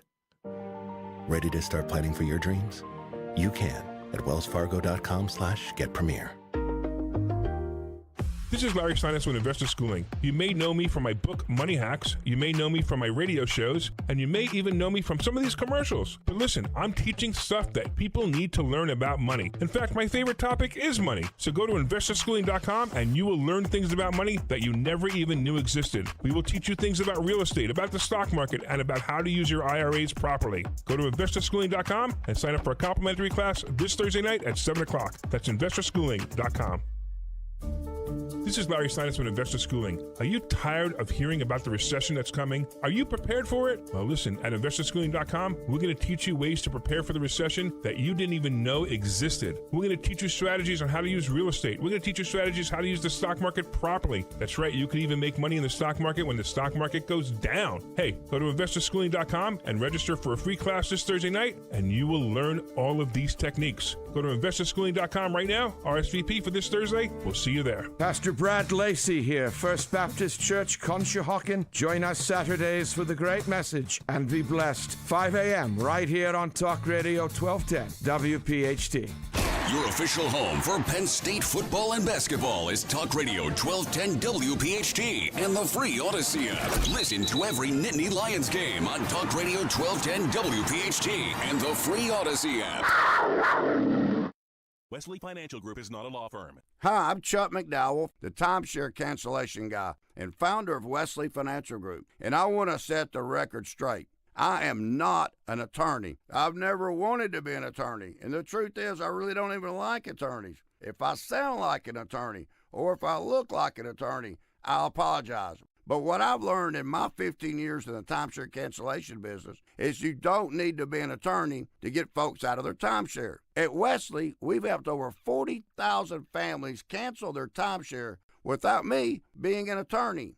And I want to share with you how we do it. Just give my office a call, and you will not talk to an attorney. And I guarantee if we take you as a client, we'll get you out of your timeshare, or you'll pay nothing. Call now for your free information kit. 800-714-9090. 800-714-9090. 800-714-9090. WPHT, WPHT-HD, WOGL HD3 Philadelphia. From the Cherry Hill Volvo Studios, where relationships matter. Always live on the free Odyssey app. 40 days up to 40 pounds. Say it with me. 40 days up to 40 pounds. Visit NJDiet.com or call 855-5NJ-DIET. That's 855-5NJ-DIET. 40 days up to 40 pounds. 40 days up to 40 pounds. Turn off the financial news and turn on a great retirement. Find out how with Joe Yakovich on The Heart of Your Money, Sundays at 9 on Talk Radio 1210 WPHT. Chronic pain, cancer, fatigue. Find out about the benefits of medical hydration therapy on Health Watch with Dr. Molly Fantasia every Sunday morning at 8 on Talk Radio 1210 WPHT. Don't let a cold, sinus infection, or allergies ruin your day. Breathe easier, sleep better, and feel healthier with Navage. Visit Navage.com. Walmart, Walgreens, CVS, or a store near you. Hey, Cherry Hill. We know your favorite station is WPHT. Tell your smart speaker, play 1210 WPHT.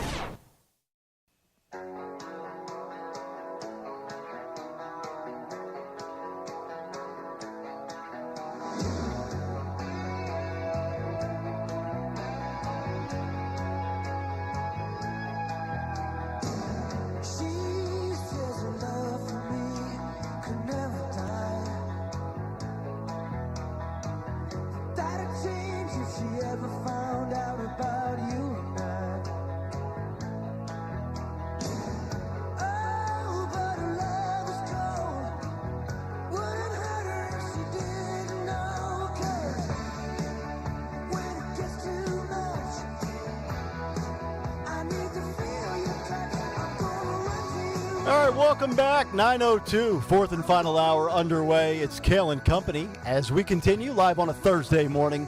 Nick Kayal, Mary Walter, Greg Stocker, 855-839-1210. Get us on the free Odyssey app. Watch us live on YouTube. Morning mystery movie clip coming up at 9:20. What's on the cut sheet, part 2 at the bottom of the hour. Also, what occurred today in music history from Phil Almquist coming up at 9:50. So, Mary, we had some big breaking news that came down towards the latter end of the cut sheet around 8:45 this morning. And if you're just tuning in, what you might have missed is that we now have this Russian prisoner swap. To my knowledge, from what I'm seeing online, social media, and with Fox News on television right now, still not sure what exactly Russia is getting on their receiving end, but American Wall Street Journal reporter Evan Gershkovich and former U.S. Marine Paul Whelan released from their imprisonment in Russia as part of this prisoner swap deal. That, according to sources familiar with the matter. The pair were freed after days of intense speculation. I'm reading this from the Daily Beast. Intense speculation that Russian President Vladimir Putin was preparing to free high-profile prisoners, though at that time it remained unclear exactly who would be freed and who the Kremlin would want in return. I have not seen who they get in return. I feel like we're breaking news with like a football trade here. But Mary, have you seen anything as to who Russia is receiving and your thoughts and reaction to what America is getting back in return? Yeah, so this is odd to me. So they cut a deal with Al Qaeda to release 3 September 11th terror attack terrorists. Okay. So I'm not quite sure what Russia has to do with this. Why are we getting 2 Russian prisoners back? Okay. Two people being held by Russia. So why are we getting them back? We're talking Khalid Sheikh Mohammed is now not going to get the death penalty. Yeah, I saw that, which is ridiculous in my opinion. And the defendants being released are accused of providing training, financial support, and other assistance to the 19 terrorists who hijacked the planes that killed nearly 3,000 Americans. So are these two being lumped together? Because I thought these were just 2 separate stories. Or are you seeing something where this is... I'm very confused is what's happening. Well, the release of Gershkovich comes the month after he was just sentenced to 16 years in a maximum security penal colony after he was convicted on espionage charges. He was arrested by Russia's FSB Secret Security Service in March of 2023. And I remember when we had the first prisoner swap where Russia got back the Russian arms dealer. I forget what his nickname was. What was he? The Angel of Death? Angel of Death. The Angel of Death. And we get back WNBA superstar Brittany Griner, and everybody was, obviously talking identity politics. Well, it's Kamala Harris, it's Joe Biden. If Brittany Griner was not an African-American female lesbian basketball player, would this be the case? What about Paul Whelan? He's a veteran, the whole bit. He's sitting over there rotting in a Russian prison cell, which completely valid points. And again, when I said when the Griner thing happened, I said, look, first and foremost, I'm glad she's back. But, as an athlete, you need to know the conditions of the road game when you travel. And, yeah, it was marijuana and it was contraband. And who cares? It's not a big deal. But over there, they take that stuff very, very seriously. So you got to be aware of your situation and your surroundings. But I'm wondering, so what's the end game here? Okay, right? So first of all, I have not to interrupt you. I'm sorry, I don't mean to be Sandra Smith. I have the answer for you. Okay. So, according to the state-run outlet TASS in Russia, they say they verified that Russian prisoners in the U.S. had been removed from the FBI electronic database, which suggested a prisoner swap had occurred. The 4 prisoners in question were Alexander Vinnik, Vladislav Klushin, Konashenko, and Marchenko. I'm better with the last names than the first ones. Same here. Vinnik had pleaded guilty earlier this year to conspiracy to commit money laundering related to his role in operating a cryptocurrency exchange. Klushin was sentenced to 9 years for his role in a $93 million hack-to-trade scheme. Konashenko was arrested after being caught smuggling U.S.-made technologies and ammunition into Russia, and Marchenko was sentenced to 3 years in prison for illicitly procuring large quantities of U.S.-made military-grade microelectronics for Russian entities.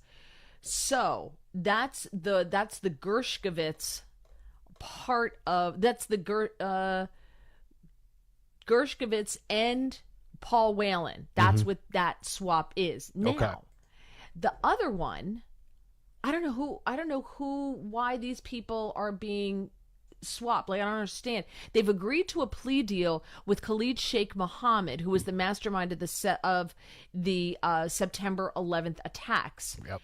And there are 3 other guys now who are also, I don't know if they're being freed or if they're, so these are 2 separate things now from what I can tell. This is breaking, so give me a hot second. I'll come on it. And this feels like a lot of PR spin and trying to get good press if you're the Biden administration, because a lot of Americans felt like Paul Whelan was left behind and left to basically rot. Same thing with Evan Gershkovich of the Wall Street Journal. And now you get this trade, which, again, I want to know what Russia's receiving, because much like you never want to see these Russian arm dealers, these savage killers let go. And much to the same thing when you talk about the 9/11 hijackers, you've got one guy who's spared the death penalty.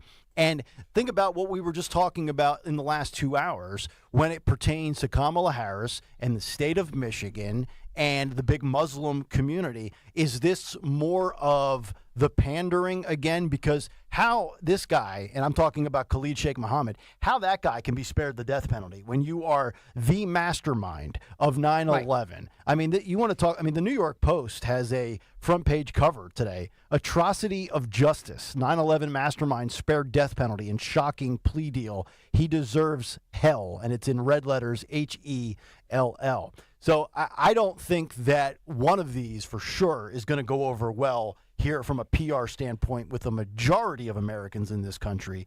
The other side, I think when you look at the Russia trade, I think it's going to be, sit back and wait and see what exactly we gave to Russia. Because everybody, and rightfully so, lost their collective minds when you basically traded a stone-cold killer for a celebrity basketball player. Exactly. So, okay, the three prisoners, the three 9/11 or four 9/11 guys, okay, they agreed to plead guilty in exchange for life in prison rather than a death penalty trial.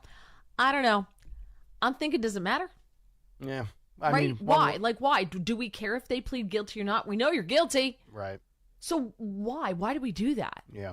We're not going to put them to death anyway. Who are we kidding? Yeah. It's a good point. So I don't understand that at all. So that just happened to break at the same time. So that's why it was very, very confusing. Now, I want to just everything that you're talking about, everything that you're saying about Khalid Sheikh Mohammed, and we traded. What Russia does is they're just going to take more Americans who happen to be in Russia, who are legit reporters or legit tourists or whatever it happens to be, and they're just going to throw them in prison saying they were spying. And they do this in order to get their actual real criminal citizens back, because they've done the work that they were supposed to do. They gave them American intel, American technology, and we're going to send them back in order to get our citizens back who were wrongly accused. So it's a game, and we continue to play it for some unknown reason. Yes, indeed. But you know who we let go and we released back into the U.S.? Do you remember the Jordanians in the country illegally who were charged with trying to breach Quantico? No, refresh my memory because I don't recall that. These two guys tried to cross. They crossed into the country illegally. It's separately. One's 32, one's 28. One overstayed his student visa. The other one crossed in illegally, and within days of crossing in illegally, just happened to meet up with this other guy who's also Jordanian, also in the country illegally. And within a couple of weeks, the two of them are trying to get into Quantico. Okay. And they got caught. I mean, I recall we had the story about a month, maybe 2 months ago, where there were 8 ISIS individuals that were found coming through the southern border, and they were discovered in Philadelphia, New York, and Los Angeles. Yeah, no. This was in May. Okay. So now here is a student who overstayed his visa and some guy who comes into the country illegally. They were arrested. They managed to pay their bond for their ICE cases. $15,000 for one and $10,000 for the other. Where do they get that kind of money? Right? Yeah. So you know what we did? And the Justice Department, the prosecution was okay with this. The federal prosecutors were okay with this. They wound up being charged with misdemeanor trespassing on military property. They appeared before a judge for the first time in July. They were ordered released on the conditions that they show up for court for their immigration proceedings, and they have to promise to stay away from Quantico and any other military bases. This is what's happening. So look at the people that not only are we releasing because we're playing this game with Russia, which is ridiculous. We don't take any of it. We don't take our safety in this country and our security in this country safely at all. No, at all. Not on the global stage, not at the southern border, and certainly since July 13th, we have legit serious concerns and doubts about the Secret Service and their ability, forget protecting you and I and the taxpayer citizens, they can't even protect the former president and the presumptive polling leader from being assassinated on a farm in the middle of nowhere, Pennsylvania. With all due respect to Butler, Pennsylvania, not necessarily a thriving metropolis with buildings and high rises and, towers and things like that, which, if you think about that, and everything comes full circle back to the big take, and maybe we could play the video again in just a second. If you are, especially now with what's going on here with Russia, with these 9/11 hijackers, and that story you just mentioned about people coming into this country illegally, if the Trump administration and the Trump campaign are sitting back today and looking at the headlines of his, quote, attack against Kamala Harris with her race and things like that, now's the time to really hammer home security and safety in this country. And let me just ask you this, because I know we've seen this in the past. If you're the Trump administration, do you get Lake and Riley's parents to make an ad on the safety of Americans when it pertains to the border? Because I mentioned earlier, and I've said this for days on this show, Democrats are great at storytelling, narratives, and getting people in their feelings. If you're the Trump administration, do you forget going after Kamala with her sound bites and what she said versus what the media is trying to whitewash and walk back? Do you get those individuals, and beyond just Lake and Riley, but that's the one that gained the most attention throughout this country, do you get the people, the loved ones, the relatives, the family members, and the friends to voice and be in a campaign ad, to do a great storytelling, almost like a miniature campaign? Would that make sense in your opinion? So two things. The first thing you were talking about earlier, and then so the first thing is, you talk about safety and security in this country, and who we're letting go.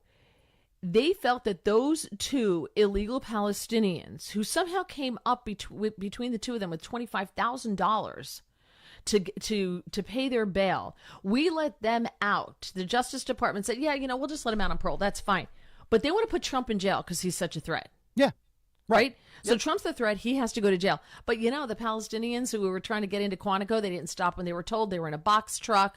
They went through the entrance, et cetera, and they got hit by the spike strips. That's how they got them. And you said they got hit with misdemeanors, right? Misdemeanors. Yeah, misdemeanor trespassing. That's less than the people on January 6th got. Just want that noted. Yep. We're going to let them go. We didn't deport them, but we have to put Trump in jail. Mm-hmm. As for your idea about the illegals and the loved ones, I have. It's funny because I've said this the other day. So, were you listening to me? Maybe. You never know, Mary. Mm-hmm. It's a global world. I can peek in and listen to any podcast I want at any time, and you have no idea about it. No, I was on. It was another radio station. Okay. What I think Trump should do, I think would be brilliant, is hold a rally with all of the loved ones from people who have died of fentanyl that's been brought across our border. Yep. And people who have been killed, raped, assaulted, in some way been the victim of a crime of people who are in the country illegally, because he can fill a stadium with that. Mm-hmm. He can easily fill a large venue, and man, the visual of that, I think, is so powerful. It's so much more powerful than a commercial that someone's going to turn the TV off, scroll by, or leave the room. Mm-hmm. You're so right, because he can. We know. I mean, he got 55,000 people in Butler, PA. I mean, the population of Butler, PA is only 29,000. I kid. I don't know what it is. But the point being, I mean, he could fill up a football stadium, 65, 70,000 individuals. And you don't even need to have those people that were directly affected by open border policies under Kamala Harris in the stands. You can just line them up on the stage in folding chairs behind you like he did. And you know what he was really good at that RNC? When they had the firefighter jacket for Comparator and they had things like that. Use props. Do what the Democrats do, but do it better. And I think that would really work. Yeah, absolutely. But I think that visual is just so big. They're like, oh, Megan Thee Stallion, who was profane at best. She's the one who filled up that venue for Kamala Harris. We all know that. But these are loved ones of people who have been killed by the Biden-Harris policies. Hanging on her. Yep. 855-839-1210 if you want to jump in. I do want to get to this other story. We're not going to have time because we've got our movie clip coming up in just about a minute. But I do want to get to Donna Kelsey because, well, let me ask you this first of all. Have you watched any of the Olympics, or did you even see the Olympic ceremony that a lot of people were offended by? No, it's on late. Okay. Right? Again, and I was doing. Well, they but- mocked the Last Supper, and yeah, I saw all of that. Okay. I saw that with the like pregnant Papa Smurf that came out from the cloche that was on the table. Yeah, that guy. Yeah, I saw that. I love that the River Seine is too dirty for people to swim in, so they can't do the triathlon. France is just a disgusting country. Stalker, tell me how you really feel about the French. Humans, just horrible. I have a horrible if you want, place. Sky News hosts went off on the French. It was hilarious. I don't know if you guys saw that or played that. No. I can send it to you. It's hilarious. So no, I did not watch it, but I did watch, I watched Simone Biles. I watched some of the gymnasts on replay, just on clips online. And that guy, Steven, the guy who looks like Clark Kent, that guy. yeah. He's awesome. Someone posted, this guy just sits there for 2 hours and doesn't move.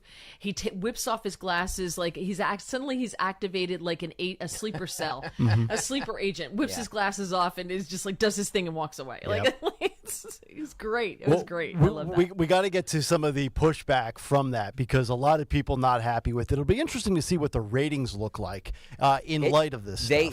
They went up, so it started at 29 million, which we know is not it's a lot of people, but it's not a great rating. And then I think day one of it, I think there was like 34 million. Still not a great number, but it is going up. So people are, I assume, interested in it. Okay.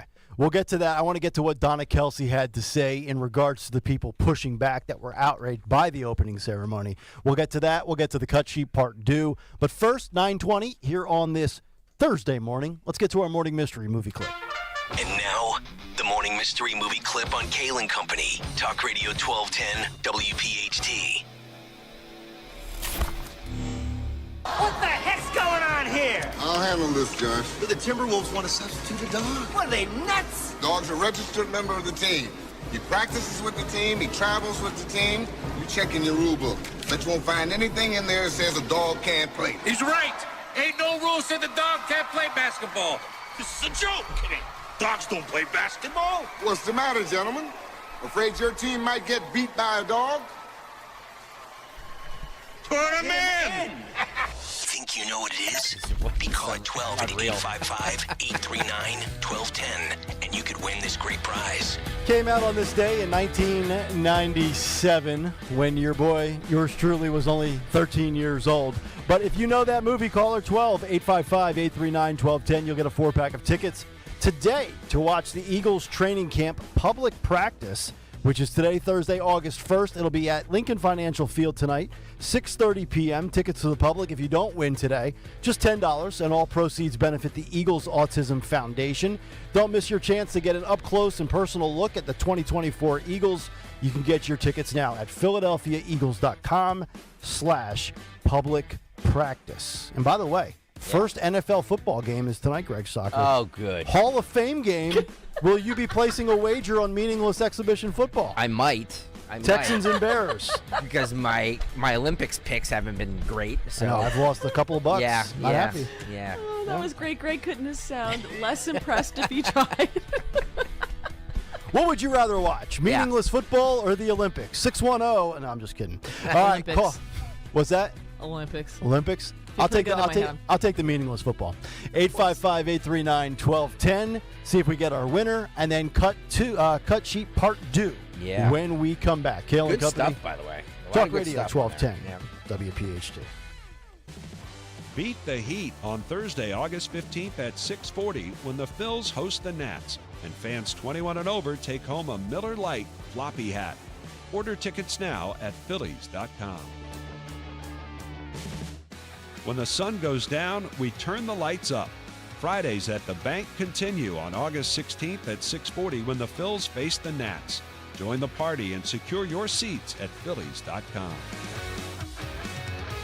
Bring on the summer heat with huge savings when you replace your old inefficient windows and doors with the great people at Guida Door and Window. Right now, Guida is offering their best discounts of the year with their big 40% off summer sales event on all expertly installed windows and doors. Have drafty windows you've been meaning to replace? Well, you receive 40% off each window you buy. That's right, 40% off all high-performance, energy-efficient triple-pane windows. In need of new doors? Well, Guida's got you covered there as well with 40% off all high-quality entry doors, patio doors, garage doors, and storm doors. Plus, you can start your project with no money out of pocket and pay it off interest-free for up to 18 full months. Don't let these incredible savings pass you by. Go Guida right now so you can take advantage of these limited time savings. All prior sales excluded. Offer expires July 31st, so call Guida today. Schedule a free in-home estimate at 1-877-GO-GUIDA or visit them at GoGuida.com. That's go. GUIDA.com. Mr. Joe Conklin with the City Rhythm Orchestra. Joel Embiid is excited. The process marches on. Paul George, welcome to Philadelphia. Morris, hallelujah. See Joe Conklin and the City Rhythm Orchestra at Cherokee High School in Marlton, New Jersey, Saturday, October 26th. For tickets, go to joeconklin.com. The Sixers will prevail. Oh, baby! joeconklin.com. Don't miss the Education Show with Dom Giordano every Sunday morning at 5:30. Find out how you can help your child or grandchild succeed. Sponsored by New Hope Academy. No one is happy to discover that the air conditioner is broken, and it always breaks on the hottest day of the summer in the middle of the night. That's why so many homeowners have Oliver's Peace of Mind membership. For as little as $13 a month, Oliver maintains your home's cooling, heating, plumbing, and electrical systems all year long. Membership also includes annual inspections, exclusive discounts on repairs and replacements, and priority emergency service. Call Oliver today or visit us online at oliverheatcool.com. There's no need to wait. The time is always right at Colonial Hyundai. Hi, it's John Ashdale, the Cars Are. Today's the best day to buy a new car at Colonial. We have over 200 vehicles in stock. New Palisades, Konas, Tucsons, and the exciting EVs that have taken the world by storm, the Ioniq 5 and 6. We understand that everyone's needs, budgets, and challenges are different, but here at Colonial, we take the stress out of buying a new car. Big incentives, like $6,500 for your trade, guaranteed no matter the condition. The best financing in the business, no matter your credit, with rates as low as 0%. Plus, we streamline the buying process so you can be in and out of our dealership in no time without any unnecessary hassle or waiting. So why wait? Shop us online 24/7 at colonialhyundai.com or visit us on Lincoln Highway in Downtown. Colonial Hyundai, the faster, easier, better way to buy a Hyundai. 0% financing applies on select 2024 new Hyundai models. $6,500 for your trade, not available on EVs. Offers cannot be combined. See dealer for more details. Fargo, your virtual assistant from Wells Fargo, makes banking faster and easier. Like this. Fargo, what did I spend on groceries last month? And this. Fargo, turn off my debit card. And this. Fargo, what's my checking account routing number? And that's just the beginning. Do you, Fargo? You can in the Wells Fargo mobile app. Learn more at wellsfargo.com/getfargo. Fargo is only available on the smartphone versions of the Wells Fargo mobile app. Wells Fargo Bank N.A., member FDIC. Free speech lives here, on the air, and on the Odyssey app. Talk Radio 1210. WPHT.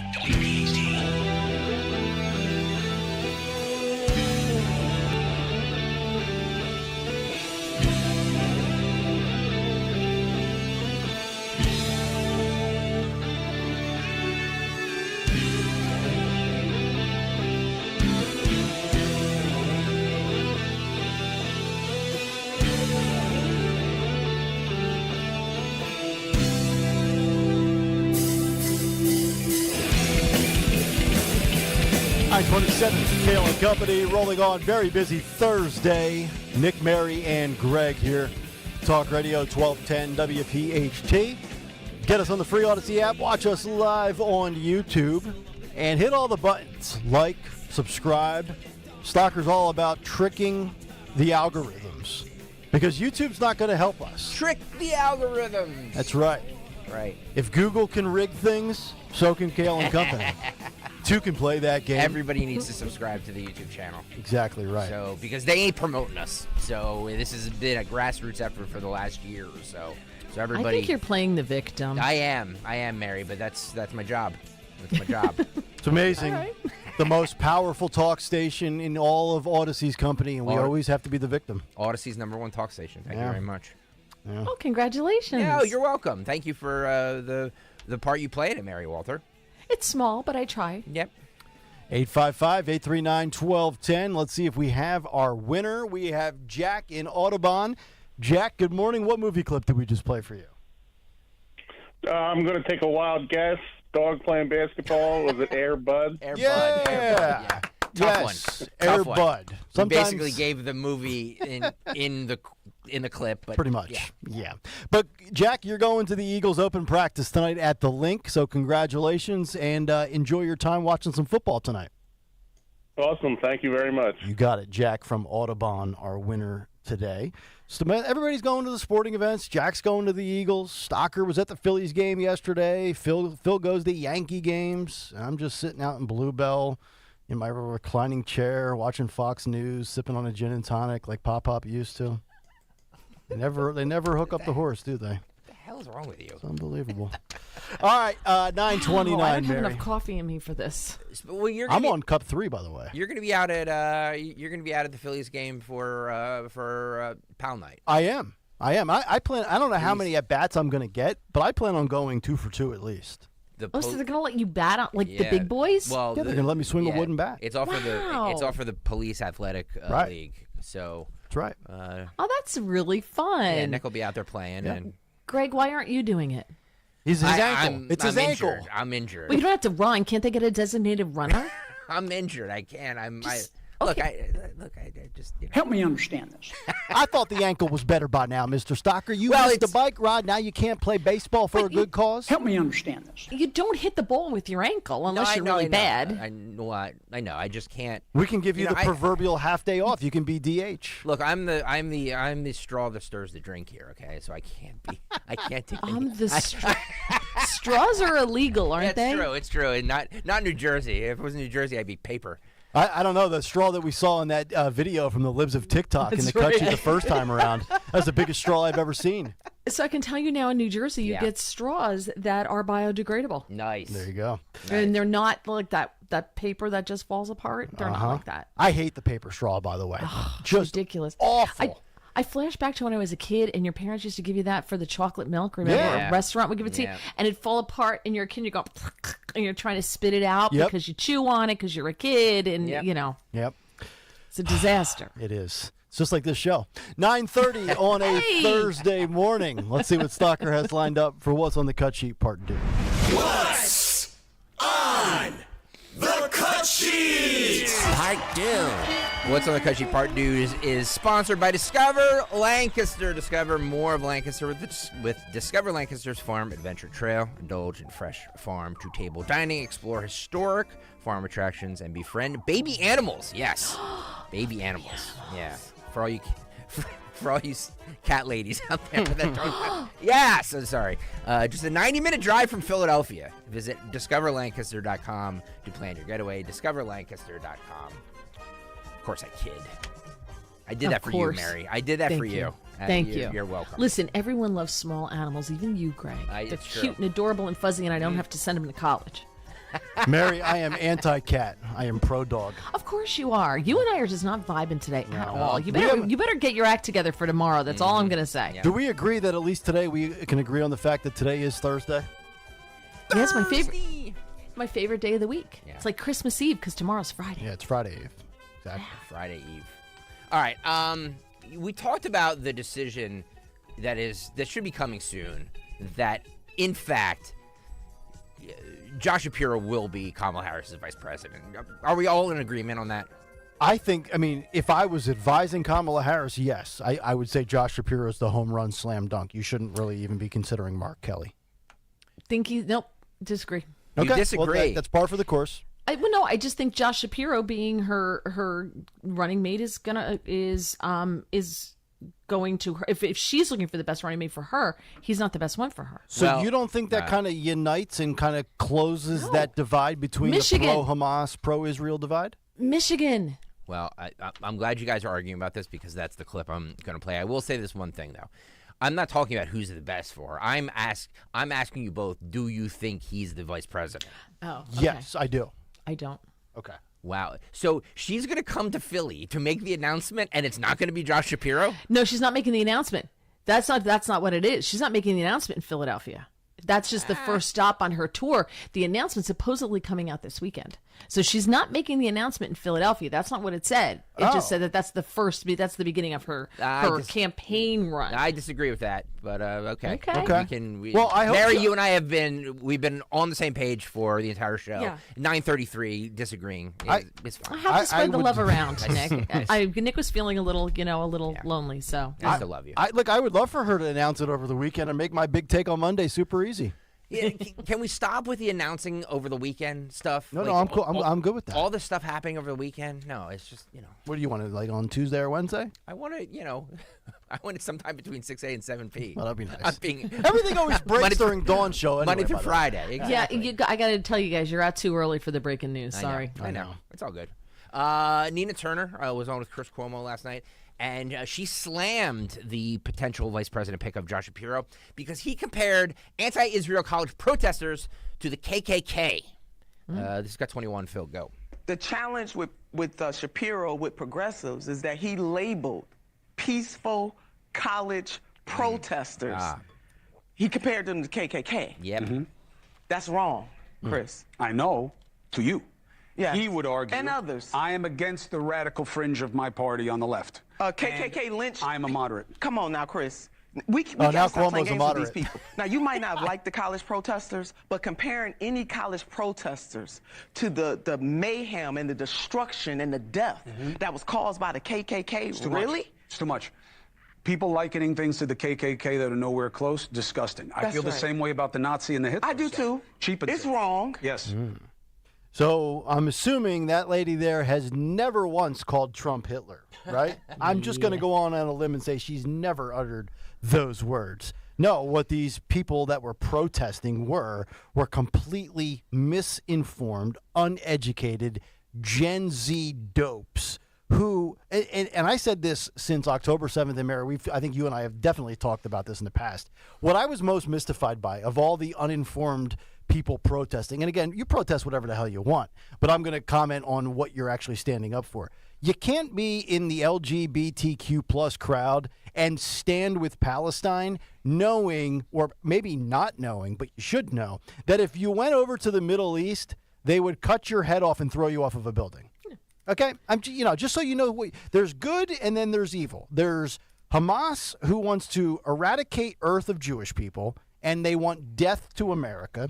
And then there's the other side that's trying to exist and live their life. And I get it. Some of the non-Hamas Palestinians, they don't deserve to be punished and killed by bombs and stuff like that as well. But this is not really a gray area matter. You have good and you have evil, in my opinion. To me, it's more simple than that. Okay. Hamas is a designated terrorist group in this country. Yes. When you are out and you are advocating for a designated terrorist group, does that not make you a terrorist? And by the way, if you actually do some research and do the polling on the Palestinians, and if they support what Hamas did, 80% of them do. Yeah. So it is the overwhelming majority, for sure. Maybe it's not 80, but it's 73. It's a high percentage. It is. I believe Netanyahu called them useful idiots. Yes. And one more quick thing. That woman had on a beautiful pink suit. I have a very similar pink suit. Probably got it, J. Crew, just saying. And it's really nice. And so did she walk out of the house and go, you know what? I look really professional, so let me put on the most clownish glasses I could possibly find at the Walgreens on my way to the studio. Mary, are my glasses clownish? Yeah, they are. I got them at CVS, by the way. Let me see. Put them on. CVS? Really? No. But even, hey, listen, America's if you did best, more I think. power to you. No, you need she had bling. Sales She had pitch. yellow glitter on those things. Well, let me ask you about the substance of what she was saying. Do you agree that that Kamala Harris picking Josh Shapiro is not going to be a good thing for that group that was protesting, the college kids that were protesting for? Mm-hmm. I agree. Okay. Not a good thing. I still believe it's going to be him. You don't, Mary? No, I don't know. I just think Mark Kelly was supposedly, if you believe reporting from the New York Post from alleged insiders, the plan was when they got Biden out and they threatened him with 25th Amendment, that Harris was on board, et cetera, and so forth, that Obama's plan was to have, and Pelosi was in on it, and Hakeem Jeffries, they were going to have a mini primary because they didn't think Kamala would win a mini primary. This way they could get her out easily and legitimately, and they want to put Mark Kelly in. So they want Mark Kelly, I think, on that ticket somewhere, because it didn't work because Joe Biden handed it to them and did the whole endorsement of Kamala Harris really quickly because he didn't like what was going on, and that was his way of taking control. And the Obamas and the Bidens hate each other anyway. So, Ornery Hounds on Twitter says, straw, Greg Stocker's a full-blown shaker. He roared! Thank you, Tim Scott. I shake stuff up. There you go. Al Sharpton, the Rev. What's he got today? He was on MSNBC yesterday discussing what Trump said to the black journalists at the Black Journalist Convention. Yep. I'm just gonna let him say it because I Really can't. have to listen to this. Sorry. The cut sheet is the good, the bad, and the ugly. Grifter's gonna grift. And this is what the Rev said about Trump showing up at the Black Journalist Convention. Cut 6, Phil, go. You have to ask yourself, after seeing this performance for almost a half hour, is what did he do it for? He came to do what he did. He came to use them as a backboard to score with the MAGA crowd to say, I'm one of y'all. I will go to their own conference and do everything but call them the N-word. And I will try and act like their candidate, their hero, this strong black woman there. So basically what he's saying is that he went there to do everything but call them the N-word. So he really thinks that Trump went there to gain the points he already has with the MAGA crowd. At this point, Trump could literally stay in his basement and not lose one single vote from the MAGA crowd. What he has done, and I said this 2.5 hours ago, and this was not a reactionary move to Kamala Harris because Kamala Harris is new to the scene as the nominee being installed. I mean, Trump had the Bronx rally back in May, massive turnout. He's gone to Atlanta, Georgia. You saw him stop at the Harlem Bodega. And by the way, this is the first Republican to go to the Chicago convention for the NABJ in 20 years. He's trying to expand his base. He's gained with the Hispanic vote. He's gained with the black vote. And maybe he's not content with, let's just say he's at 20% black vote. Maybe he wants 25. Now, I don't think he's going to get 25. No. But he's obviously trying to reach other groups that most people said, don't worry about it. It's not attainable. It is attainable, and we're playing clips almost on a daily basis where you're having people that have historically not voted Republican that are just voting Republican this time around because they know Kamala's fake and they had more money under Trump. Yeah. Listen, I'm just impressed that Al Sharpton formed a sentence without, and he didn't say ax, which used to drive me crazy with him. He always used to say, when he was interviewing people, let me ask you a question. He's like, Yes. He struggles against the teleprompter, too. Those are the best videos, by the way, ever. Best. Al Sharpton versus the teleprompter. They have like 1, 2, 3, 4, 5. Because there's just so much. Yep. So he actually, kudos to him. He actually knocked it out of the park, as far as I'm concerned. So prompter wars. Who do you got? Biden versus Al Sharpton. Al Sharpton is the king.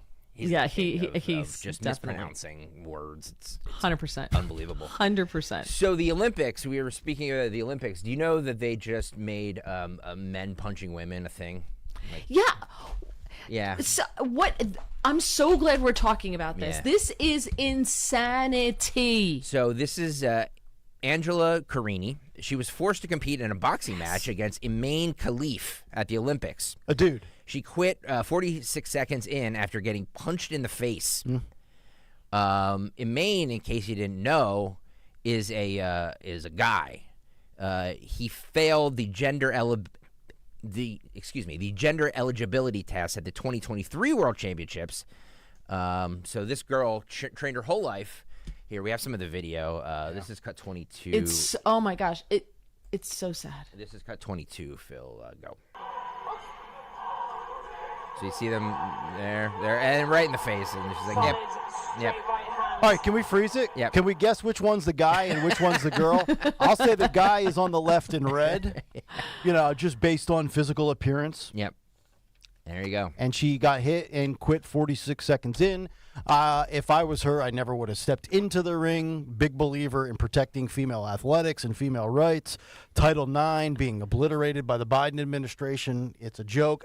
Honestly, and I'm going to be critical of Trump here, I would hammer home that message more often. Yes. Why does he? I mean, if they are going to use Roe v. Wade and abortion against you, saying you're not pro-female, then your counter. And by the way, they have a lot of standing with that because we know Republicans have lost every election since the summer of 2022, since Roe v. Wade was overturned. Well, you need to spin that back around and hit them in the face with Title IX. 100%. Look, we agree. I knew it was going to happen. We come around, yes, Mary. Yes. 100. The video of her just kneeling in that ring, sobbing, because she trained her. To your point, Greg, she trained her whole life for this, and she did it for her father. And a man comes in and takes it away from her, and the left cheers that. Now, I'm not saying it needs to be the crux of his campaign because DeSantis made too much of his campaign about culture wars and identity politics, but it's got to be something that Trump weaves in more frequently down the stretch here. 100%. Yep. And it's a winning issue across the board. Anybody who's got a daughter who's into athletics, this is a winning issue. I just can't. I can't believe what it's a dude punching a woman. Back in my day, we called that domestic abuse. Yeah, it's right. It's what it should be. Now it's inclusivity. Okay. All right, guys, that's what I got. There you go. That's all I got, too. I'm shot. I need a nap. I'm gonna get my for God's sake. I'm going to get my planner out, see if I've got anything lined up like Joe does. You might want to take you might want to put a moratorium on Nick making any kind of comments about beta males. You're probably right. 9:45. We'll come back, put a bow on today's show. We'll see what Phil Almquist has lined up for today in music history, and then what's on tap 15 minutes from now. Kayal and Company, Talk Radio 1210 WPHT. Does your broker say, we're different? We're a fiduciary. We only make money when you make money. Well, the reality is no broker is different. They all collect fees, even when you lose money. Does that sound like a fiduciary responsibility to you? Crash Proof Retirement is the only firm in the nation to record all financial meetings, providing a legally binding guarantee of Crash Proof Retirement's fiduciary responsibility to our investing client. Ed Topkowitz. I went with Crash Proof Retirement in 2013. A lot has been said about being a fiduciary. Crash Proof Retirement earned my trust. When you come in, everything's recorded. I think as proof that they are a fiduciary, I have a team of expert people who know what they're doing and have me as their first concern. Not making a buck off of me, but making me a buck. And you don't pay any fee. Schedule an appointment, 800-722-9728 or crashproofretirement.com.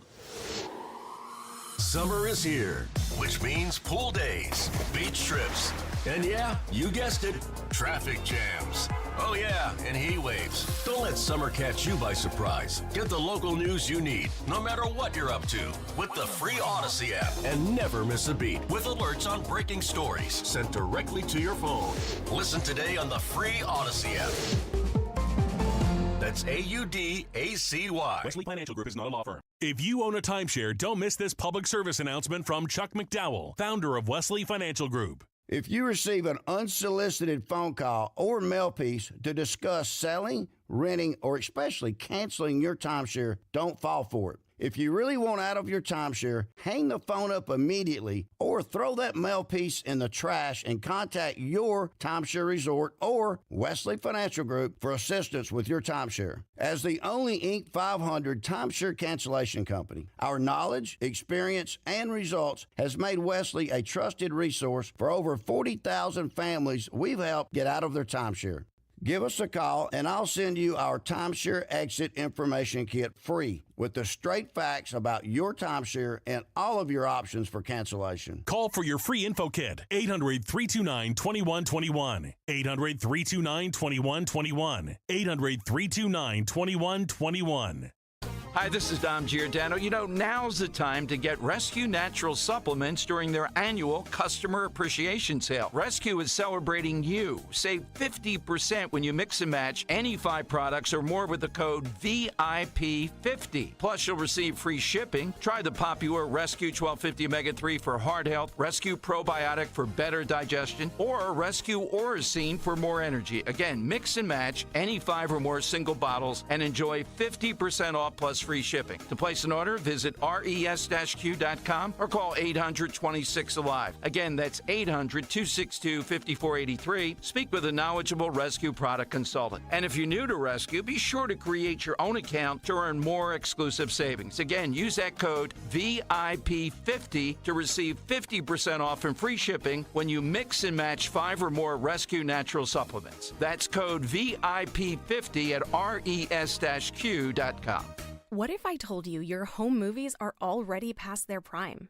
It's true. The magnetic tape used in VHS and camcorder tapes only lasts between 10 to 20 years, which means your baby's first steps, weddings, and family vacations are fading away as we speak. Digitizing your old media with Legacy Box stops this fading process in its tracks. And by preserving your recordings, they're safe forever. Legacy Box is simply the best way to preserve your past, which is why they've been trusted by over 1 million families. Your memories are meant to be shared, not chewed up by the VCR or worn away with time.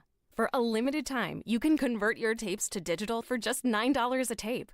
There's never been a better time to convert your entire collection. That includes film reels and photos too. Visit legacybox.com/value to get our $9 sale. That's legacybox.com/value to unlock our $9 offer. legacybox.com/value. Hey, Clementon. We know your favorite station is Talk Radio 1210 WPHT. WPHT.